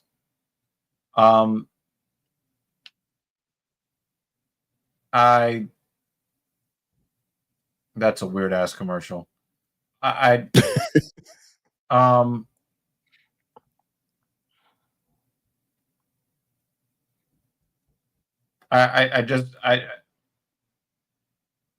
just don't see Grasso freezing up due to anything that Natalia has to throw at her. I just don't see it.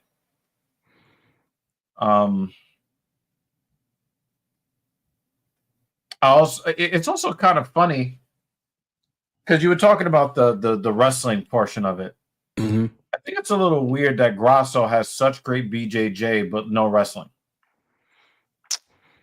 Yeah, you would think that they'd figure out how to get it to the BJJ part because her BJJ is really good. It's really solid. You've never seen somebody get snatched up as fast as Shevchenko got snatched up in that first fight. Yeah, it was like that, and she was on her back. That was actually kind of scary how quick that happened. That's what made me feel like, oh, she got something for her in match. Like she might figure out a way to do it again. Yeah, it reminded me of, it was a Do Bronx level move. Yeah. That I was just like, holy crap, that's some spider monkey shit right there. I've never seen somebody go from bottom position to getting somebody to tap. And the way that she got her with like her whole arm underneath Valentina's neck, like whole arm on her neck. It was crazy. It was almost like Valentina was so shocked. She was like, I don't know what's going on. She froze because of too much information. She held on real tight. You could see that the board was when she took her arm off. Yeah, and there was no chance. There was no chance. There was no fight in the hands. It was go to sleep, ho. If you tired, you try to go to sleep, ho. For real, it was immediate. So immediate. What was this? I'm sorry. Yeah, it's I think that we have a different expectation of the approach to this fight. So I'm really interested in and how it actually, because I think that you're probably a little bit more seasoned as far as analyzing fights than myself. And I see the fight going one way, you see it going the other. I can't wait to see how that fight actually happens. Before, I didn't really give a fuck about the fight. I just wanted to stare at the hamstrings, quads, and gluteal complexes that'll give me a complex in my pants. You want to go get a cup of water? Maybe a little bit of lemonade for myself. I also need to take my allergy. Oh man, Hard up. It always seems like Belal's glasses are too small for his face. I mean, the Englishman, man. I thought that he put his eye out for good. I thought that might have been, when I saw the blood coming out of Belal's eye, I thought that was the end of his career. Yeah, it was bad. That was bad. Yeah, but I mean, look, I think he'll lose that fight. And Belal was getting his ass whooped in that fight. Yeah, he really was. So I think that was, in hindsight, and of course, hindsight's 2020. No pun intended, but like that was good for him because he would have took that L, and it may have taken him longer to get to the.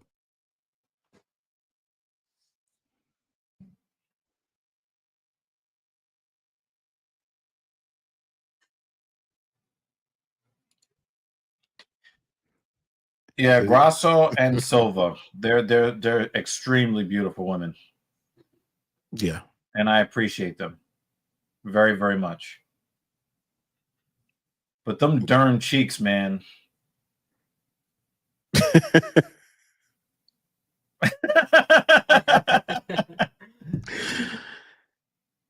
thumbs up. Also, can we get 4 thumbs up from the cameraman anytime she fights? Mm-hmm. They all up in her crack. He's a professional.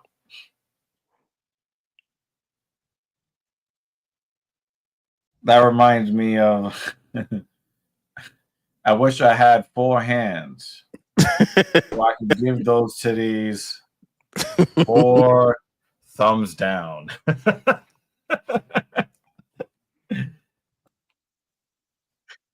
Dave Chappelle, man. I feel like that should be required viewing. The Chappelle Show, seasons 1 and 2. Yeah, not 3.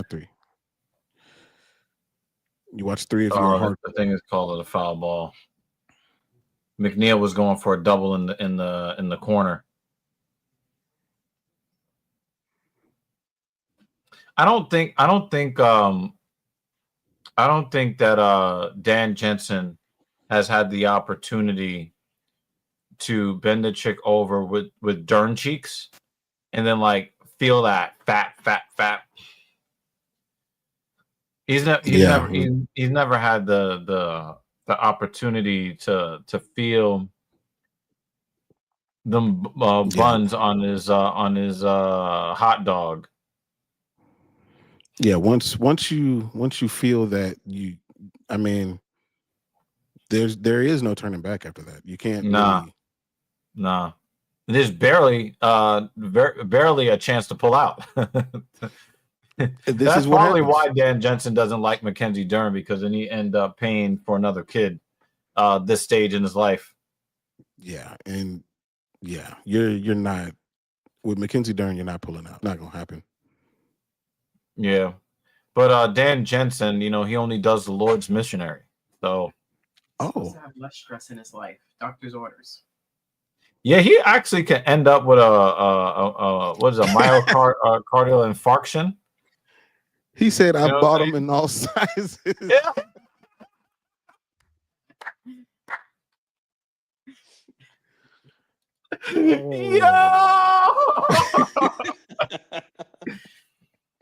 I mean, how many muffs have that beard touched? Man, that's probably why it grew like that, right? Some extra nutrients. Yeah, hell yeah. Oh man.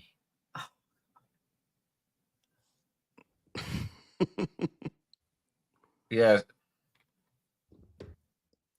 Saki leads to child support. Yes, it does. You feel that first jolt and then the twitch, and then your life is over, man. 18 years? Yep. 18 years?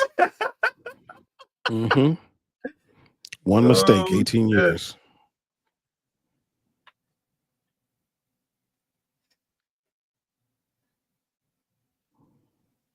These takedowns are coming. Well, Mets have 1 on, nobody out for the top of the order, down by 1 in the bottom of the 9th. Ooh. Is somebody going to be a hero, or are they just going to ground into a double play to end the game?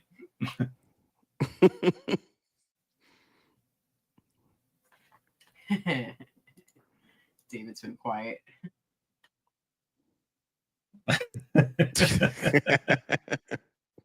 But he will come back for some hate, though. Mm-hmm.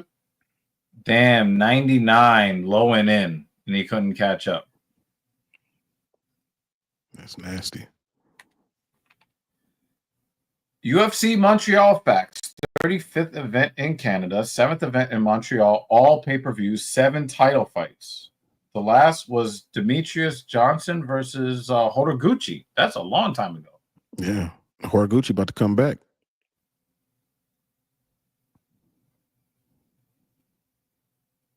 Ooh, check swing. What's the count? We're now 1 and 2.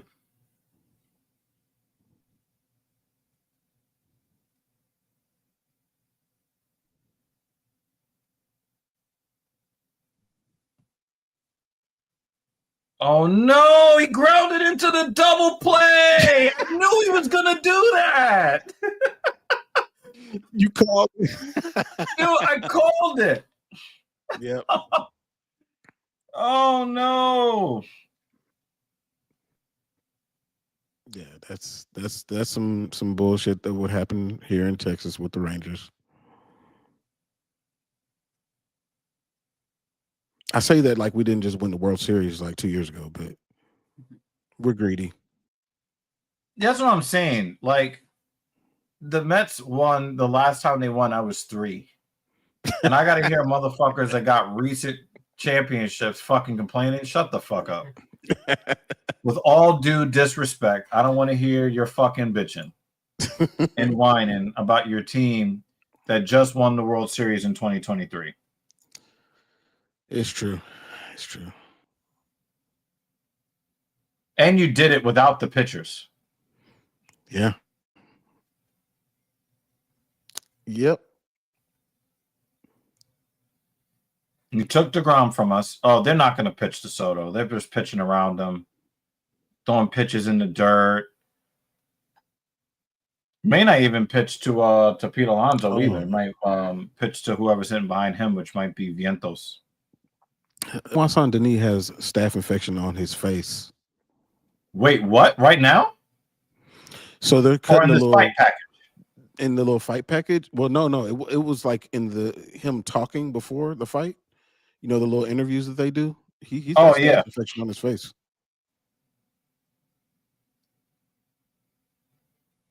Yep.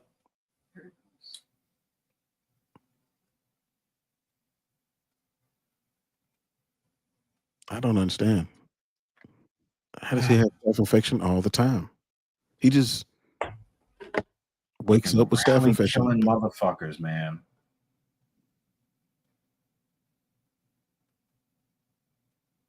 He is a,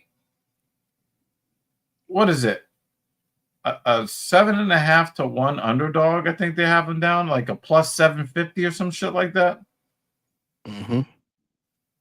Like, why are you here besides the fact that you're from Canada? That's the only reason.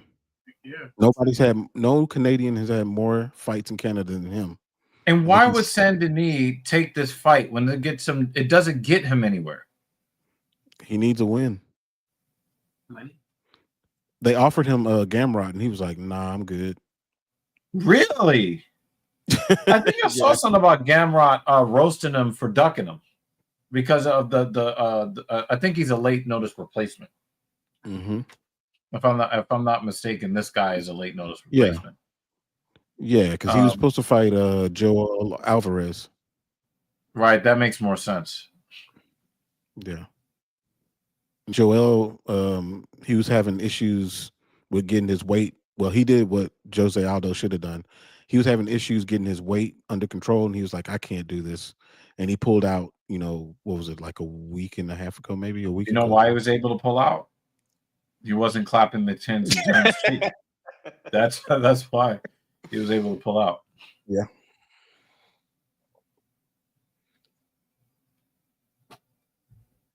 Yeah, Joel. This dude is so excited to get knocked the fuck out.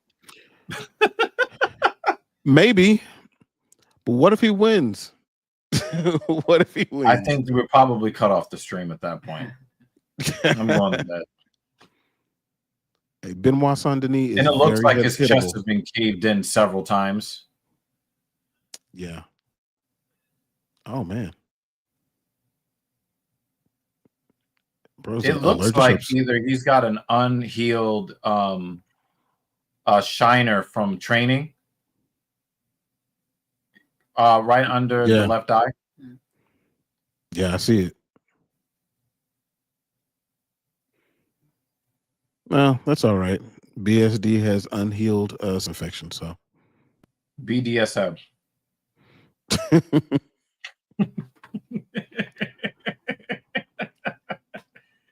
Oh my God. Probably need to eat food and then maybe protein. I'm going to actually try to get up early tomorrow so that I don't fuck with my money, because I got a client that wants to train in the afternoon, so I don't have all day to just kind of fuck around like I'd like to. So I'm actually going to try to get up early and get my leg day out of the way. I'm going to wake up early. I am going to work out, but I am going to make sure all of my Mother's Day stuff is ready to go.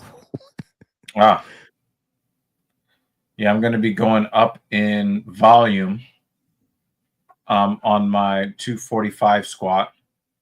I'm going to go up in volume on my 405 leg press. I'm going to probably stay put on the deadlift unless I'm feeling really good. If I'm feeling really good. I was going to say, what exercise do you hate the most? Mm-hmm. Probably the squat or the overhead press. I don't really like to do shoulders. Those are my least favorite things to do is the squat. Yeah. My favorite thing to do is the deadlift. Yeah. No, I hate incline bench press. Can't stand it. I hate David it Banner so is going to guess a head kick KO here. Maybe. And wants to know, who is the other guy here? Why don't you introduce yourself? I am Jax from Making the Walk MMA. So yeah, that is who I am. Yep. Definitely check out his channel on YouTube. Maybe you can put the link to his channel from the link that I sent you earlier. I did the mod wrench as well. Yeah. He said that's Captain Paul.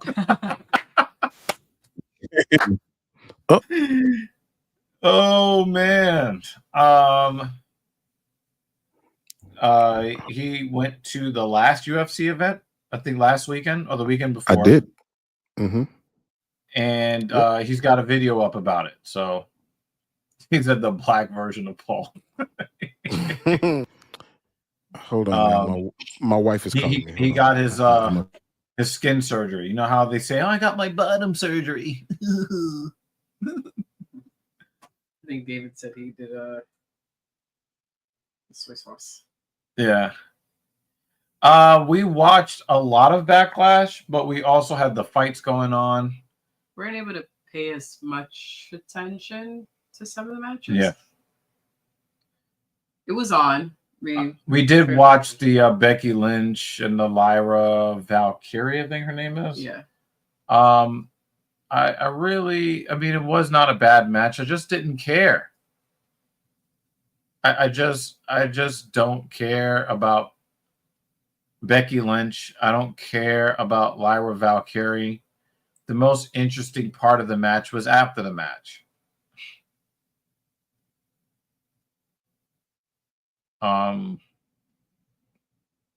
Just really, I just, and we were actually talking about this, Ken.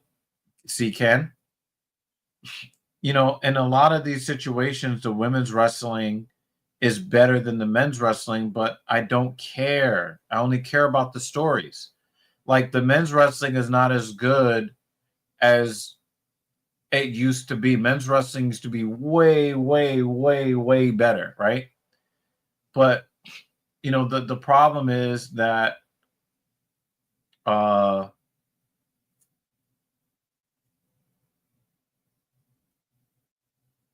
I care about the storylines in men's wrestling, and I don't care about the storylines in women's wrestling. And since I'm watching wrestling for the storylines, even if the women are performing really well, I don't care. Even if the men don't perform that well, I still don't care because I don't want. I fast forward through a lot of the men's matches when I'm late to catch the Raw. Mm-hmm. Yeah, fast forward to Raw. Dan thinks there's going to be a submission here. Again, I don't care about the storyline though, and it was haphazard and rushed. Just don't care. I don't. The only women that I care about in the WWE, Liv Morgan and Rhea Ripley. Those are the only two personalities that I care about. I just care about those two ladies. I agree, but with a little extra. Where you could get me to care about the fight if they do a good job in the ring. If they put on a great performance, I can ignore the lack of a story and I can be entertained with a great in-ring performance. So that's where I agree with you, but then, you know, with the extra caveat of I don't care but perform well in the ring, and you could get me to give a shit and pay more attention and search for reasons why I should cheer for you. You know what it is? I think for me, I'll use Grand Theft Auto as an example to explain why I don't care. Mm-hmm. Because it's not the women's fault that I don't care, Uh-huh. right? Unless they start pushing, like, you know, radical feminism, that's when I actively go away from, you know, whatever it is, right? I'm going to use the example of Grand Theft Auto. When Grand Theft Auto 3 came out, and, you know, Vice City came out and San Andreas, right? Right. The first thing I would do, well, back in the days of like Grand Theft Auto 2, the top-down version before they went three-dimensional, I tried to do all the missions. I tried to actually play the game, right? I did as many missions as I could when I played Grand Theft Auto 3.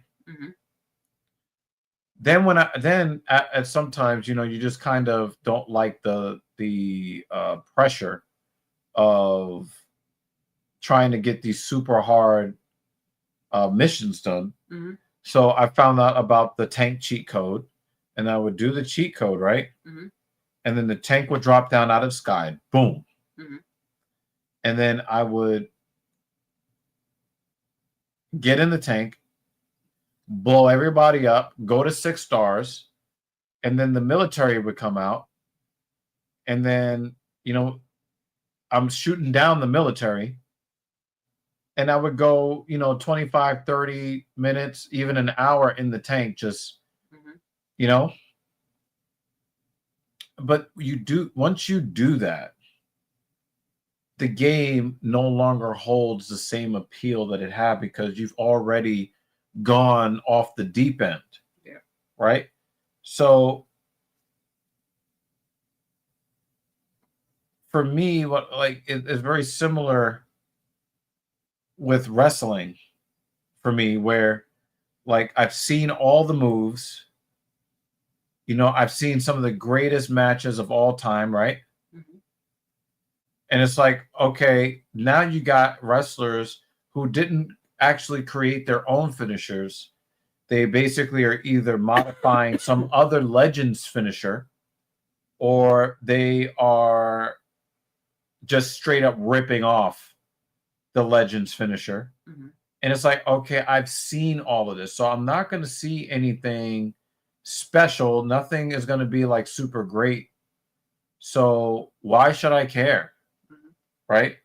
So for me, the only thing that matters at that point is, okay, how does this advance the storyline? I want to know who won. I want to know if they won clean or by fuck finish, and then how did they do the fuck finish?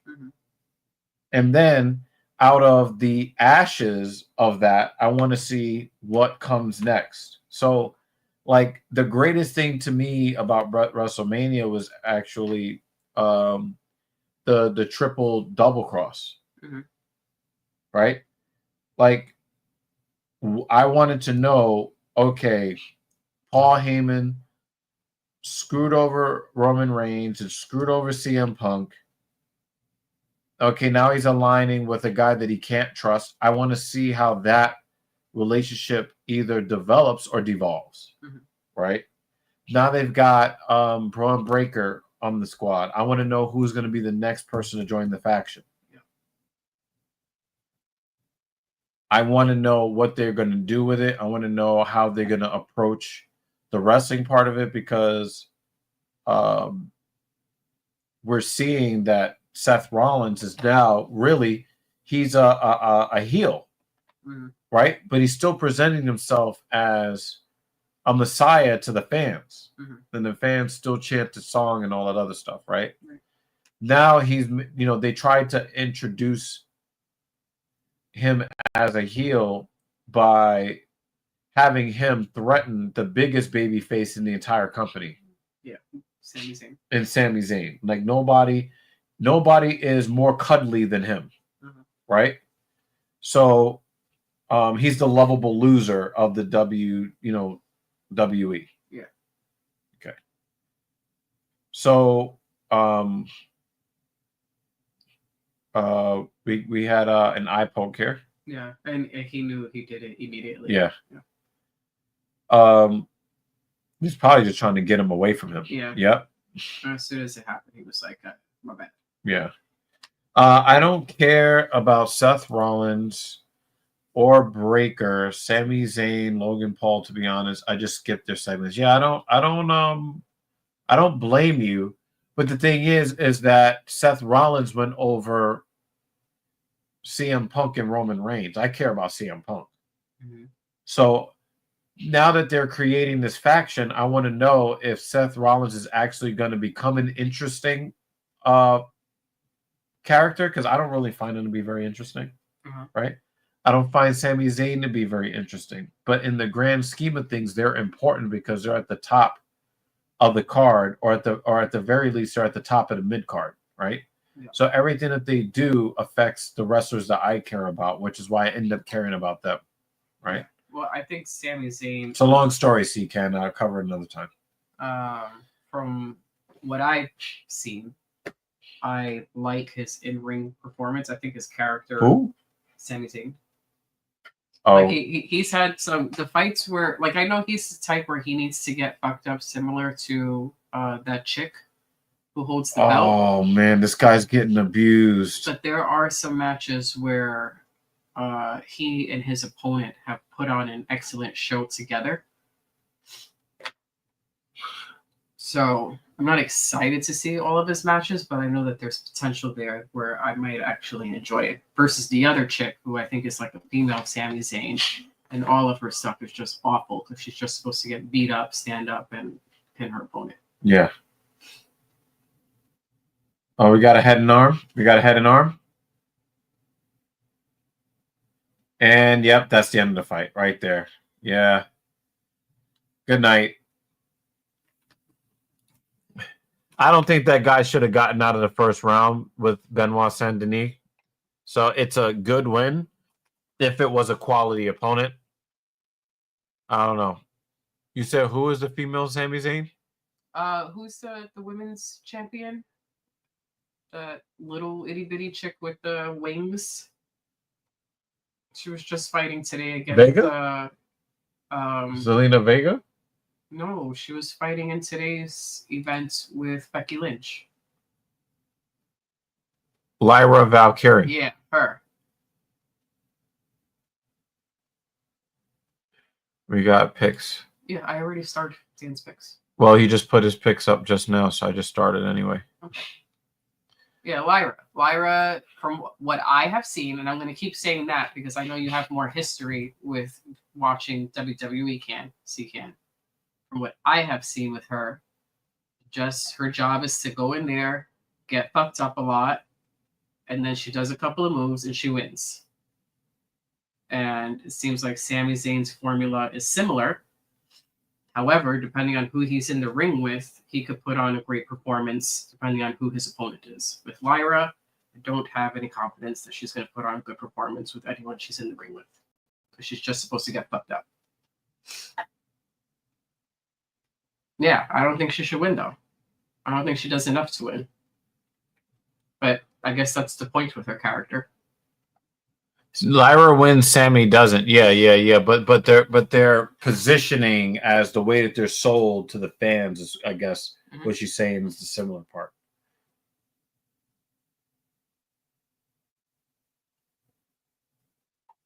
So yeah, I again, like I'm kind of picky. Like, it's also a personality thing, right? Like Lyra Valkyrie, there's like 7 of them in the WWE. Like, I don't care. Yeah, she doesn't stand out. Yeah, there's too many women that look the same and act the same. Right? Like, Joy Walking doesn't watch wrestling. Yeah, she doesn't. Yeah, she doesn't. She doesn't watch wrestling at all.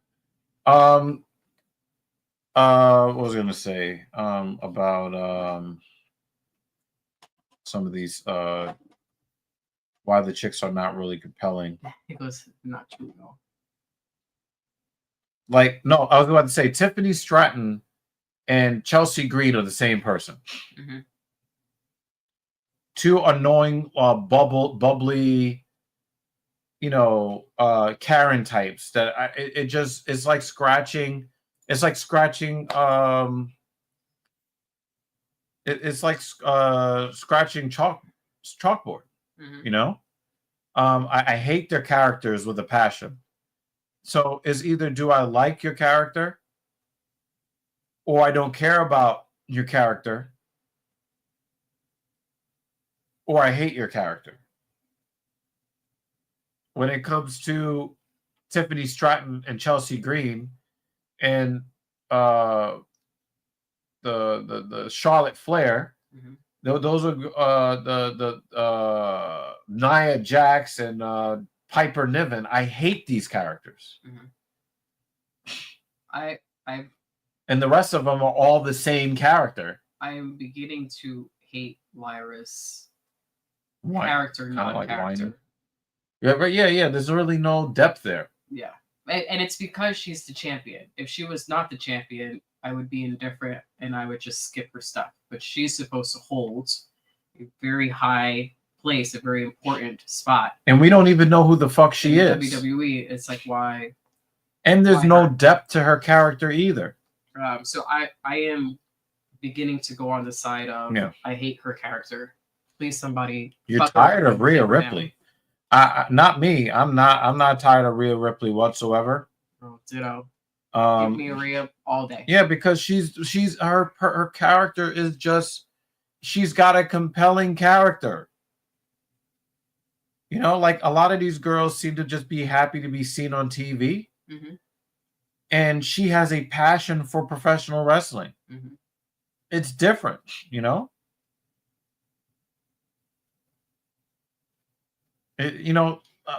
Liv Morgan has a passion. I know that she's one of the little itty bitty hot chicks, mm-hmm. but she's an itty bitty hot chick with a personality. Yeah. She fills that role very, very well. And the thing is, Zelina Vega, I would love to squeeze one or both of her butt cheeks. However, mm-hmm. there's really not a whole lot of depth beyond that. Mm-hmm. And I really don't like Bianca Belair's character, where she pushes certain racial stereotypes that I just don't like very much. She pushes racial stereotypes that I don't like, so therefore I don't like her. Jade Cargill is very physically impressive, but she's very stiff in the ring. And I wish that she had better. I wish that she had a better grasp of the microphone. Also, she needs to do more than just pose. It's spot and pose. But that's all. Spot and pose. But that's all she knows how to do. At first, it was cool because I'm like, "Wow, you look fucking great." Yeah. I'm like, what's the next thing? Yeah. She's like the John Morrison of the women's division. I mean, John Morrison was a better wrestler, but it was mostly about how fucking carved up his abs were. Yeah. Kratos. Welcome, dude. Dan Jensen is trying to Dan Jensen and David Banner are trying to redeem themselves from their But the thing is, I still like Jade Cargill, but she does suck. Mm-hmm. Again, tell me why I should care about the women's division. There are only 3 women that I like. One of them actually sucks. Damn, she's hot.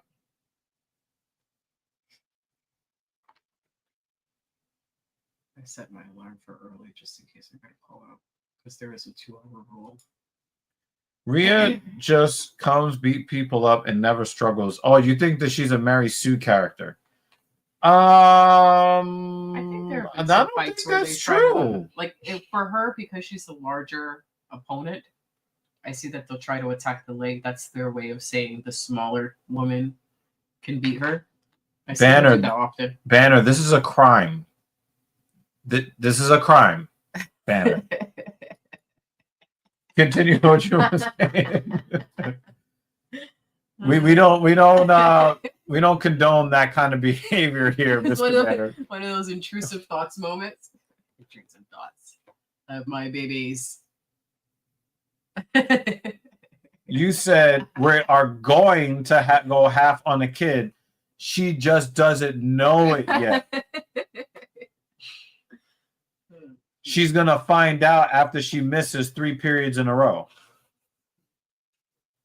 Well, he is Canadian, so it actually might be all right. Yeah, we don't know what those laws are up there. It's just the Wild West or the Wild North.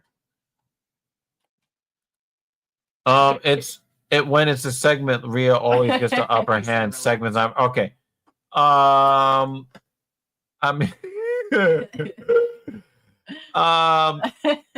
I'm sorry, C-Can. You can be tired of her if you want, but there is a reason why she gets those upper hands. It's because she is the best female on the mic.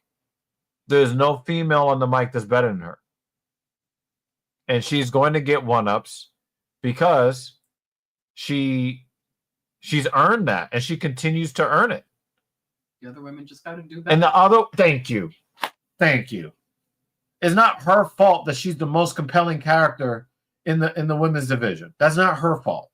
She's also a large, physically imposing woman. We can't pretend that she's, 5'1", itty bitty. A big ass chick. Yeah, she. I would say that she is solid. She is substantial. She's not huge. Well, I'm just talking relative to the other female wrestlers. So she can toss them around. Yo! No take backs, David. No take backs. Oh man. No take backs. You gonna tell me what I said is you're gonna tell me it's slander, but me and Dan saw what you said. I agree with C-Can here. I don't believe that Rhea Ripley is a large woman. She's just substantial. She's believable as a strong, physically imposing, powerful woman. She's believable. Yeah.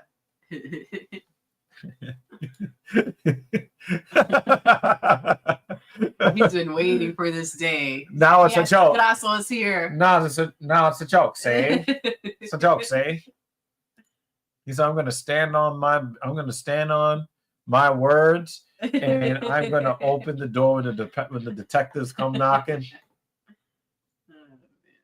Mr. Police, open up. Put the banner. Huh? What? Oh, yeah.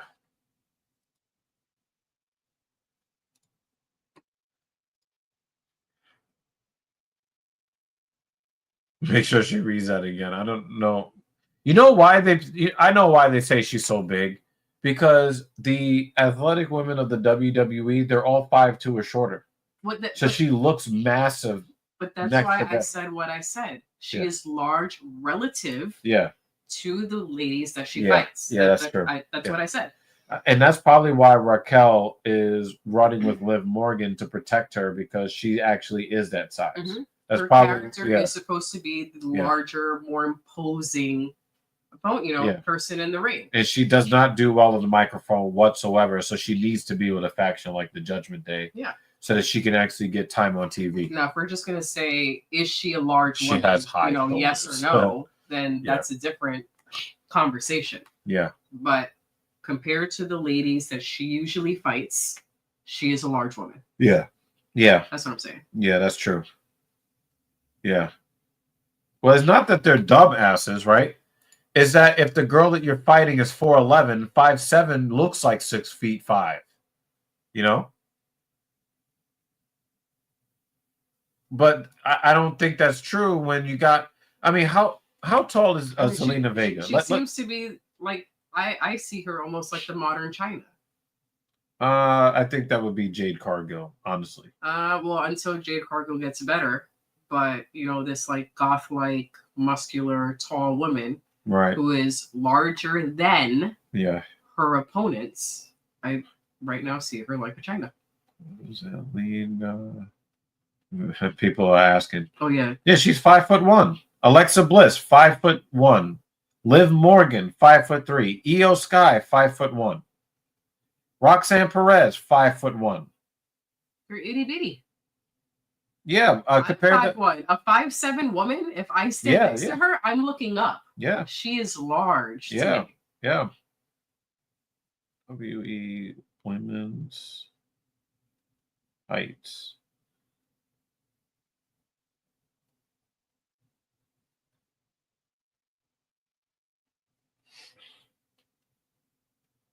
Kansas Jade takes steroids every hour.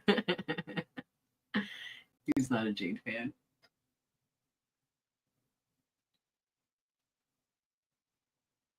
All right, a fight we actually give a crap about. Grasso. They give me like the tallest. I asked for women's heights, and they give me the tallest.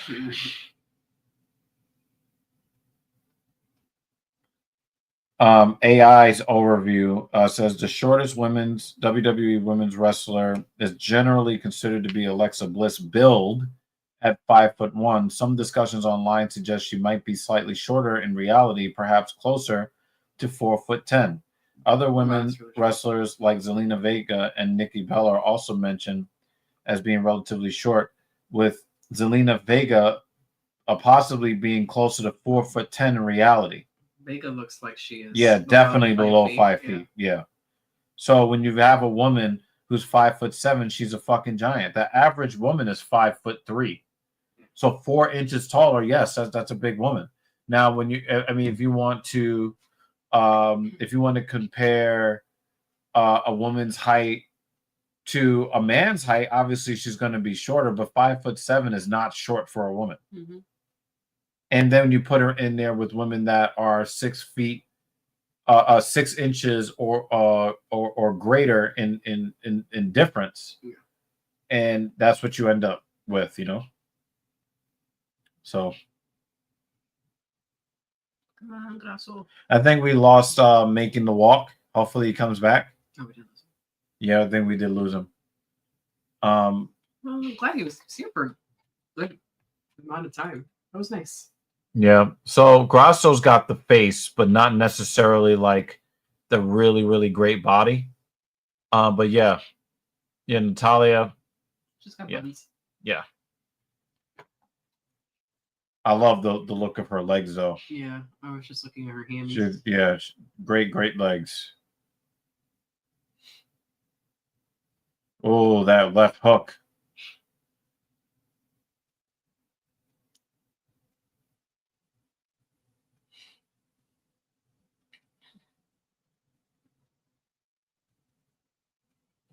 Calf kick.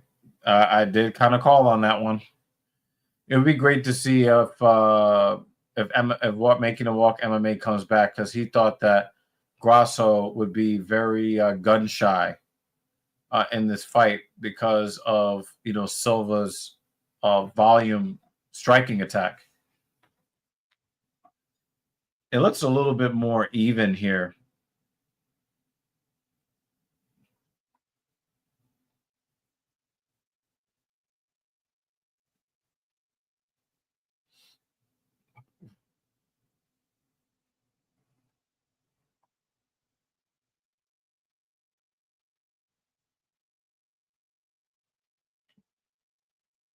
Wow, she just kicked herself off her feet.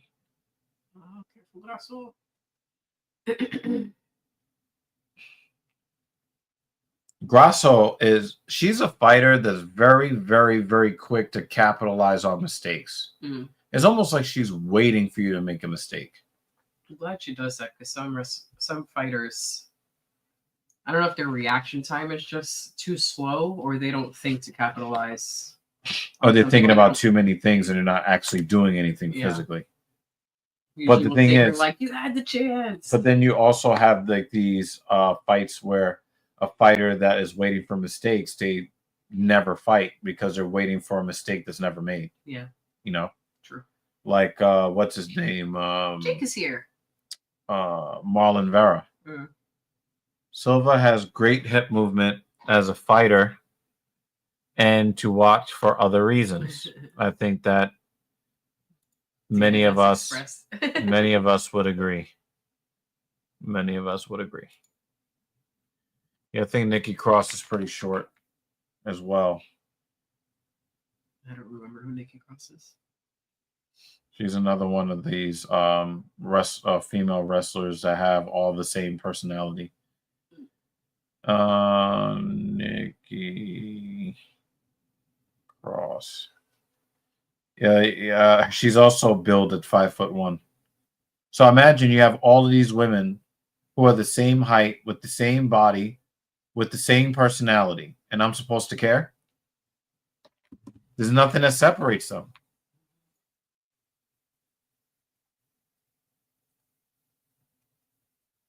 Yeah, but the Wyatt Six are off TV right now, aren't they? And I wasn't watching in 2021.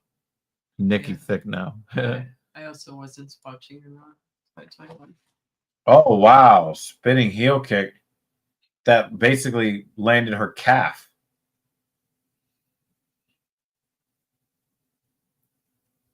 Okay. Well, we'll see what happens because, you know, they had that feud with American Made. And I really thought that the Whites Six should be like a monster faction that kind of lurks in the background that is always dominating. They should always be dominating at all times. Probably need to eat. Oh, yeah, sorry. Just the food, or you wanted to shake some? Just the food, but I probably will need the shake because I need that to kind of recover from last night, but also prepare for tomorrow morning. So yeah, probably both. Oh, Bo Dallas has an injury. Okay, that makes sense.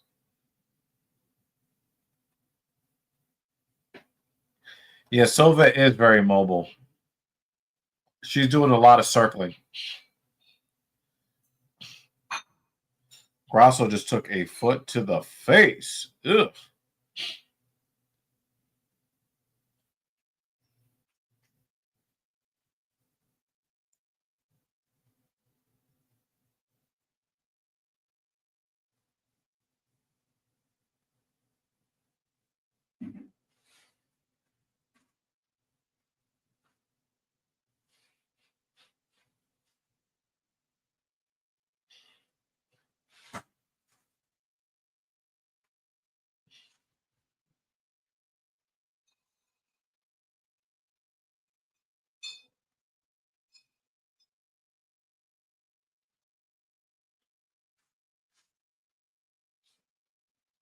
I would like to see Grasso be more aggressive, obviously. But if for no other reason, she's fought multiple 5-round fights in a row. This is a 3-round fight. You know, I want to see her step on the gas.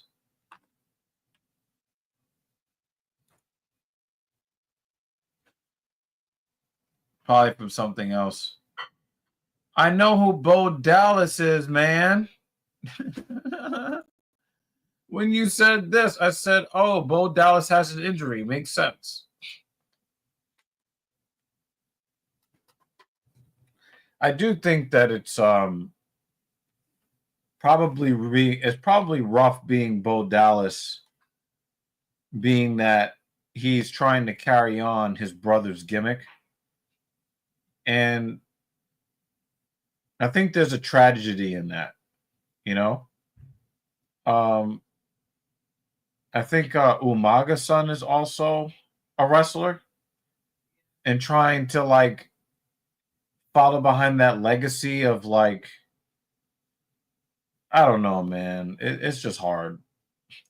It's hard to like really fathom. You know, you're out here trying to entertain the masses, but you're trying to entertain the masses with something that causes you an infinite amount of pain. I mean, I know that there's this thing about you know, carrying on the legacy and using that for cathartic reasons, but I don't know, that just kind of seems hard to do, you know.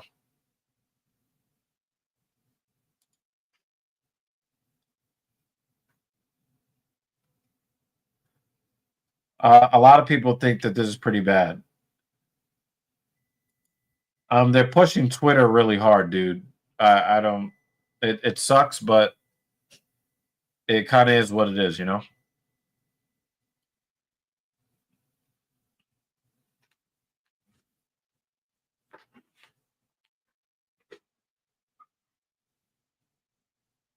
Oh, no, you good?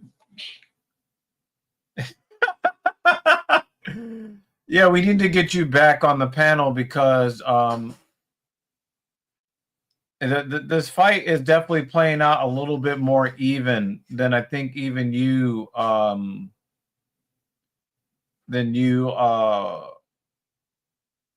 predicted.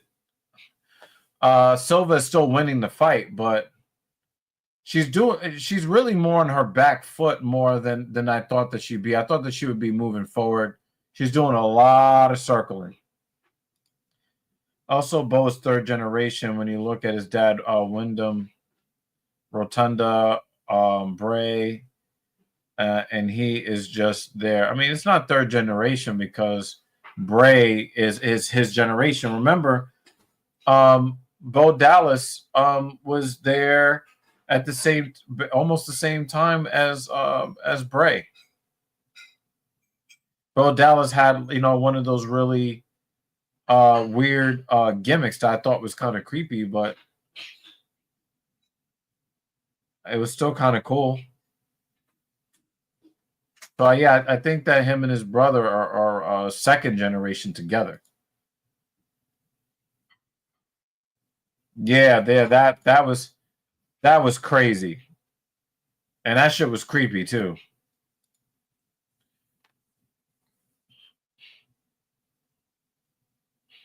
An unauthorized food run. That's crazy.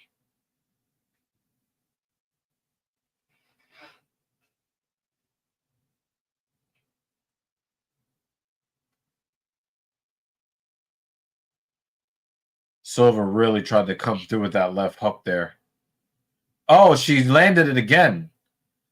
Oh, we got some swanging and banging at the end of the second round. Woo! Oh, she is lumpy space princess. Grasso. Oh my God, you got to see these lumps. One of them burst open.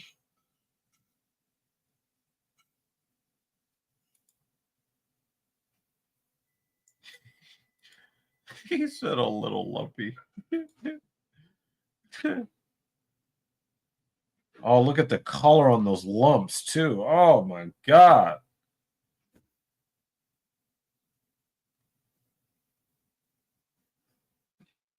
Boom! Hold that.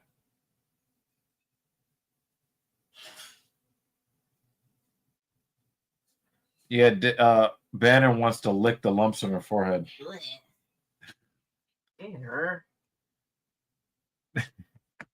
Yeah, she is losing the fight. Dan said he's doing her and the lumps.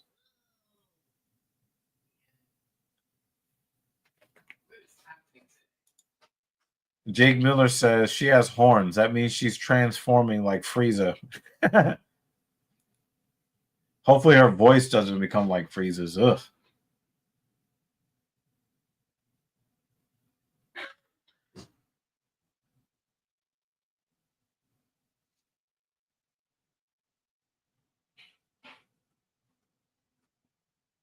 Grasso starting to let go with a couple of combos.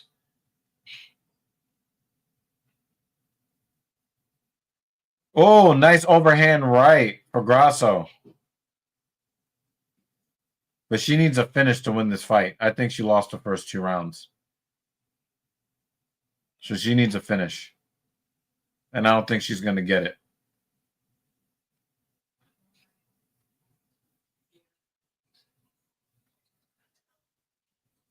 Yeah, I agree with this too. You know, I can definitely regain a sense of fandom for Valentina Shevchenko if she actually tries to fight, you know? But if she doesn't,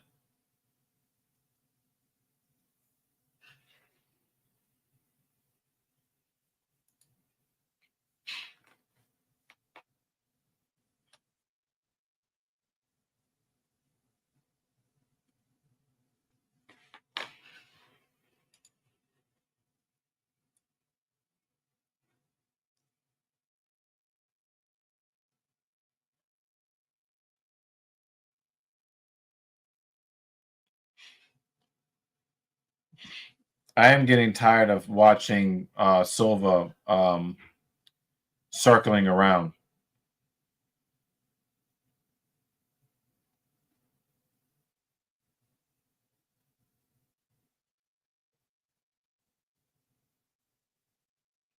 Grasso is throwing with authority right now.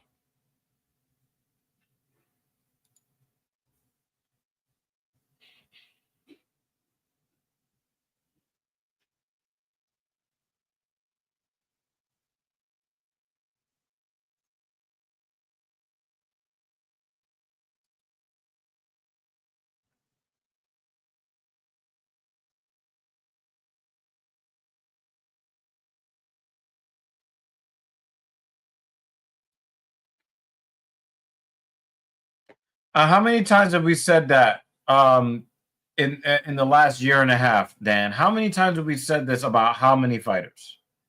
It's really getting to be annoying.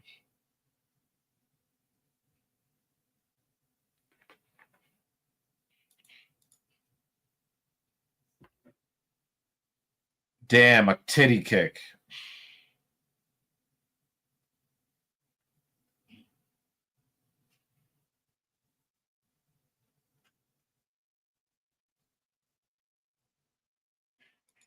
That sucks. This really sucks, Jake. Sorry you had to see that. I've seen something like this, I think, once or twice in my life. And it does stick with you. It sticks with you.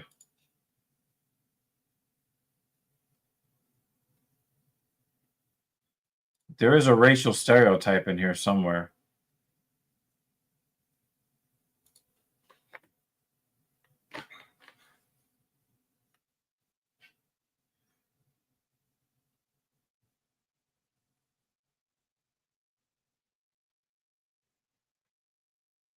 Grasso needs a finish.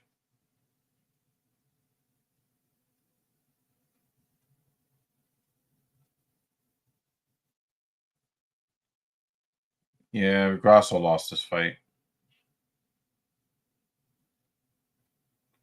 And the thing is, it's not like she's being frozen by, you know, this great offensive output from Silva. Silva's doing a lot of running. You know, there's a thin line between, you know, effective movement and good footwork and just fucking running.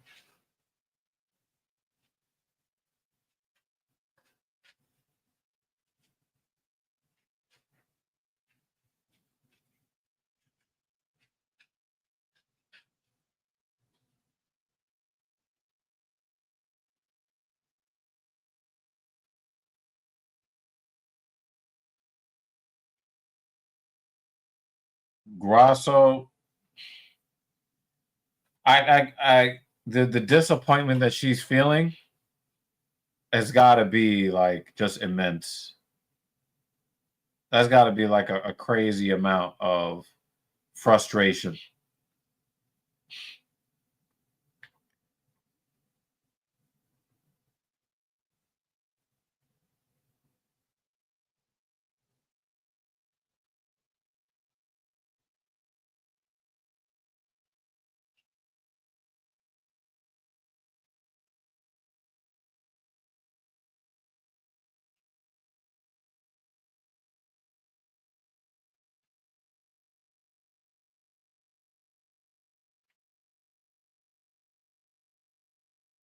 Grasso failed to cut Silva off in the fight. I think that is where she lost the fight.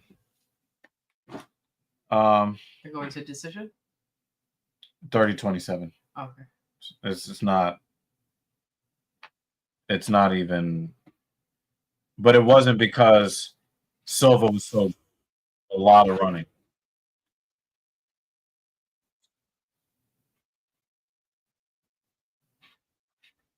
See? Yeah, that's chalk. Okay. Give me a second. I'll be back in a second.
She's still beautiful though, but I didn't like the way she fought here at all.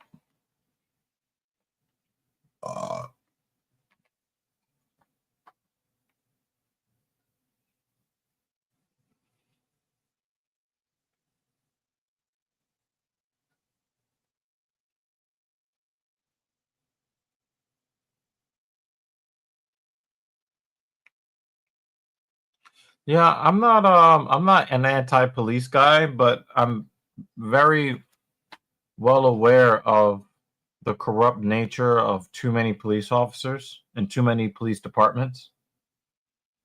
You know, way too authoritarian for a country that is called the land of the free. You have too many people. And you know, we talk about how free our nation is, but we have the most prisoners per capita of any country in the world, and that includes North Korea, that includes Iran, that includes Afghanistan. You know, like,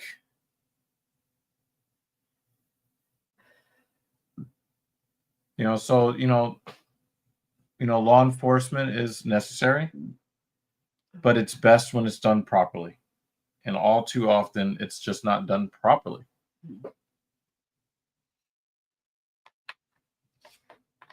So I don't have an innate hatred towards police.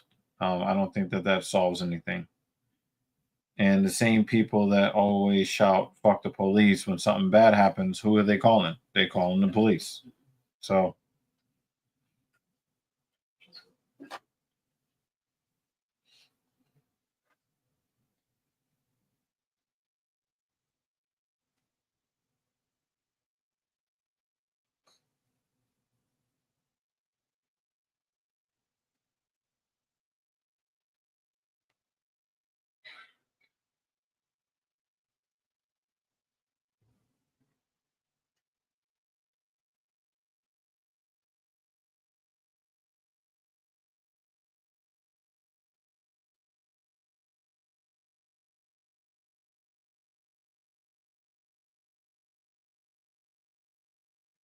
Feel this level of shade tomorrow. Better. But more than 24 hours now. You know what I mean?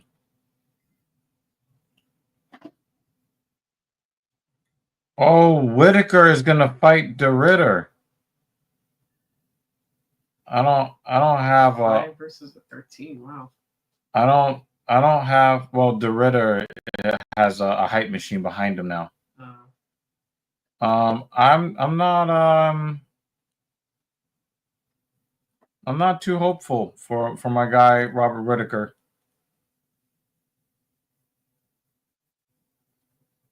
This will be the first fight since he got his mouth caved in by Hamzat.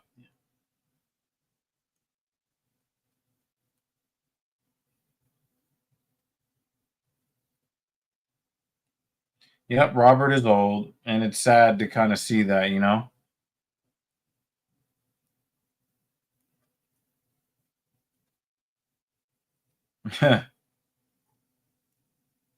I think that those things are better when it's in a movie than in real life, Jake, personally.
Oops.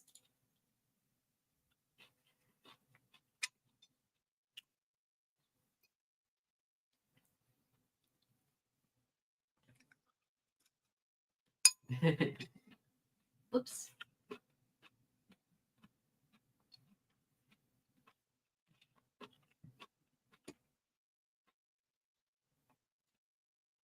To look like Vitor,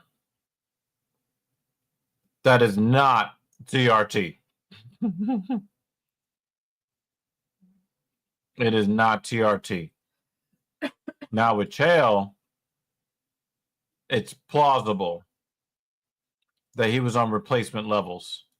Vitor, hell no.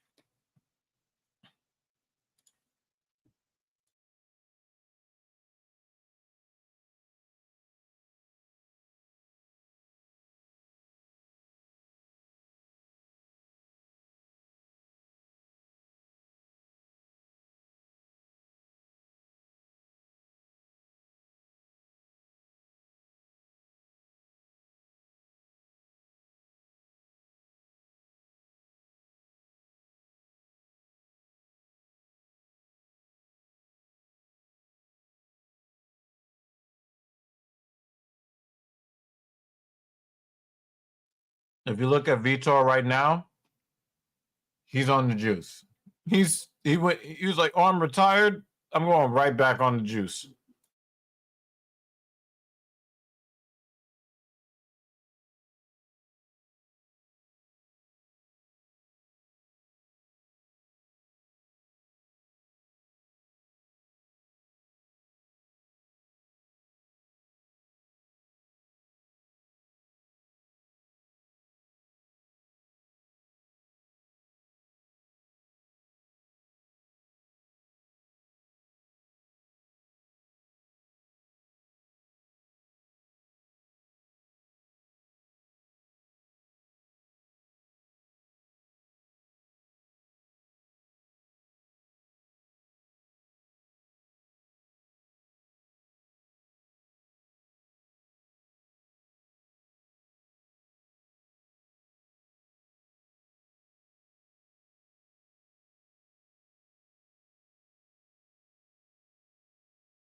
There's a common misconception about anabolic steroids that you can take them and then you're going to be Adonis.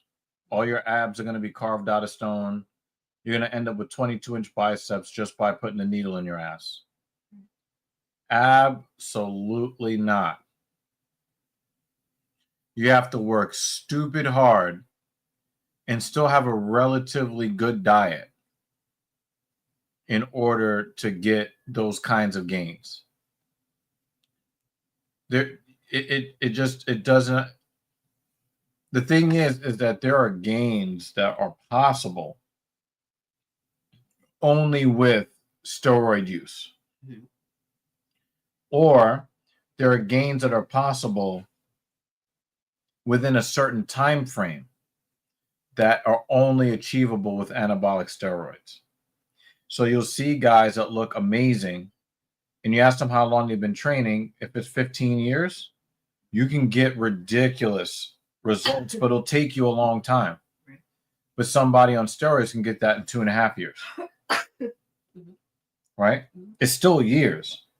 And it's still years of consistent training. It's just not as many. Yeah.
David, are you surprised that GSP is in his corner? I mean, Ariel Helwani has a lot of connections in the MMA world. I'm not surprised he would get GSP in his corner.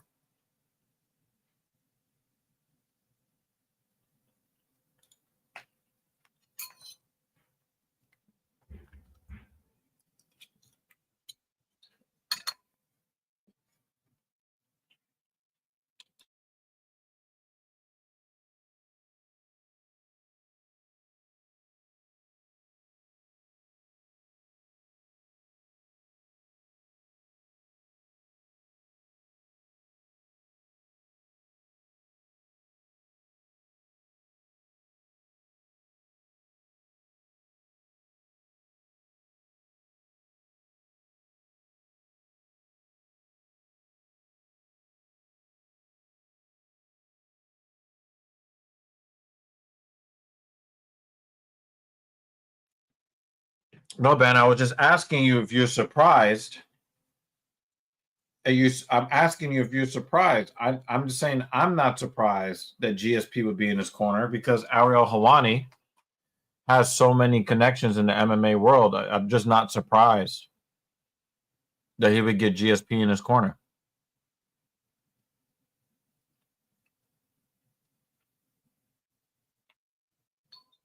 Verna Janjidoba should be there.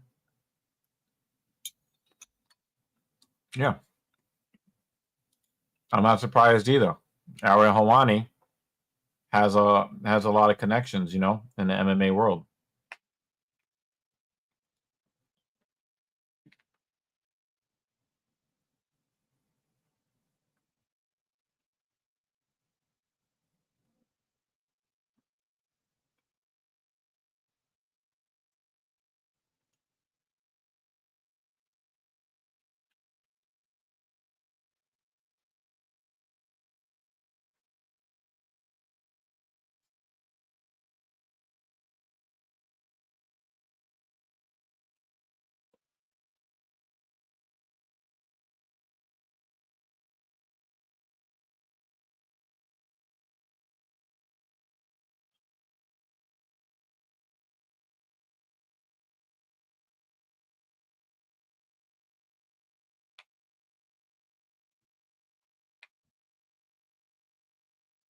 See, this is why GSP and Dana White don't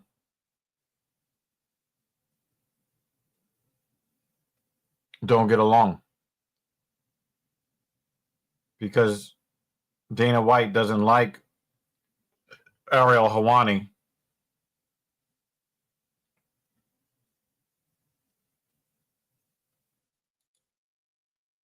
Yep. I'm with you, Dan. I'm with you.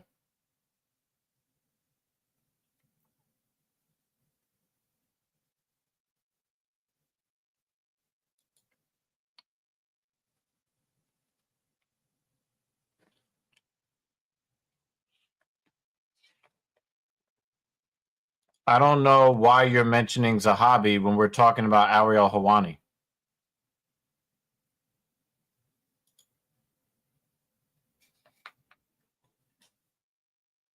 Oh, wow. We got the wrong banner up. My bad.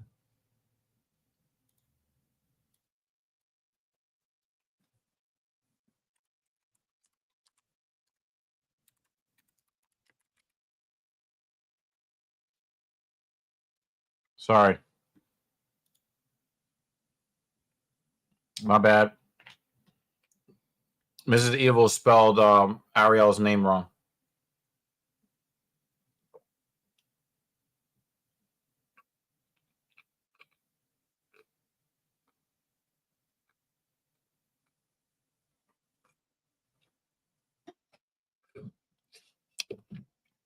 I very much doubt that he's embarrassed, but he should be.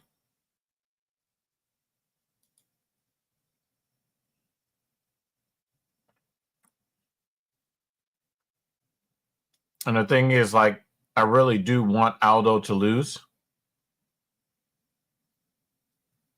Because I just think that it's really nasty to miss weight like that. But I don't think Zahabi really has anything for him. And, Zahabi actually did deplete himself and Aldo didn't.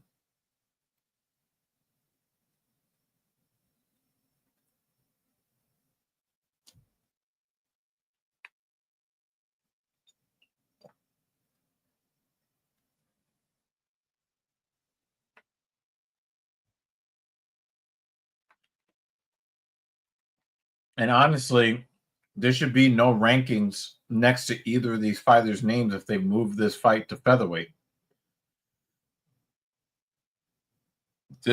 Aldo really fucked this matchup up.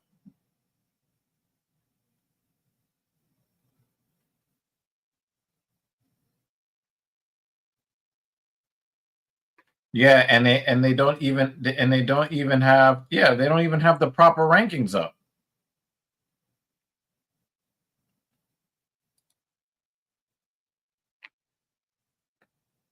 And I've never been impressed by Helwani's in cage performances, even in the wins. Yep. It's just bad business. It's bad business.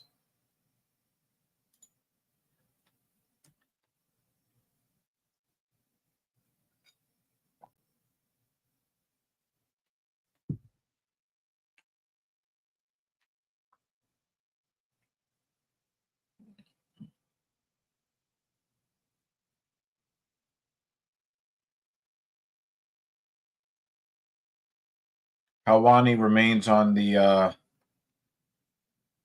back foot. But again, he is the one that got depleted, and Jose Aldo wasn't. And it's messed up. It's real messed up.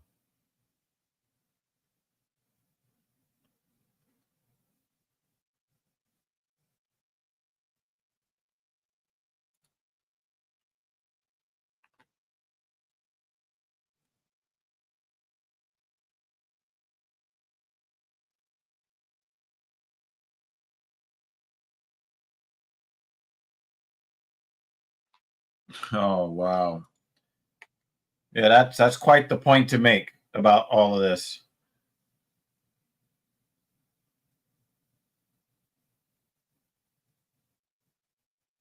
And it's sad because we don't really care about what's going on in the fight. You're looking at these two guys in the cage, and the only thing you see is Ariel Helwani on one side and one of the worst weight misses in the history of the UFC on the other side.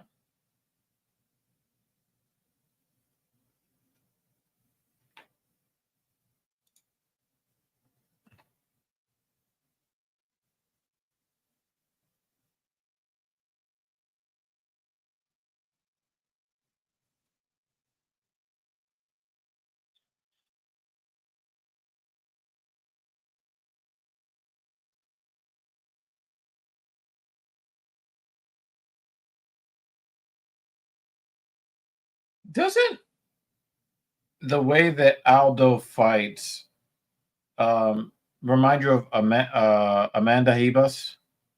They have the same stance, they have the same jittery hand position.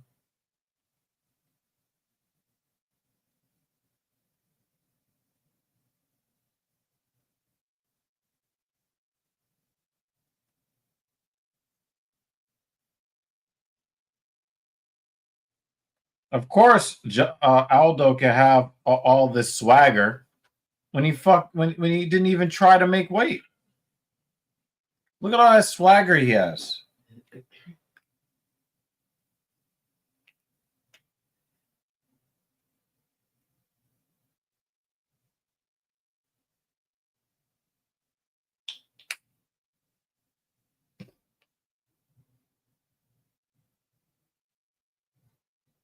Ariel Helwani has a problem with accuracy. I haven't seen Dan Miragliotta in a little bit, it seems.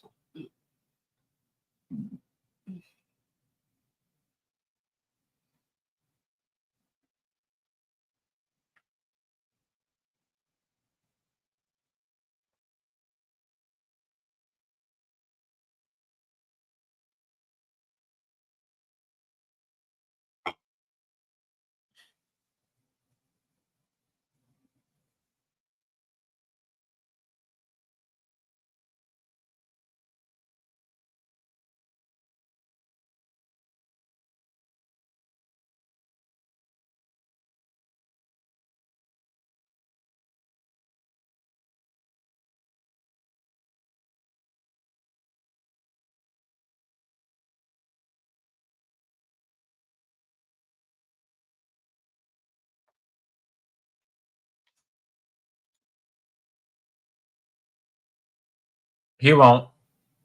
And I think it's more of a matter of when he'll win. It's not a matter of if.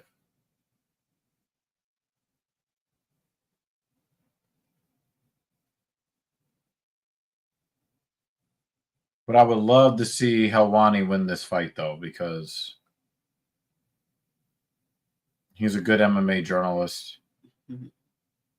And he got fucked over by Aldo when it came to making weight.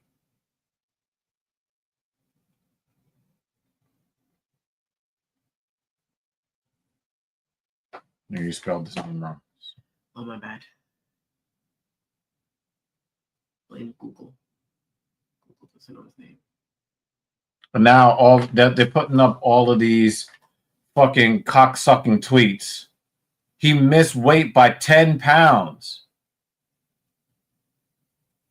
And it seems like he missed weight on purpose.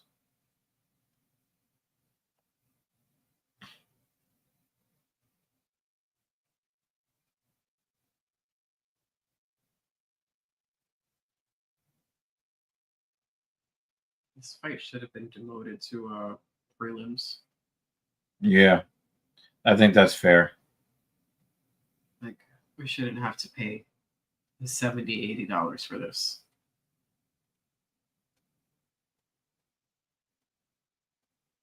But the thing is, Aldo has a contract that's, deep into the six figures per fight. So, No, that should be. I think that should be a new stipulation. All of the current punishment plus demoted to a lower level. I would card. I would love to see. Well, then you would also be punishing Ariel Helwani because I know I was about he to say gets that. a percentage of the purse. I understand that. However, I still think it's necessary. Sorry that it's going to punch the guy who didn't make weight, but what's the lesser of the two?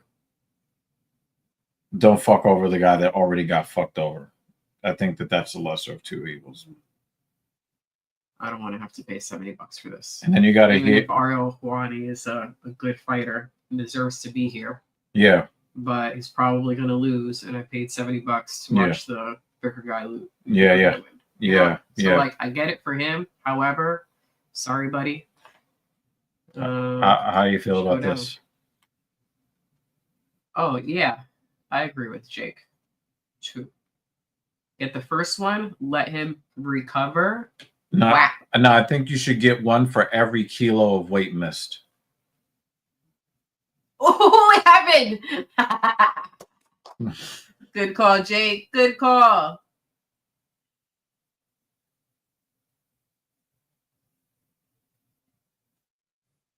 Good call, dude. We got the first. Don't apologize.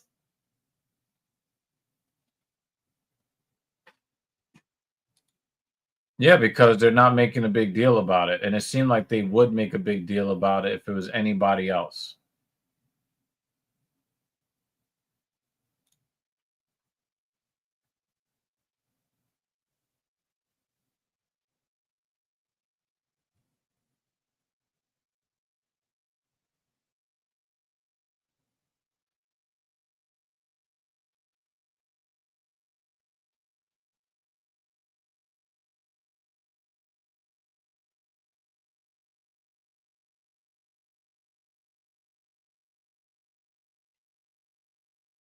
We got 2 Victor Henrys. Jake, am I gonna win the Mega Million? Right after he said this. Right after he said this.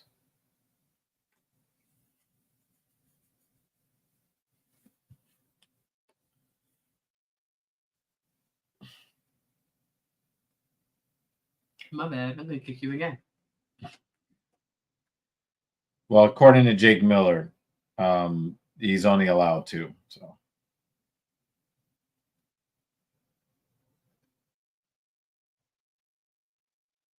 Oh, Jake thinks that.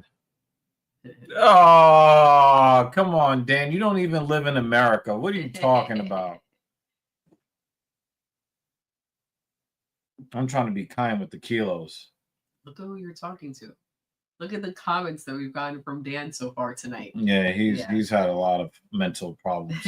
No forgiveness.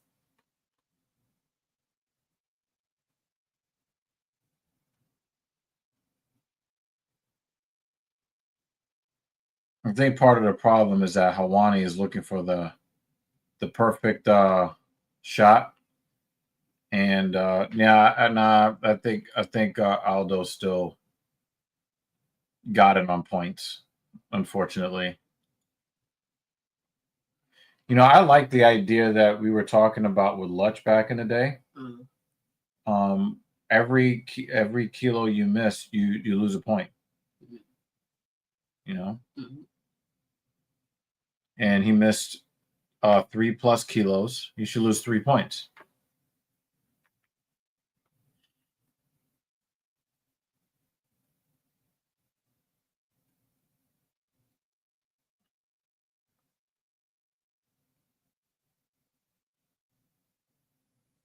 His striking accuracy is trash. Helwani, man.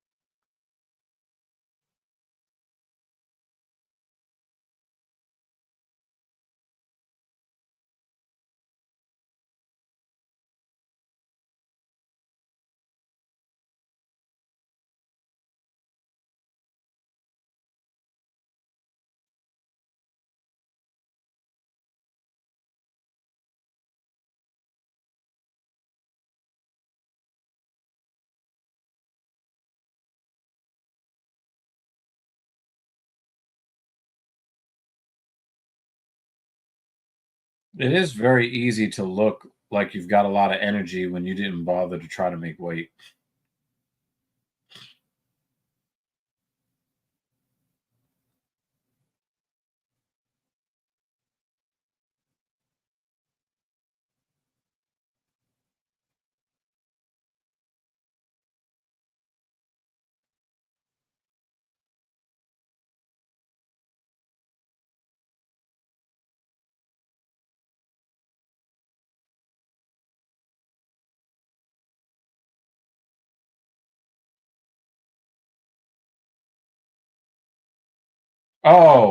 Oh, shit, and he's dead.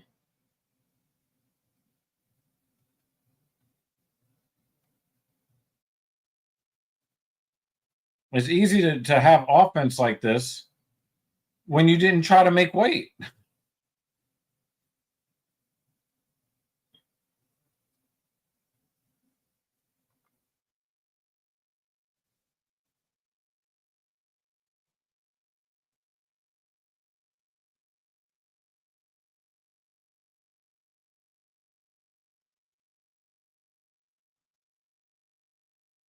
What are you looking at?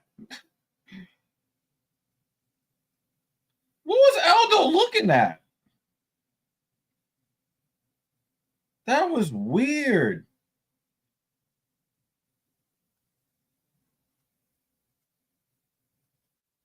I really did think that was a fighting sequence.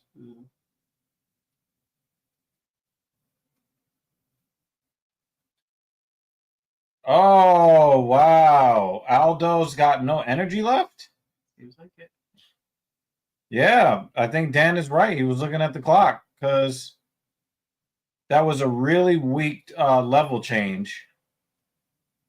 And it might have been a body shot. It might have been a body shot. And now Aldo is going to try to pull guard here.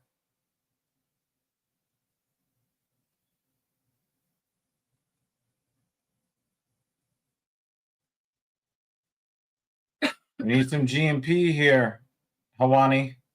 Maybe use your nose.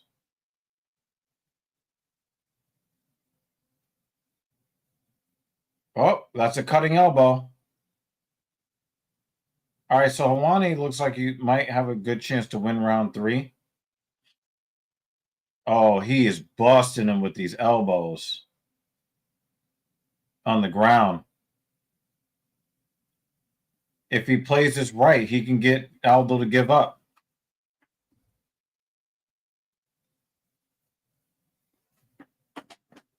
Now it looks like he's starting to. Aldo looks like he's just trying to survive here. 70 seconds for the nose. Landed a couple of solid elbows there. Oh, he's grabbing his glove. He's still grabbing his glove. That's crazy. Oh, we got blood. We got blood. Oh, look at his cheek. Oh, Left cheek. Oh, 40 seconds. Look at the left cheek. It's wonderful. Oh, big elbow. Oh, another one. 30 seconds. Drop these balls.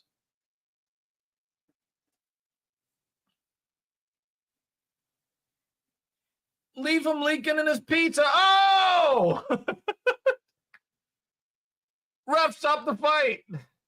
Come on. 12 seconds. This is, oh, man. This is bad.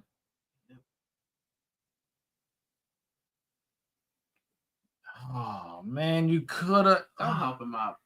Leave him on the Come floor. on, ref. You could have called it. Leave him on the fucking floor. You could have called it.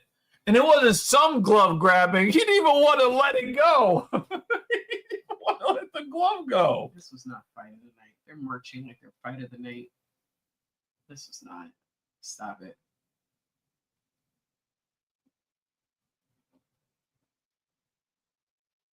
No, what I mean, I would love for something like this, man, but they're gonna give the fight to Aldo. Yeah, they're gonna give the fight to Aldo. Oh man, it's unfortunate, but you know they've been kissing his ass all week and all weekend, so.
There we go.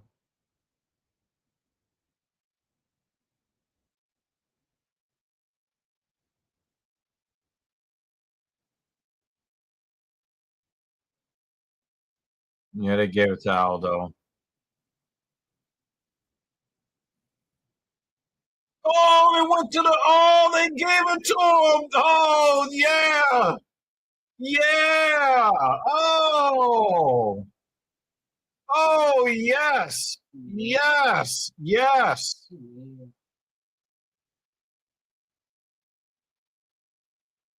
Oh, yes.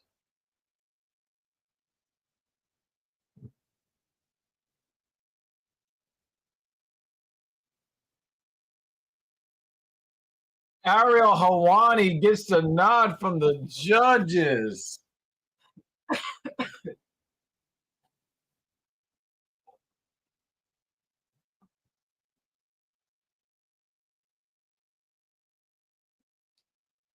There is some justice in the world.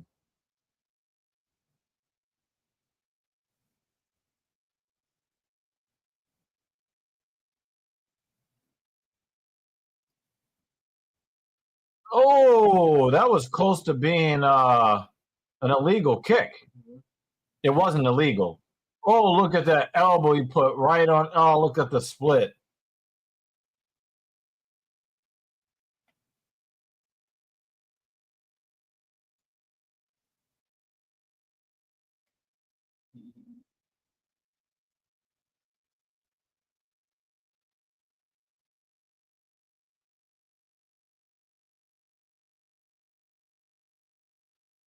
I wouldn't say it was a great performance, but once out, I think a couple of body shots kind of put Aldo, on behind the 8 ball a little bit in the third.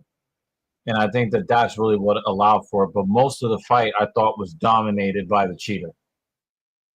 And yes, Jose Aldo is a cheater. You miss weight by like 9 pounds.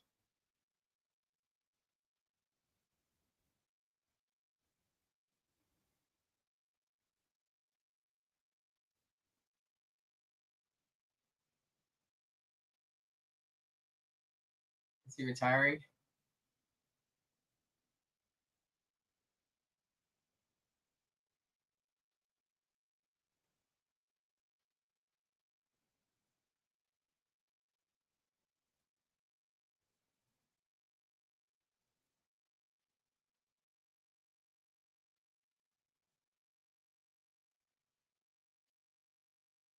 So it seems like he went in with the intention of not making weight because it was his last fight.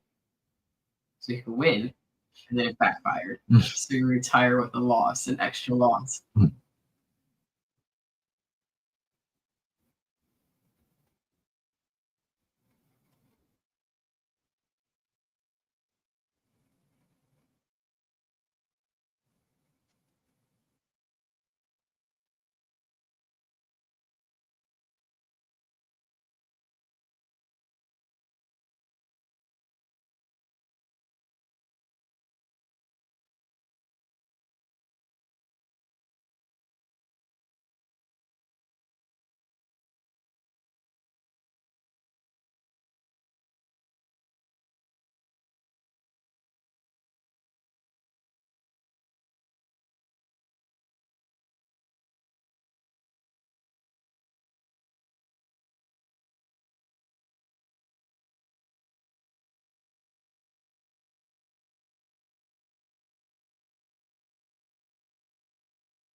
Yep. If you're not even gonna try to make weight, goodbye. Get out.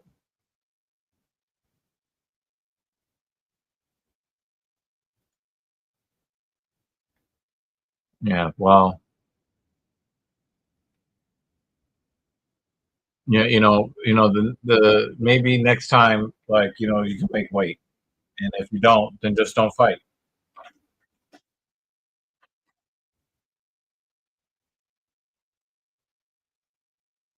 So all 3 judges saw it the same way. They all gave Helwani round 2.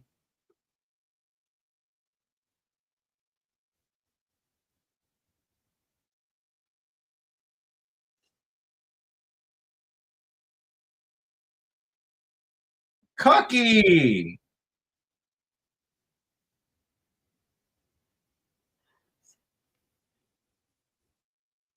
Ducky C.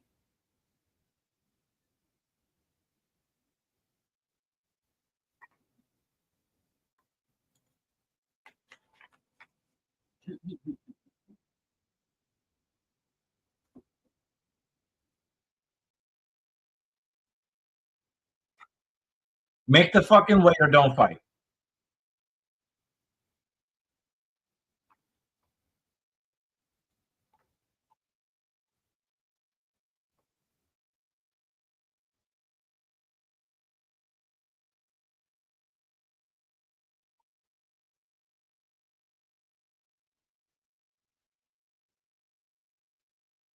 Probably, this is probably said just to get attention I don't believe that this is actually true, because if it was true, she would be in prison and risking the death penalty.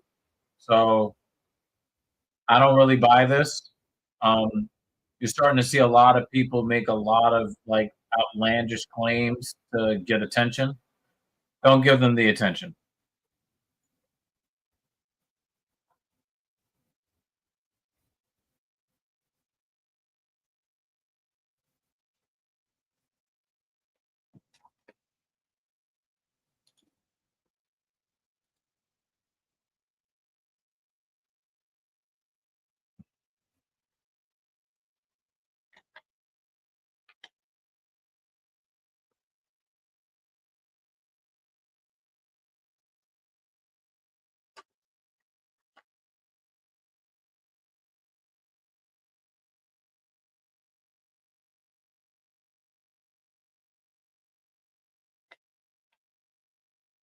Yeah, it's crazy to miss weight by 10 pounds. That is crazy.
Yeah, and I agree. You know, like they really tried to sweep this under the rug. You know, like anybody else that misses weight, you know, they put it in big, you know, red numbers, and you know they single it out. But for him, you know, they put the numbers real close to each other. You know, is just no.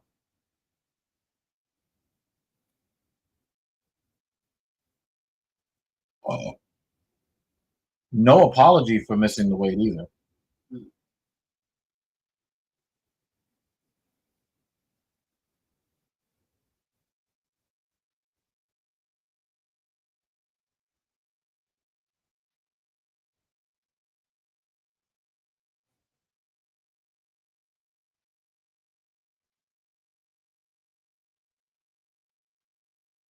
But I do agree with most of y'all that it should have been scored at 28-28, with Aldo winning rounds 1 and 2, and possibly a 10-8 round in the third.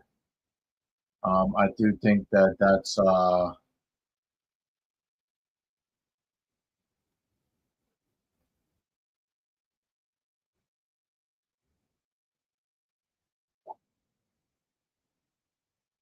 BDSM won. Grasso lost her fight, and Aldo lost. So Dan is 1 and 2 on the main card.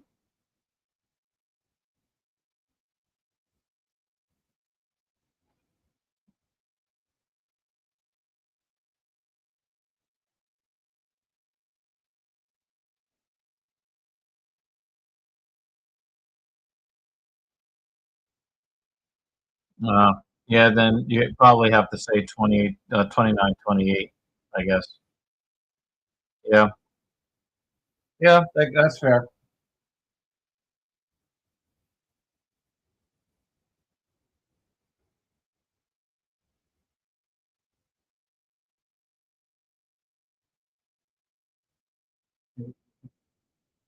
Dan's not having a great morning.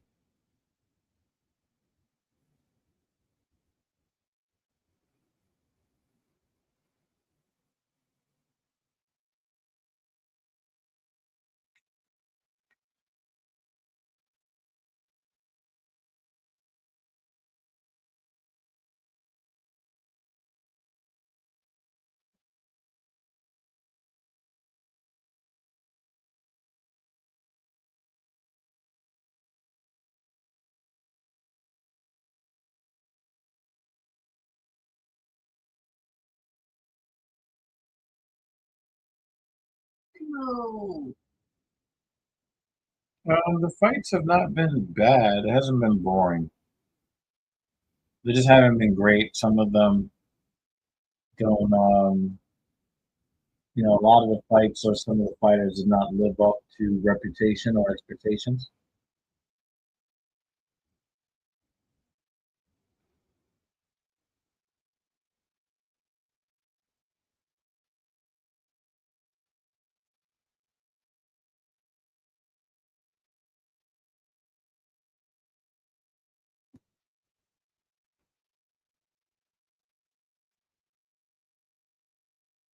Let's go. Here.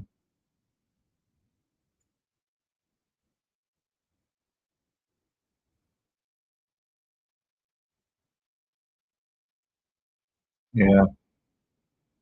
Yeah, I agree with you, buddy. And we have Bruce Bob Trotter here tonight. So shout out to Making the Walk MMA for hanging out with us today.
Oh, Canada. Or, as South Park would say, blame Canada.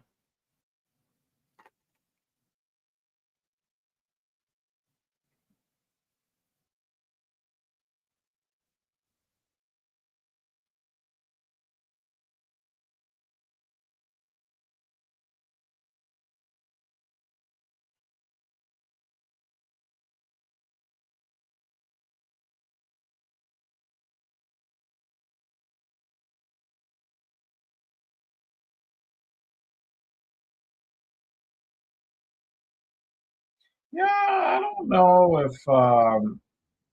know if we really like when you see Valentina walk out, it just doesn't seem like she has the same passion anymore.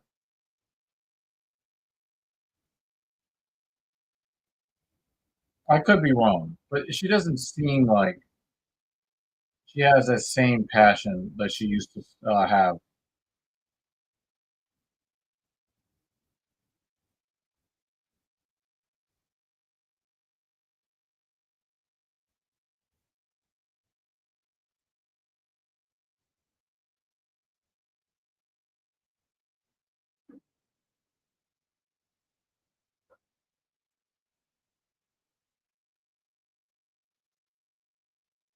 I mean, it's one thing to be old; it's another thing to just have no passion or diminished passion.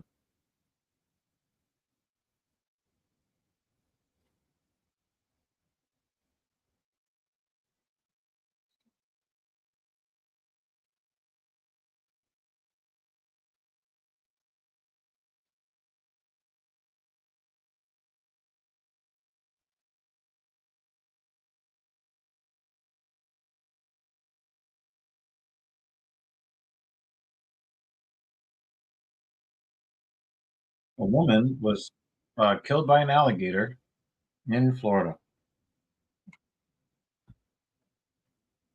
while canoeing.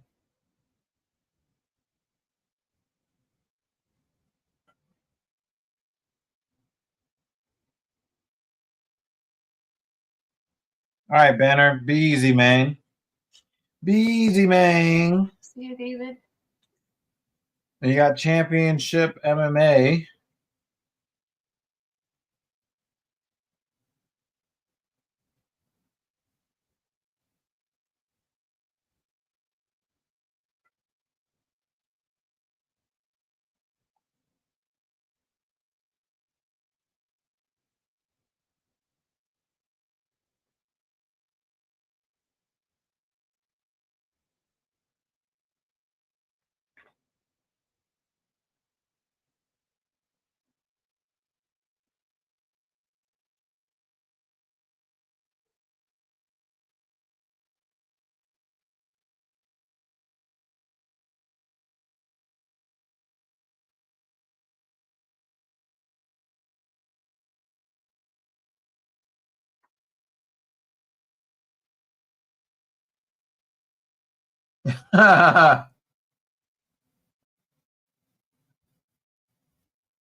It seems like Vegas prefers Manon.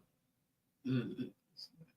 Imagine being one of the, I guess, most legendary female fighters of all time, and everybody is picked as a favorite above you.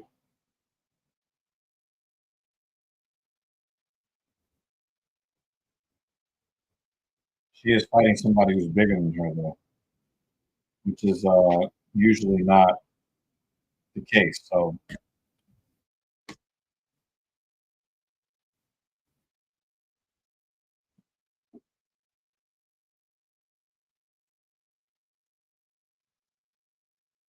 Jake thinks that there's some fuckery with Fiorot.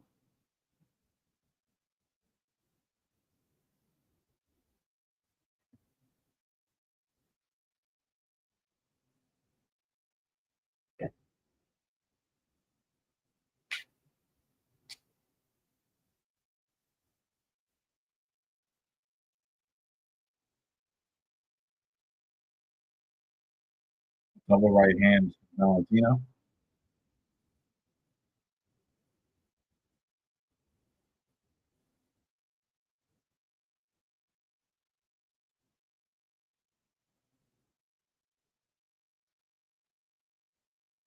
Manon doesn't seem to be seeing that overhand right hand that well out of the gate.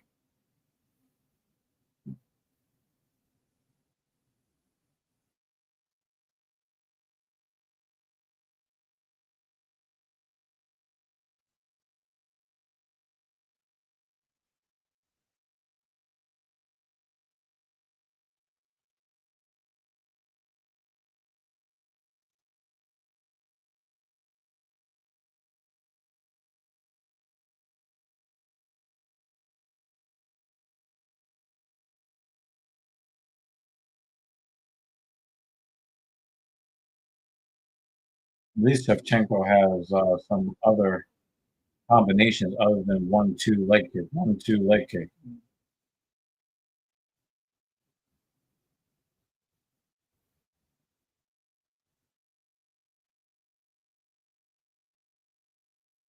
Fiorot seems to be using that front leg kick as a jab in some instances. He's throwing it out there a lot.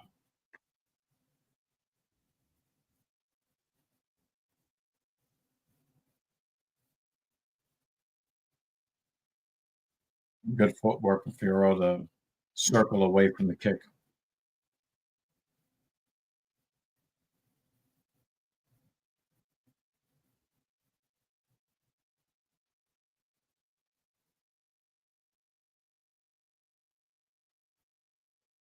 She's eating a lot of right hands.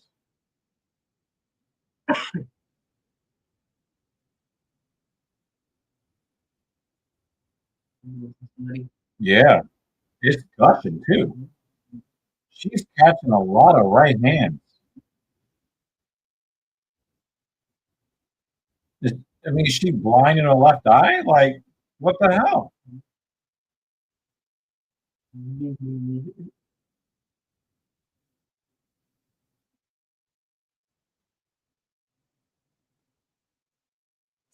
Oh man, come on, Dan.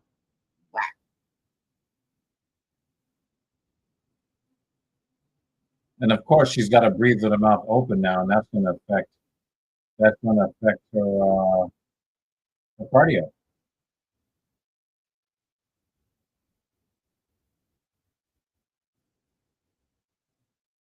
Valentina. And the wrong one. We still have to watch a lot of fight back. The other fight that we need to do.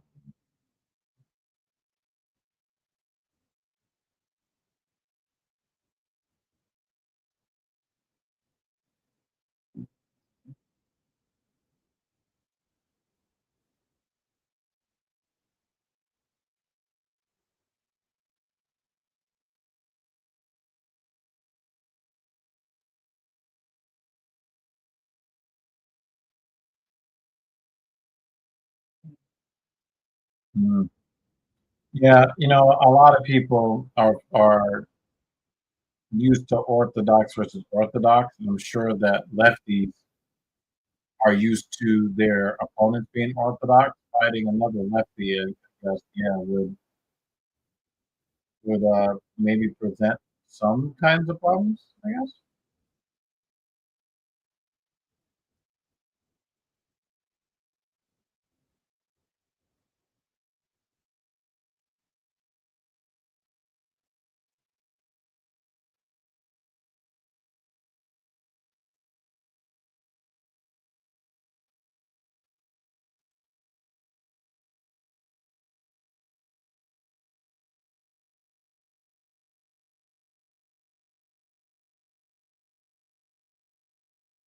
Well, she kind of does look like Kata Harrison in the face, doesn't she? Jake?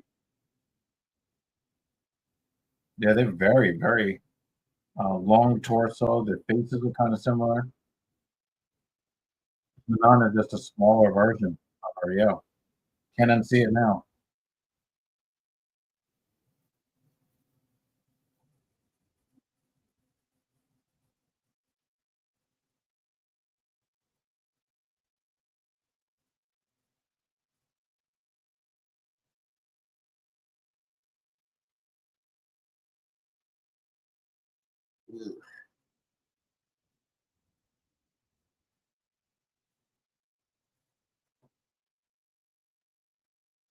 Valentina would be smart to keep targeting that snot box.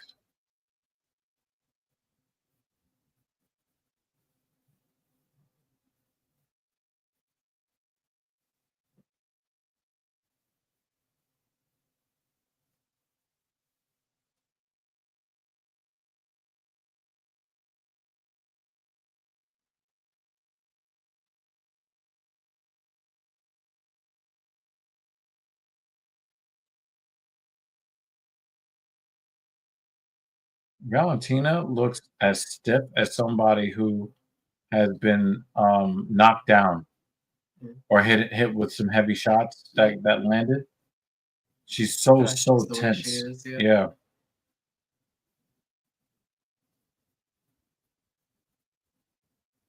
She's got a lump in the back of her left knee. Yeah, I'm not sure Valentina. if she came into the cage with that or not. Also she could have had had knee hyperextension.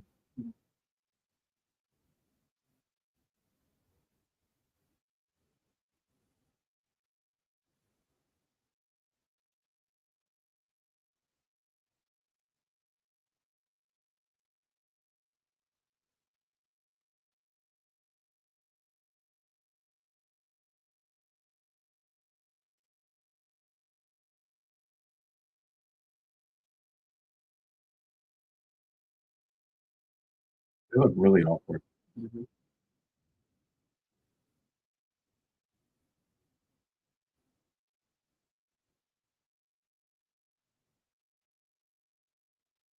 We got Manon leading this round too.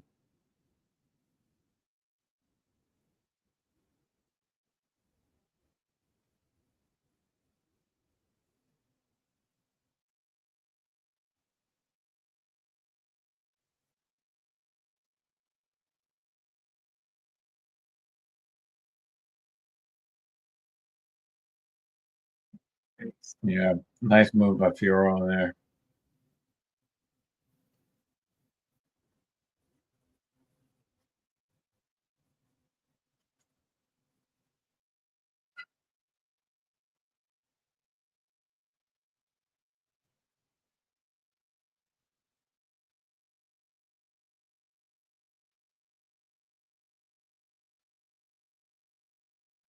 Trying to get Fiorot off balance.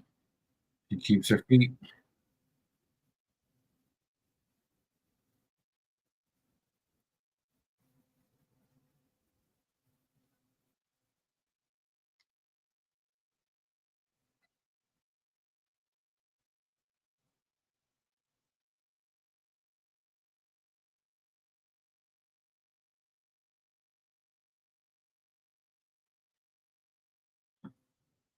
She's not going to be able to take down.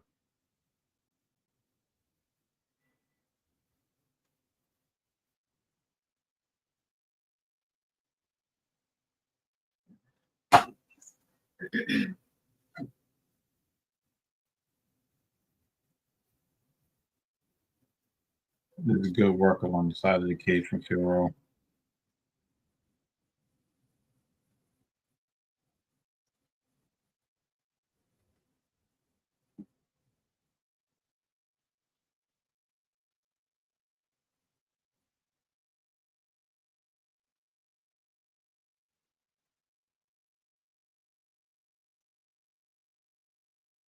She needs to spin in toward her. Yep, she gets it, but Fiorot was trying to ambush her with the elbow on the break.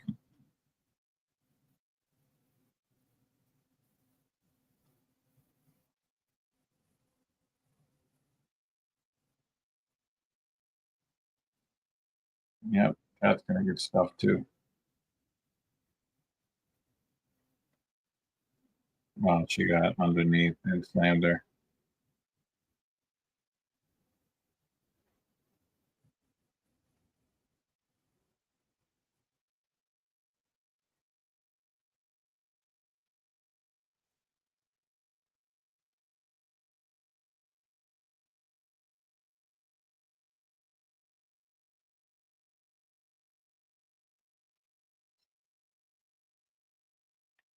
One going into the third. It's not the most entertaining fight, but I'm into it mainly because of the stakes. The stakes are very high. Oh, and oh, that's an illegal knee. That was definitely an illegal knee.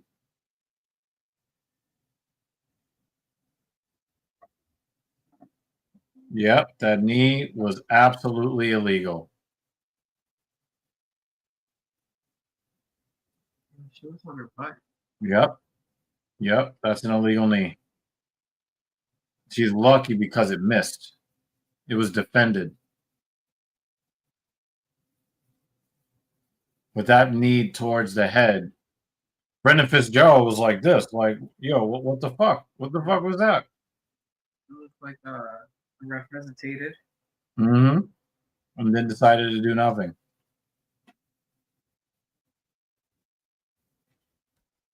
Unfortunate, but 1-1 going into the third.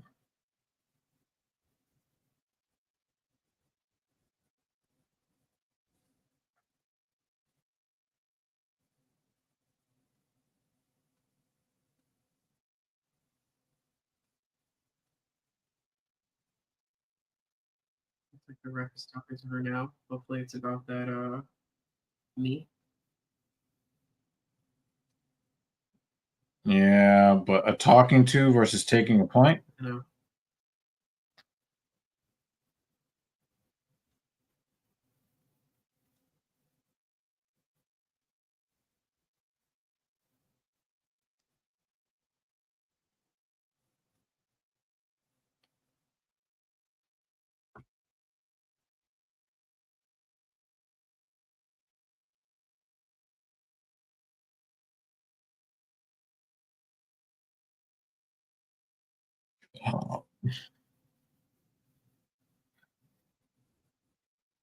I've heard of Manon. I like it. Inside leg kick. Mm-hmm.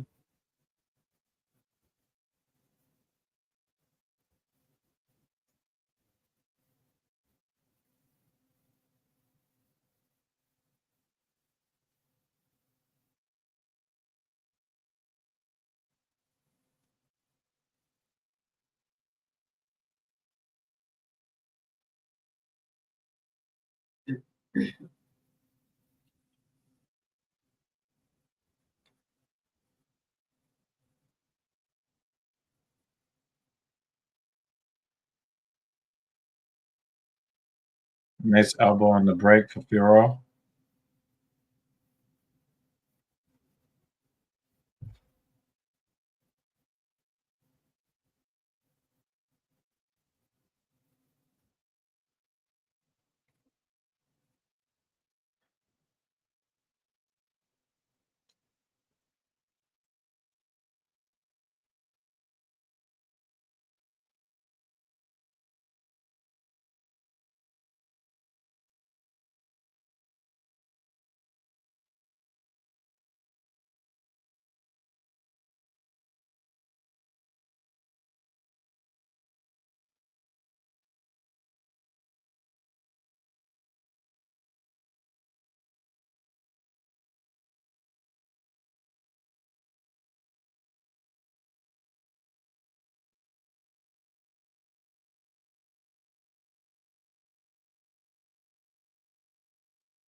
Spinning elbow attack.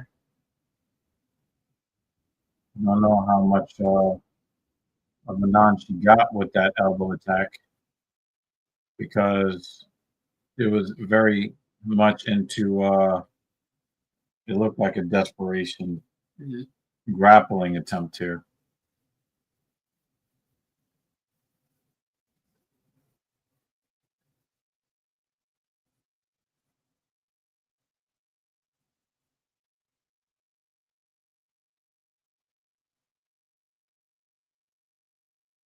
Oh, Shevchenko grabbed the fence to stop the takedown.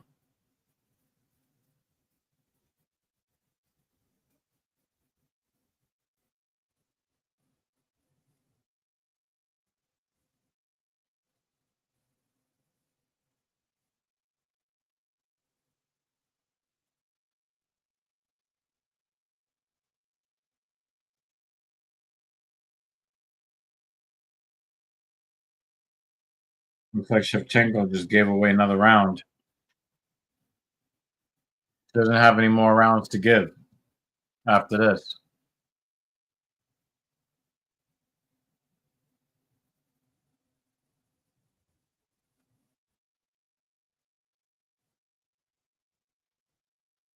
I got Shevchenko winning round 1.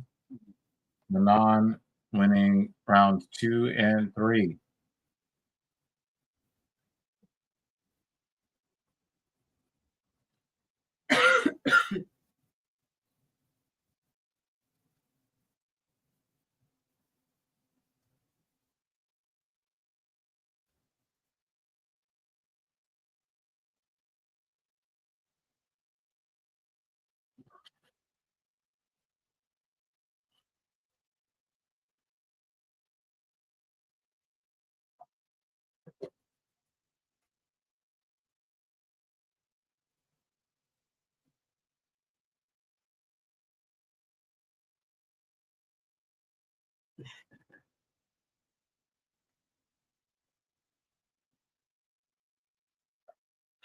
Second account. In both combined 65 fights, both Max Holloway and Alex Volkanovski have never faced a black person. Well, Max, it might be true. Yeah. I can't think of a black fighter either of those guys fought at featherweight or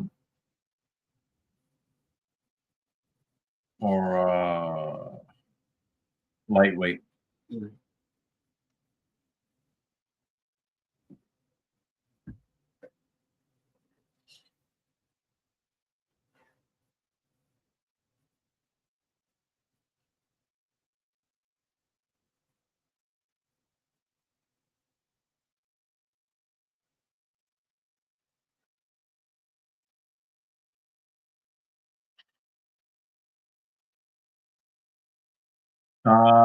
We're all rooting for Belal Mohammad to lose. JDM probably doesn't have what it takes to win, but we're hoping for a miracle. All right, she agrees.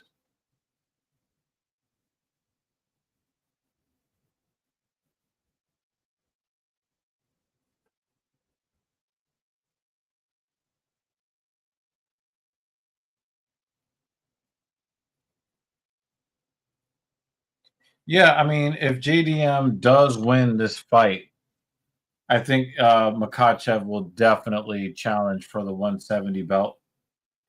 But I think that's kind of an easy fight for him. I don't think that Della Maddalena has much for Islam Makhachev at any weight. But there was talk that Makhachev might want to skip over 170 and challenge somebody at 185.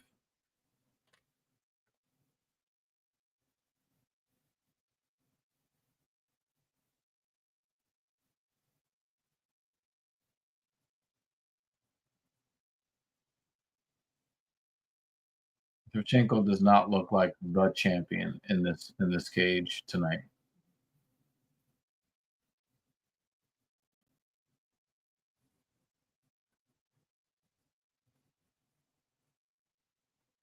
She's going to need to try to score some points here, though.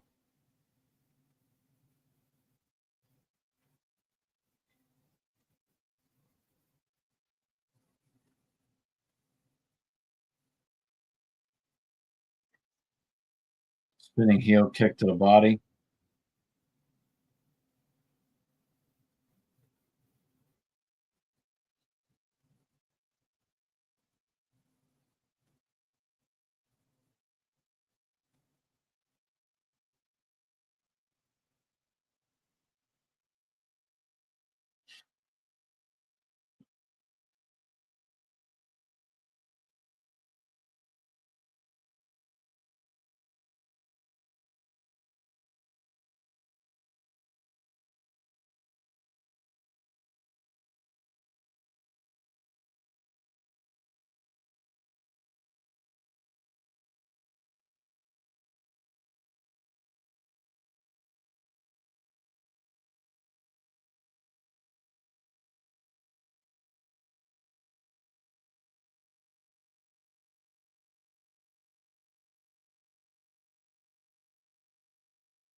I think we're going to see Anu. I think we're going to see Anu, yo.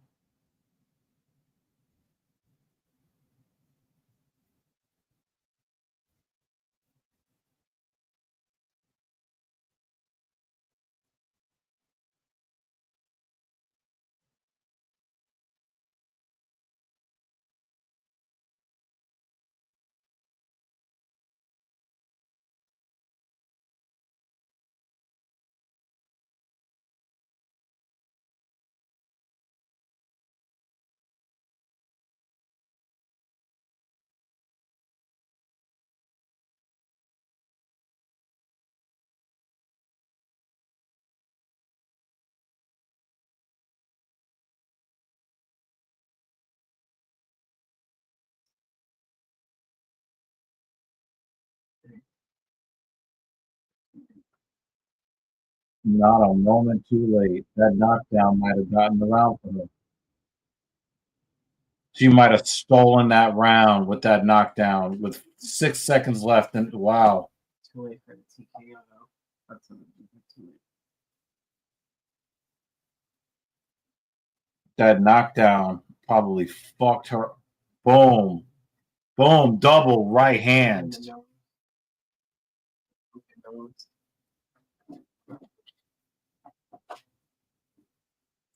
That might have actually gotten the round for Shevchenko. Wow. I think it's tied going into round 5.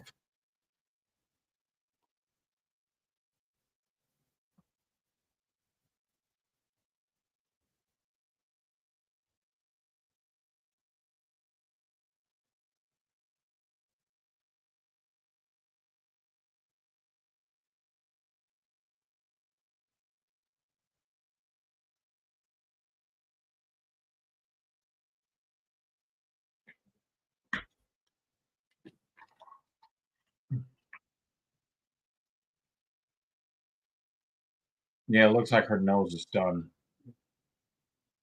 She's bleeding. She's breathing through her mouth, no matter what work the corner or cut man does with her nose. Mm-hmm.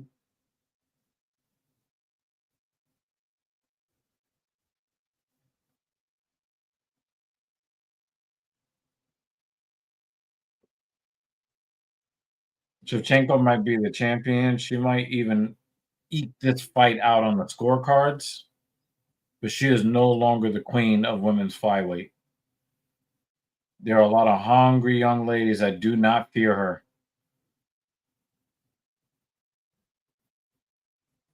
And I don't think she gets an immediate rematch if she loses this fight. Mm-hmm. Because this is her first title defense.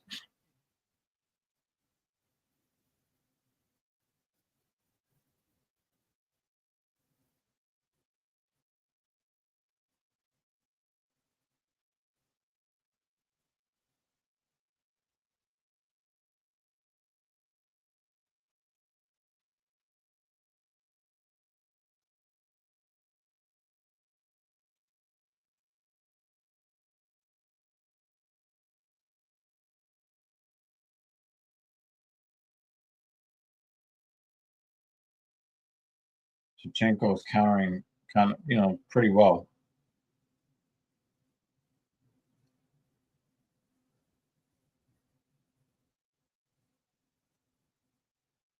Shevchenko tried to catch that level change. I think she's at a point in the fight where it's like it's tied at 2. It's time for lay and pray.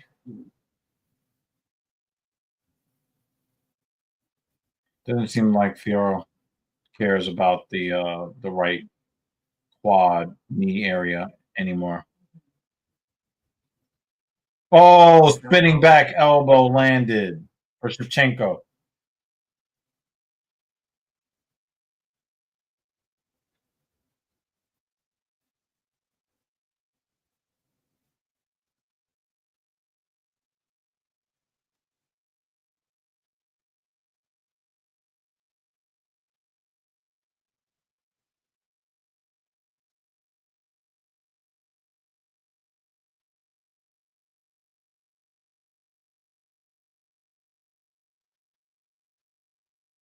Superman punch. We got Roman Reigns in there. Dr. Evil said I'm not the king anymore. I'm the original tribal chief.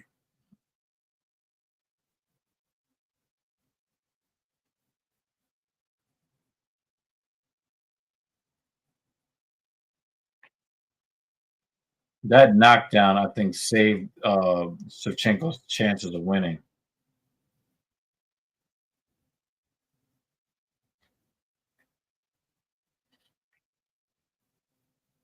She's got no cage control, but I think that she's landed the more impactful strikes here in the 5th.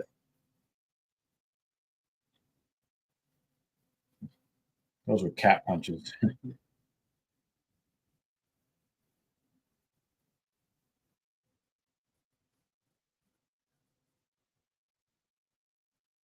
Oh, Shevchenko's got to get that underhook.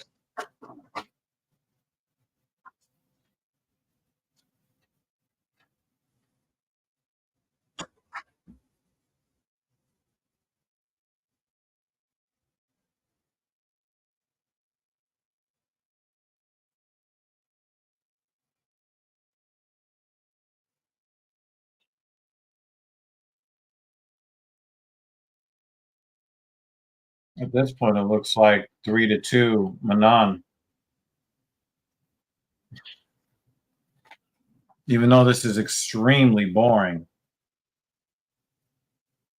it looks like Fiorot is leading here, but Bullet can still do something. 30 seconds.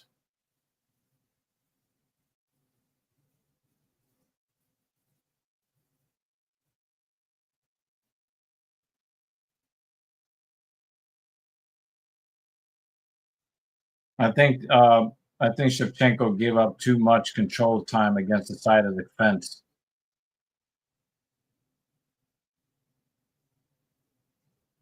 And Fiorot has been busier in the clinch than Shevchenko.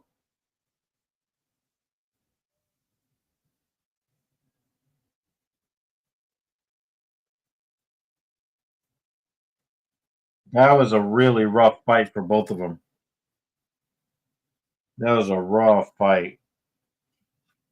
Also, I would say relatively, she got a lot of strikes in the clinch, Dan. There's a lot of clinch strikes from Fiorot. And they count, they count too.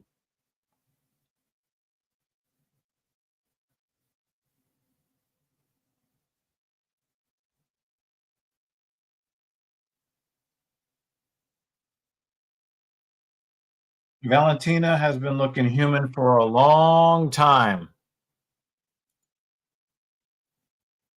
She's been looking human for a long time. But Grasso, those fights with Grasso really changed the perception of her as an opponent for the women in the division.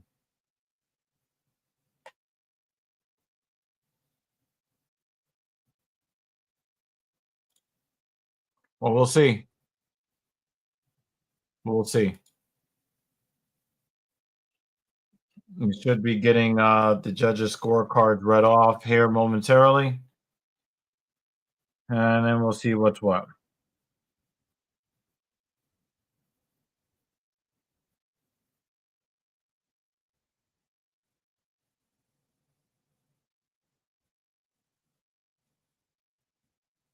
Here we go, y'all.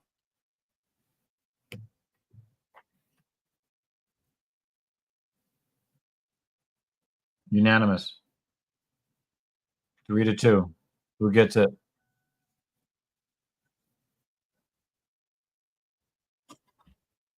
Oh, Valentina eked it out.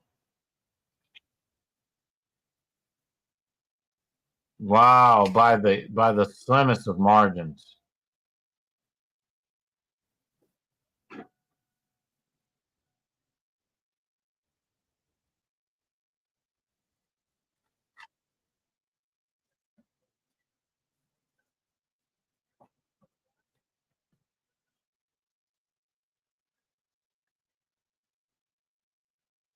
I think that Manon was actually her toughest opponent. I think that she dominated Grasso for more of their 15 rounds, way more than Grasso performed well in their 15 rounds, but Manon gave her problems all 5 rounds. And I think that late knockdown in round 4 saved the fight for her. Absolutely saved the fight. She was going to lose.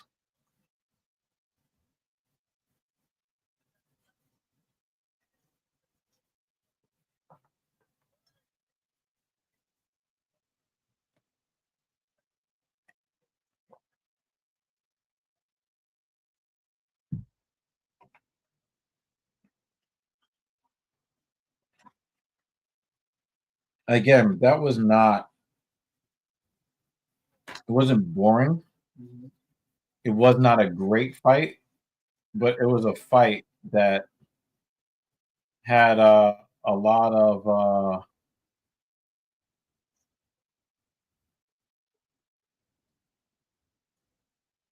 there were a lot of stakes, a lot of high stakes in this fight. Manon was really trying to break through, and I mean, the fight could not have been closer.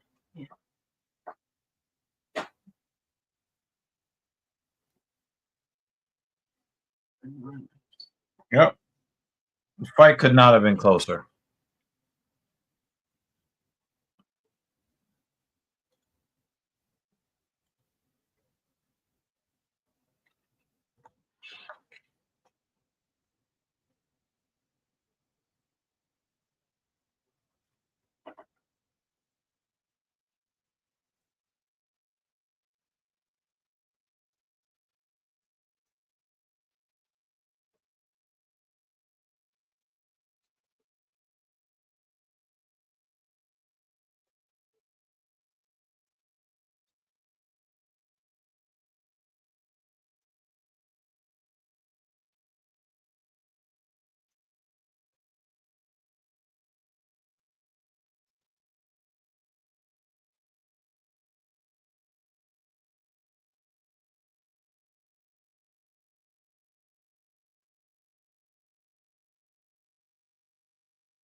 This is so stupid. Well, we can only hope that that would be the case, Dan, but I'm skeptical.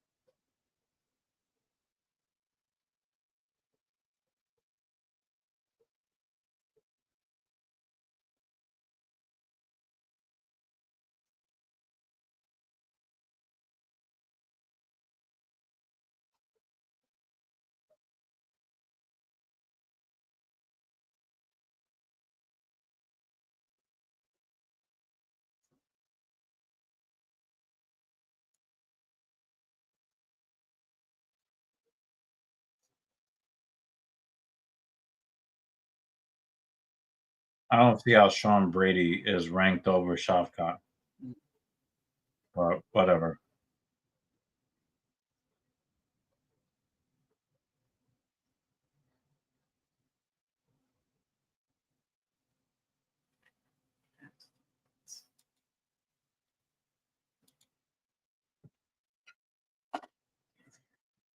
Mm.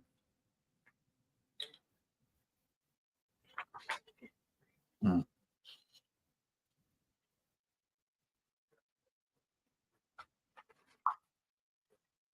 Yeah, Mrs. Evil has been dealing with some filthy allergies for probably saying the last 36 hours straight. watched it. I had never really did the first time. Mhm. This time, it wouldn't even go. I had to flip it to it. Yeah. Because it's too far.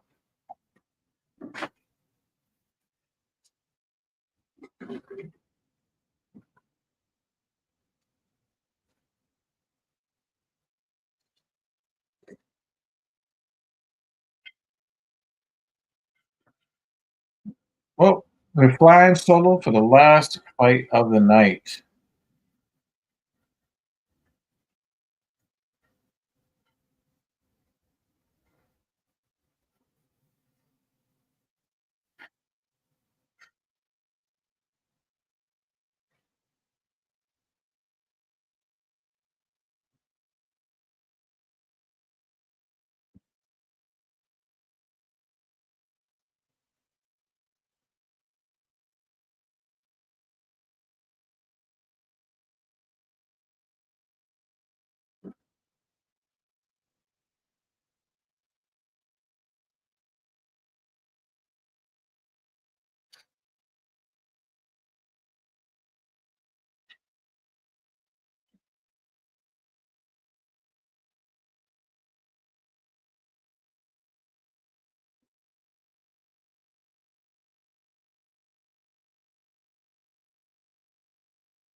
Now, Valentina really, she could not have won. She could not have won that fight by slimmer margin.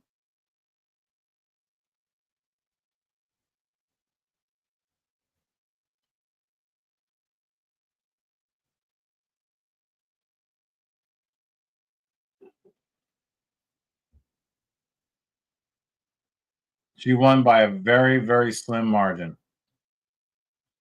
Yeah, if they would have called it a draw on some level, I would have probably at least mostly agreed. Like Valentina could not have won by a slimmer margin. I thought the judges were going to give the fight to Manon.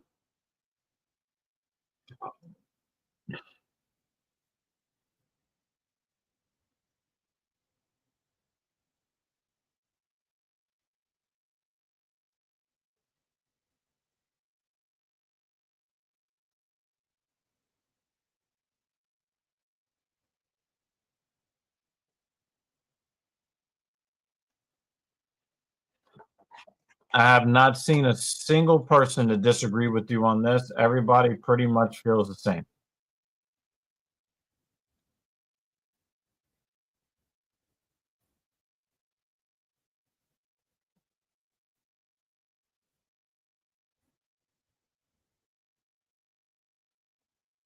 I just hope that Jack is wearing clean underwear and really scrubbed his balls, because Belal is going to be getting really huge whiffs of his balls over the next 25 minutes. Did I have a good week? I think we had a pretty good week. I'm looking to perform well tomorrow on the squat and deadlift.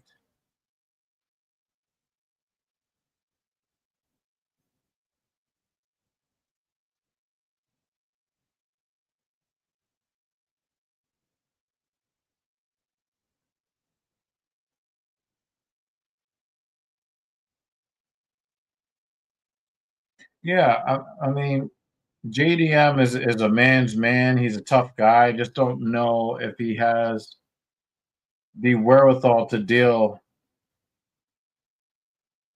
Yeah, allowed 7 takedowns against Gilbert Burns.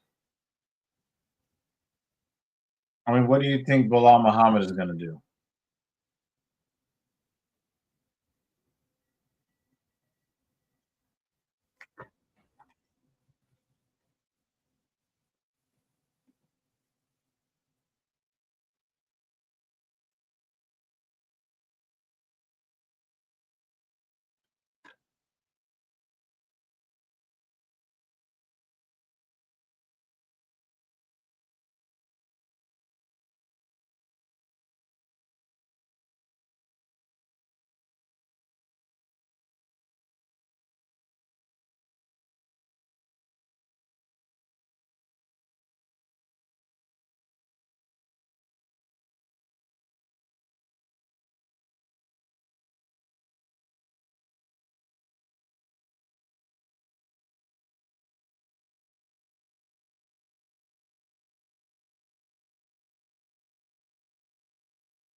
We can have a conversation about this.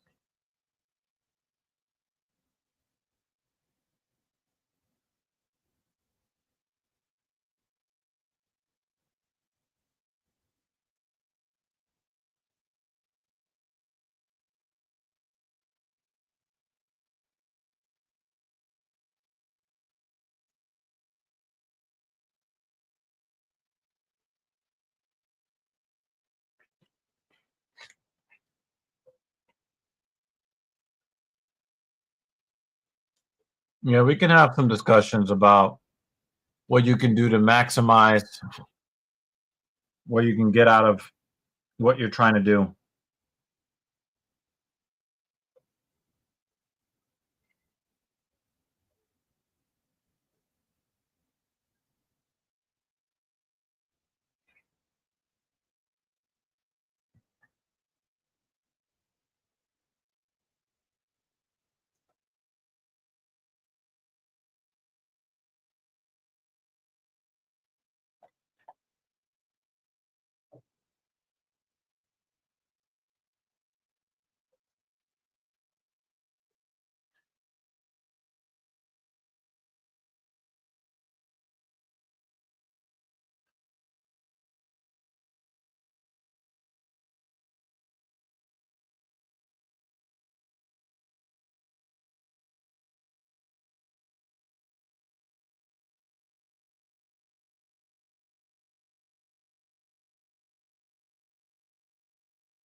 I'm not going to argue with you, JL, but like I've been saying,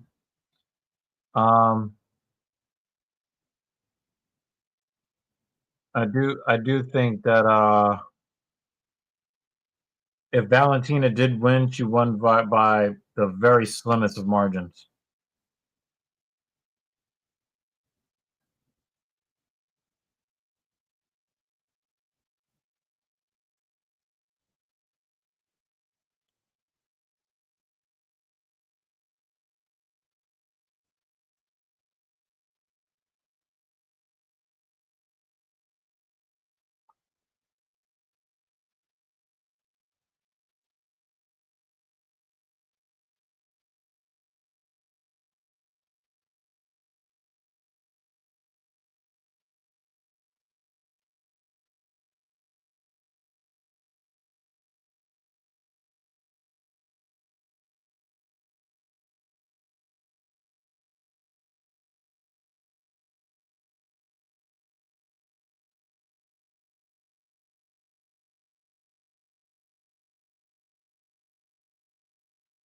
Well, Jason Herzog is getting the call for the main event.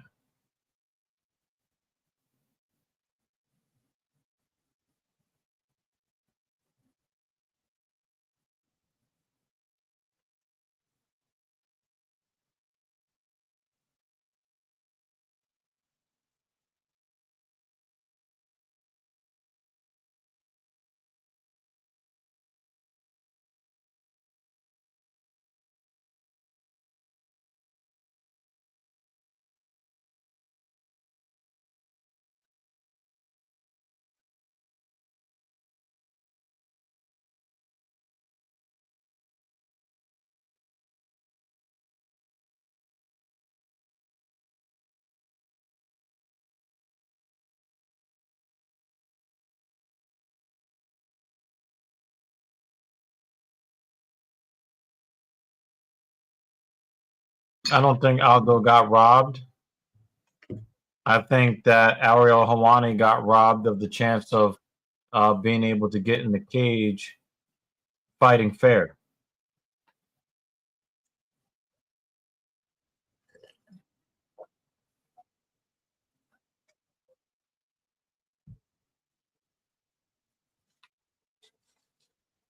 Yeah, I don't know. If Belal Muhammad throws his hands and the fight is exciting, then I won't be mad that he won.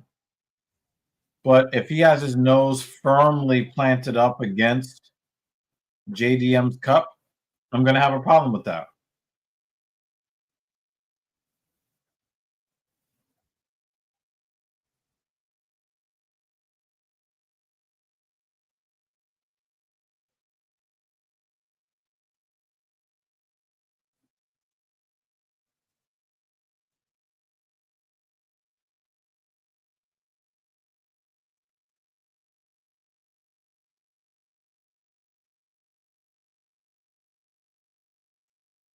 Dan Jensen is trying to will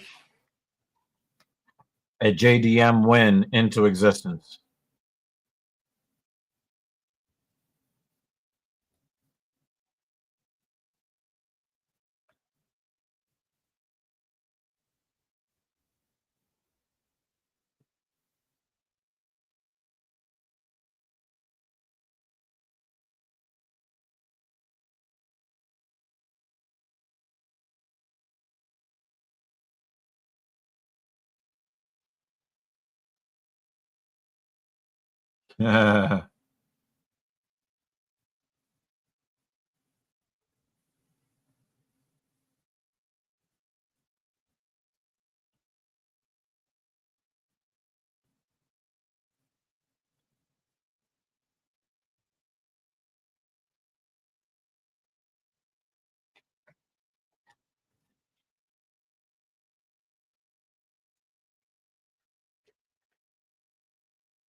very important main event for the future of this sport. That's what Dovey says. Yeah, because they don't want Belal Muhammad to have the title anymore. But if Belal wins via nostril on ball sack, You know, you're going to see a lot of people adopting that style. Oh, nice right hand from JDM. Oh shit. Thank you so much, good sir.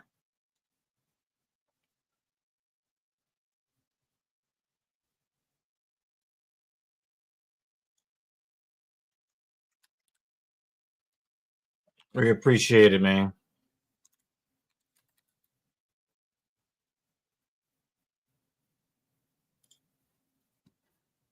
We really do appreciate it, man.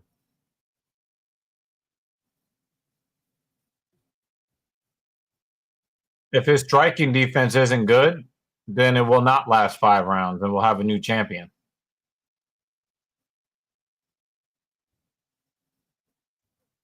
I don't think Islam will try to fight.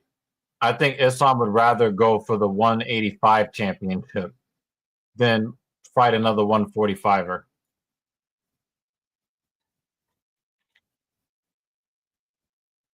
JDM's striking defense has not been good.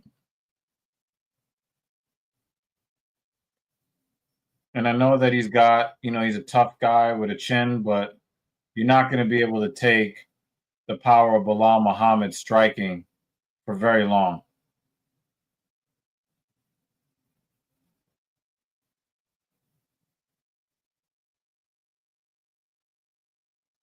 Nice little combo started by the high kick.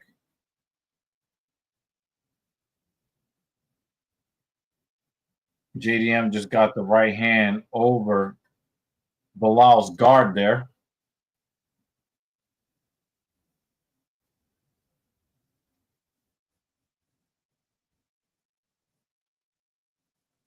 Belal's nose is always broken. So is JDM's.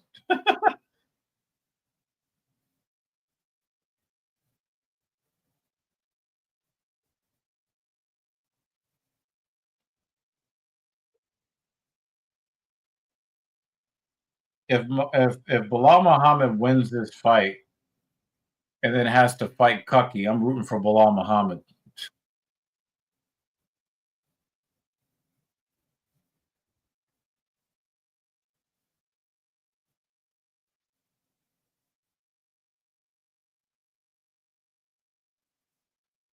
Is Belal Muhammad trying to prove a point by not shooting for a takedown?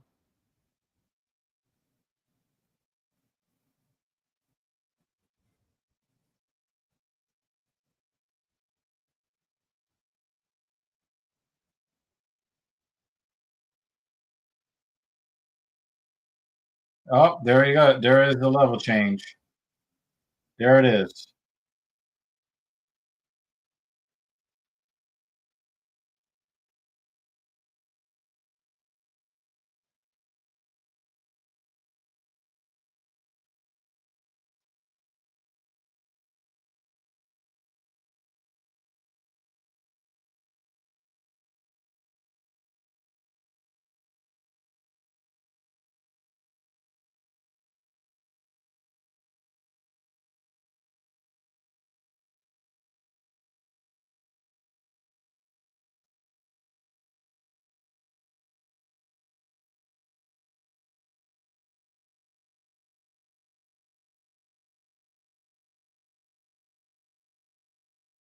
Despite the numbers, I have Belal up here in the first round.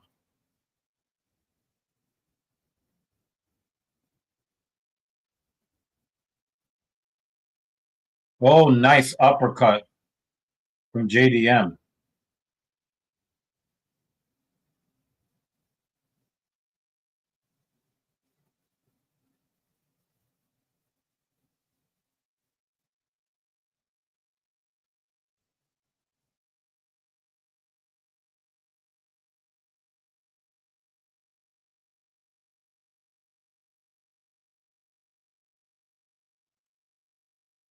No, did JDM actually say that?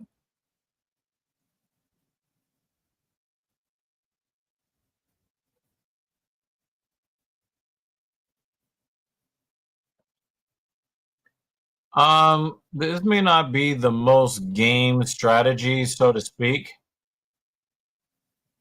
but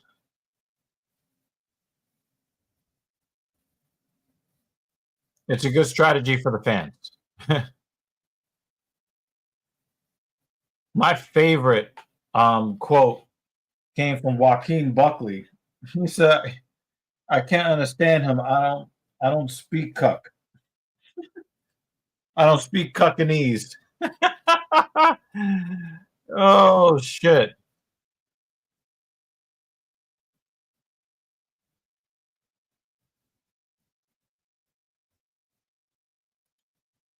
That's wild, son. Damn.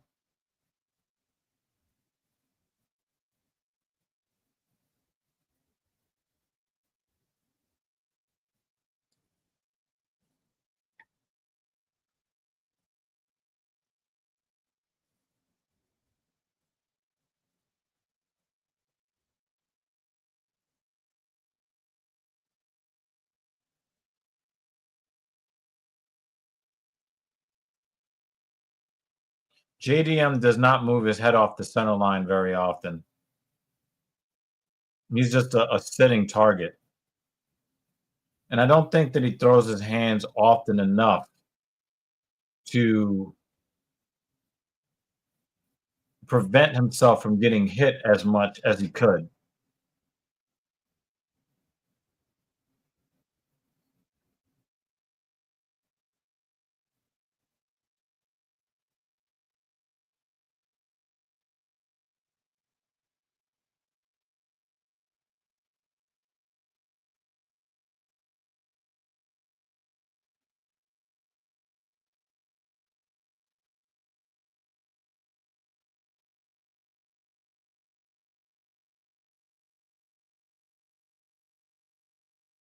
Yeah, that's messed up.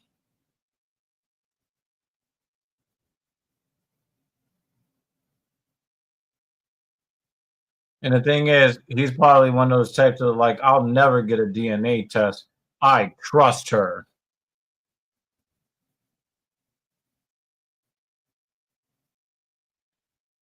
Nice right cross from JDM.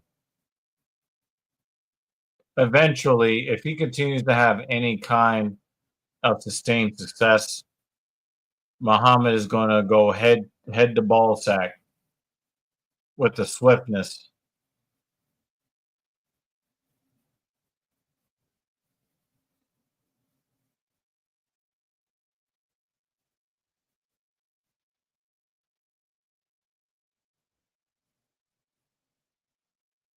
Yeah, but Belal still got a really good chin, though, you know?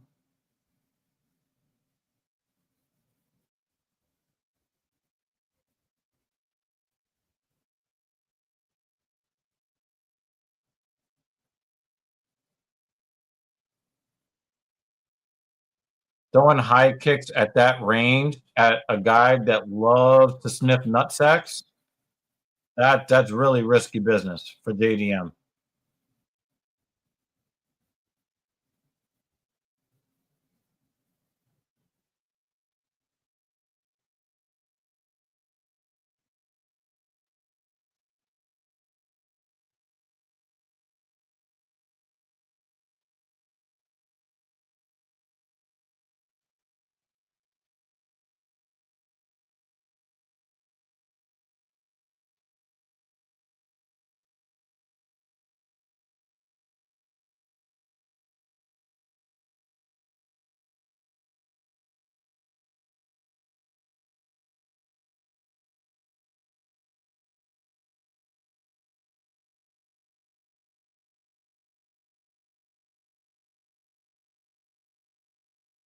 Oh, wow. Dan added the third ha.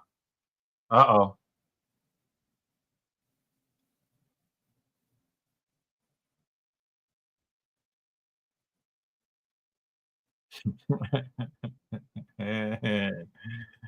Yeah.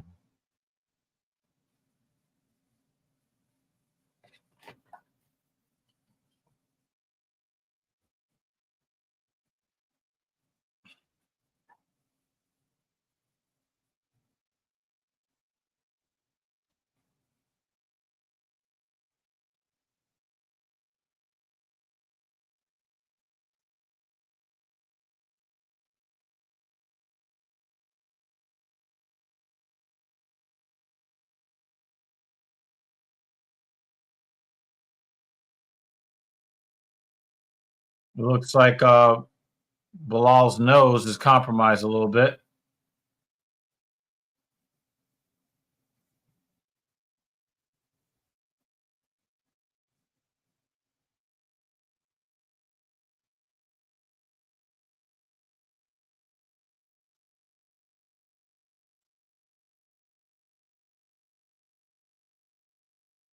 Second round ended up being pretty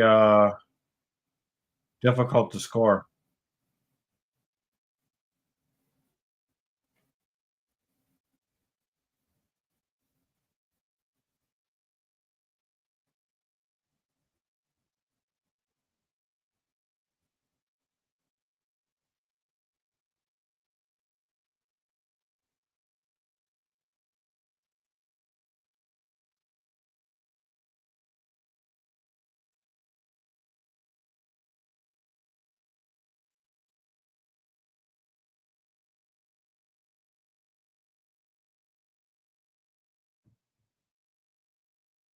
I mean, Bilal's nose is broken, you know, for how many years now it's been broken? Same with JDM.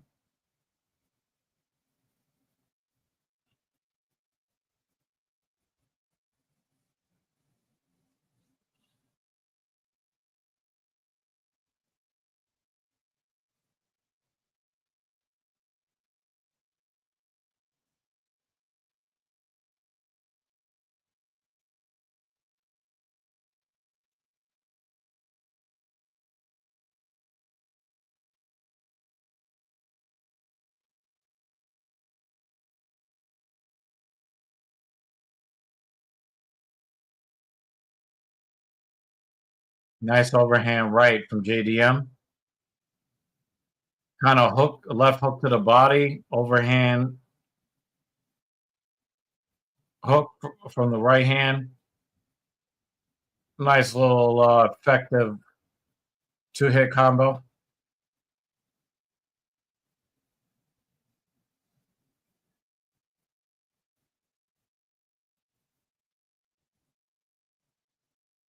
This could be true. This could be true. I wouldn't be surprised if Belal is looking past JDM.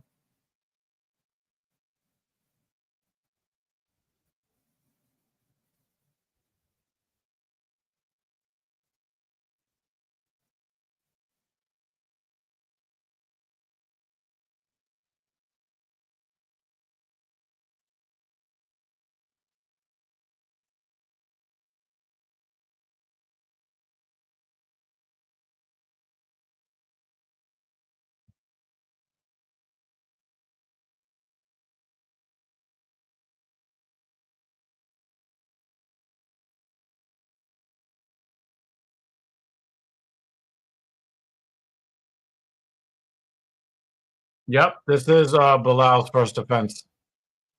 I think he's trying to prove something by not meaningfully reaching for any real level changes, takedowns.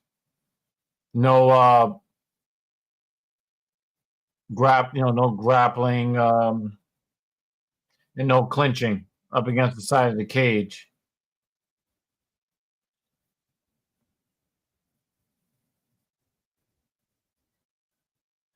Overhand right connects for Belal. Right cross connects for JDM.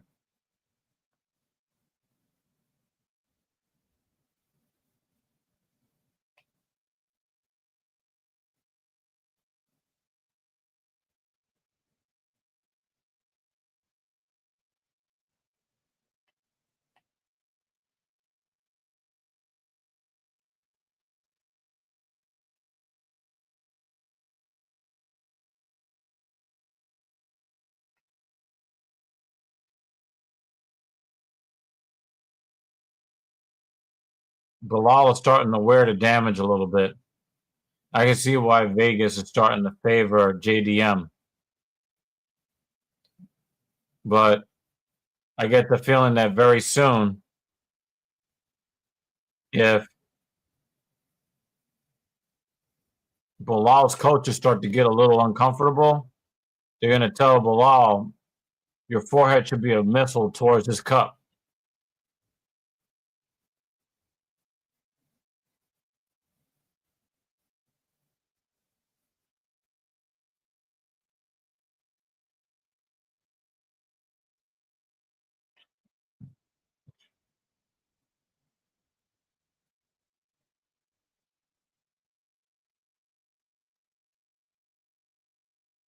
Oh, right cross lands again for JDM.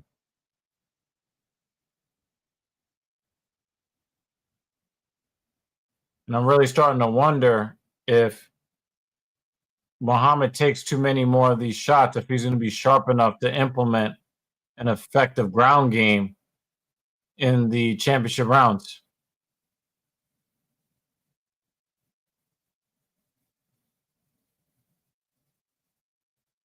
Oh, nice jab. Oh, hard left and then another hard left. Last one being a hook.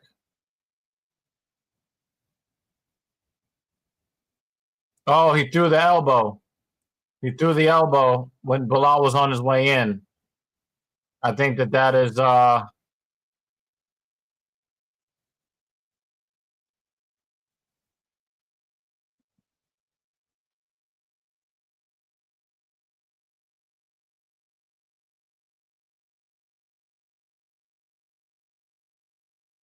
wow.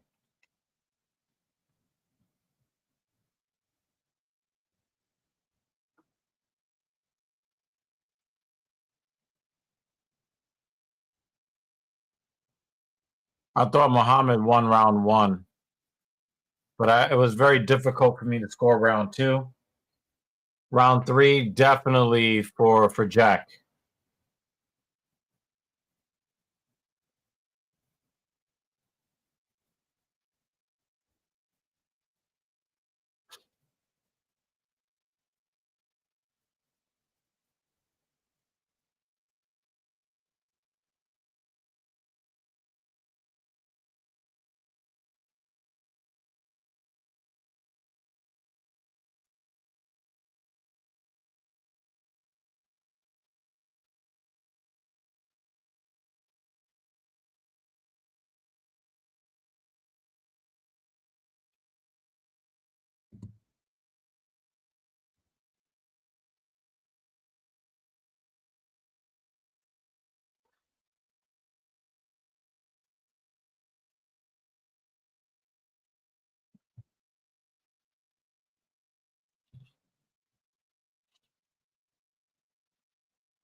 Wow, JDM was going for that really disgusting right cross and just missed.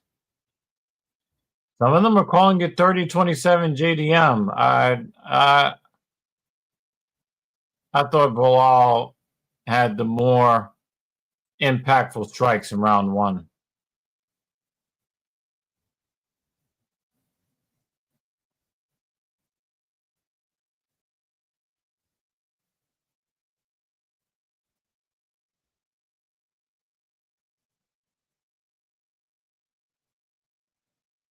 Oh, combo from JDM.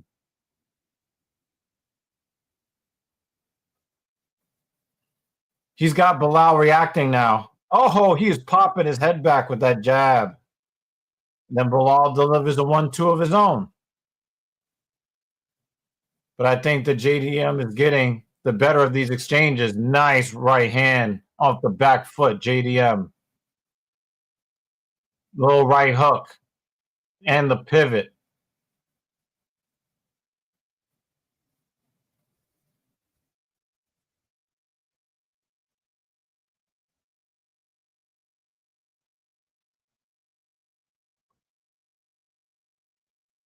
Oh, Belal let the leg go. Oh, he hooked JDM left straight.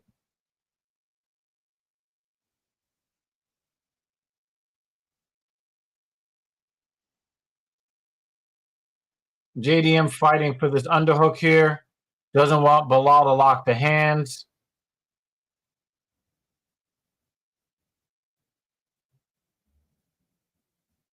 Oh, he might have let him get his hands together. Yep, he did. Oh, boy. Oh, boy. Yeah, that's a legal knee. That's a legal one. JDM's hands were in the air, so that's legal. But hey, it looks like JDM. Hey, JDM, he's managing, and Belal's face looks fucked up. I don't know. Might not be able to call himself Bully B anymore.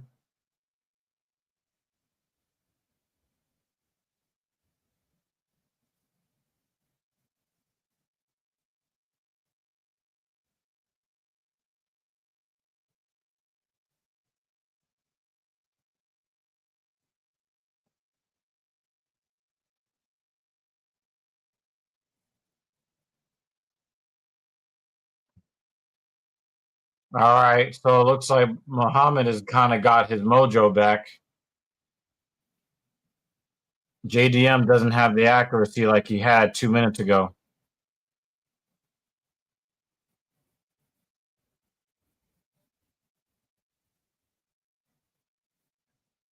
Mohammad is winning these battles, these timing battles.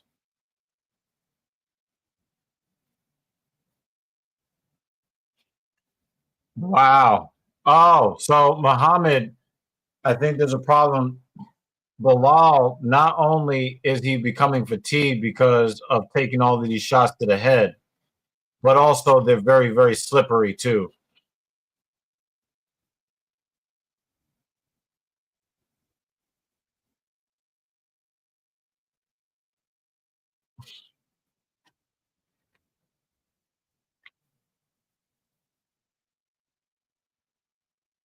JDM is in a little bit of trouble here.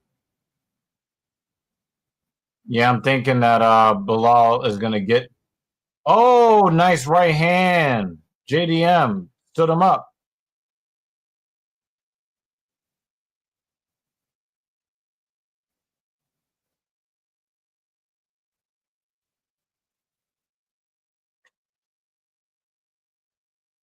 Yeah, this one's again very, very tricky.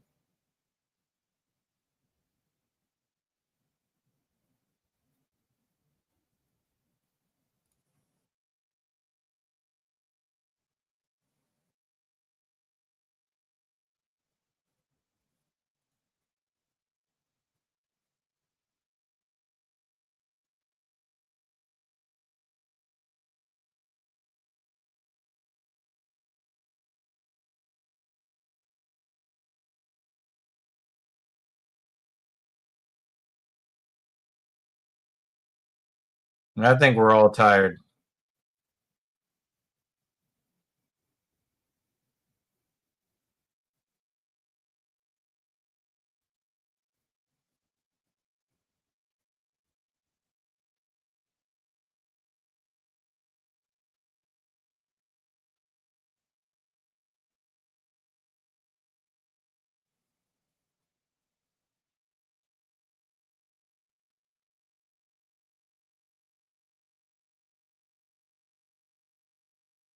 Yeah, I think that this is, obviously the fight is not going how we anticipated it was going to go. But yeah.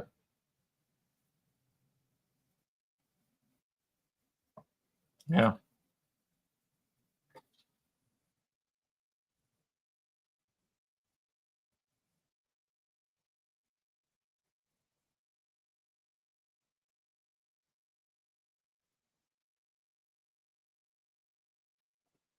I mean, Belal has had some really great moments in this fight, though. So I think that there's a little bit of a reach here, Dave.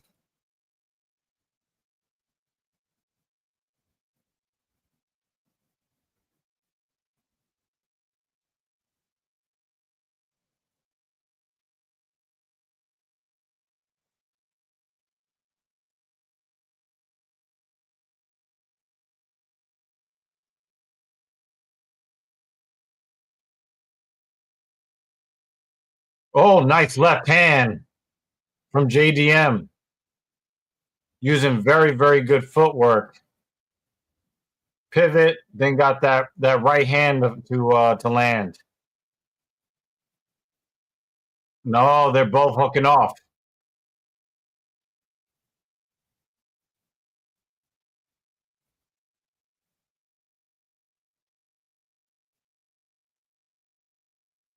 There's the wrestling.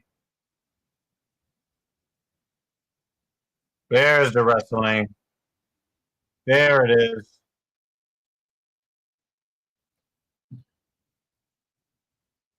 There it is.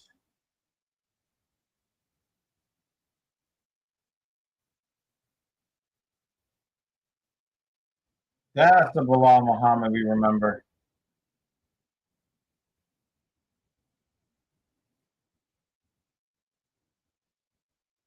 You put them on the shelf, Dan. He put those Canelo hands on the shelf. He put them away.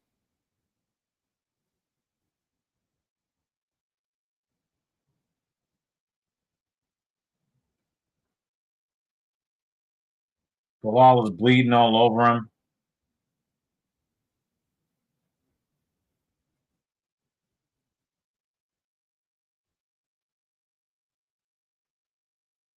Wow, JDM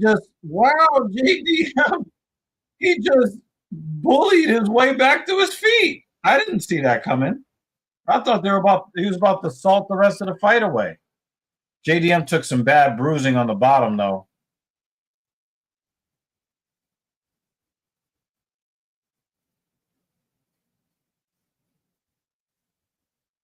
Bully B's face is fucked up, too. It hasn't been the world's worst fight. Oh, nice elbow on the inside for JDM. Oh! Oh! Now he's ripping to the body.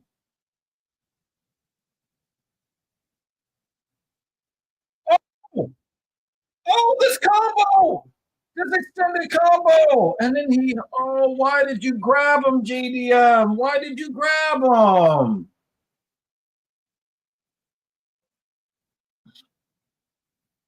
Yeah, he's starting to rip that body a little bit.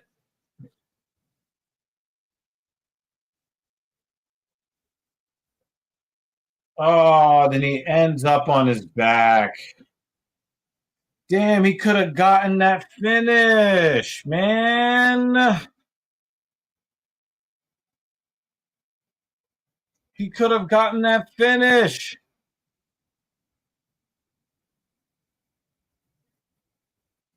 He got up.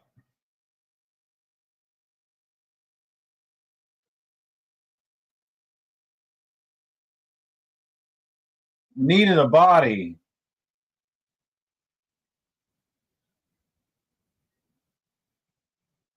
JDM might be getting this belt. Oh, the combo in the corner. 20 seconds.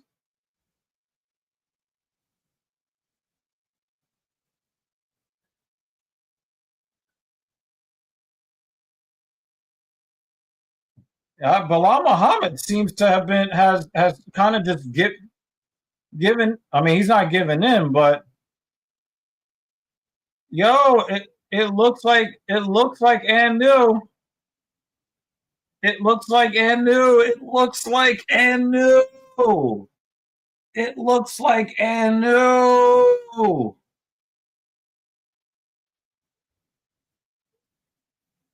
But I have to give Belal Muhammad a shit ton of credit. I have to give him a shit ton of credit. He really tried to fight for as long as he could. He tried to fight.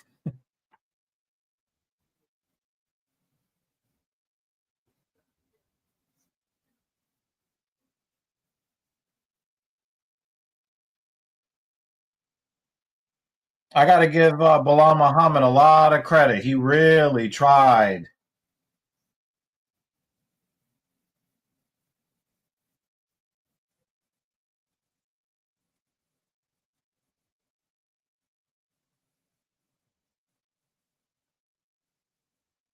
Oh, man, he's punching the blood snot out of Muhammad's head.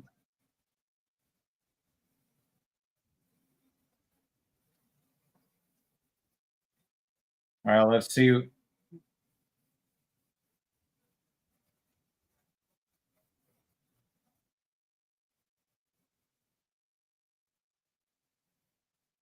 A lot of blood spilled.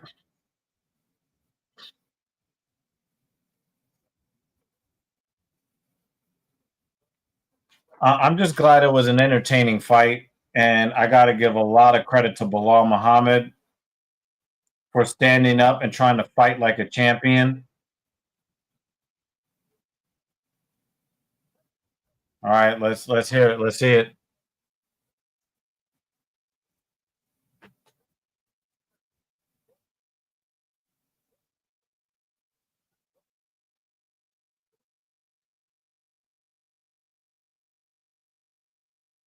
Belal seems to know it. We got and new. We got and new. We will have a different champion after JDM.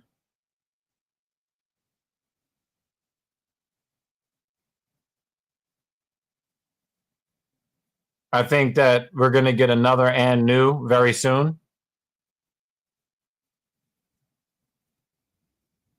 But I give a lot of credit to Belal Muhammad because he actually fought like a warrior, and he didn't try to just take deep breaths and with his nose next to his opponent's jockstrap.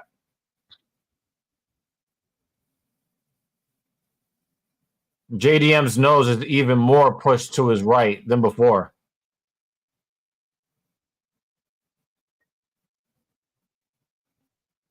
Yeah.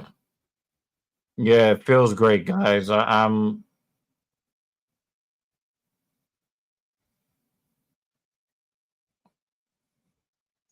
wow.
Well, I wanted to see if they were going to have any comments from Belal Mohammad. Again, I got to give a lot of credit to Belal for actually going in there and fighting. And I didn't expect him to go out there and fight. But he went out there and he fought. JDM was game. And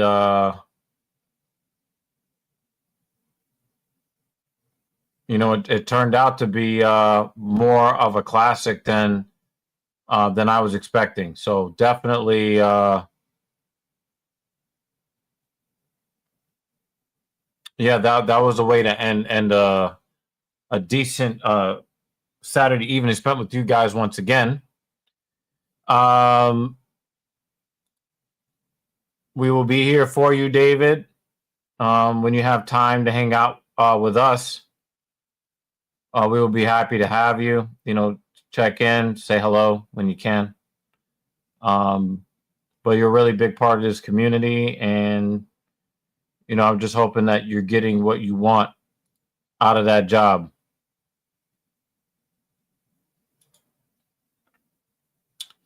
Thank you to Dan Jensen for supporting the stream. Thank you very, very much, sir. Appreciate you. Dan Jensen ended up 3-2 on his main card picks. Very nice. Special thanks to Making the Walk MMA for coming up on the panel and giving us his thoughts on a variety of different topics. He picked up Belal Mohammad to win. He was incorrect. Picked Shevchenko to win by the slimmest of margins, correct. Silva also won. Aldo incorrect. And Benoit Saint Denis. So another 3-2. Just a different 3-2. JL asking good questions. Why is Bruno Silva still with the UFC? In the comment of the stream, Silva is on a stretcher. They should drop him off at the PFL headquarters. That was really messed up. But it was warranted. Banner. Benoit Saint Denis, correct. Alexa Grasso, incorrect. Jose Aldo, incorrect. Fiorot, incorrect. Melatonin Mohammad, incorrect. I think that at least that last pick, we're happy that you were wrong on that one. So we had a 1-4 main card for our boy David Banner. Life does get better eventually. I gotta, again, we get a lot of credit to Belal Mohammad. He fought like a champion.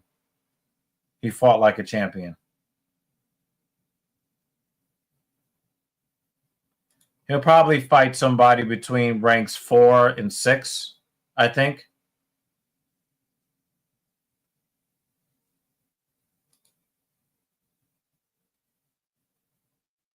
I mean, he didn't get it stripped away. He went in there, he fought like a man, and he came up on the short side of it. So no shame to the new champion who will, hold the belt for a couple of weeks before the next welterweight champion of the UFC. Anyway, again, just like Dan Jensen wants to make sure that we take heed to, and I'm pretty sure all of us feel the same as him. The bet is calling. We're out. Be safe out there in the real world. Much love for you guys. See you next time. Peace.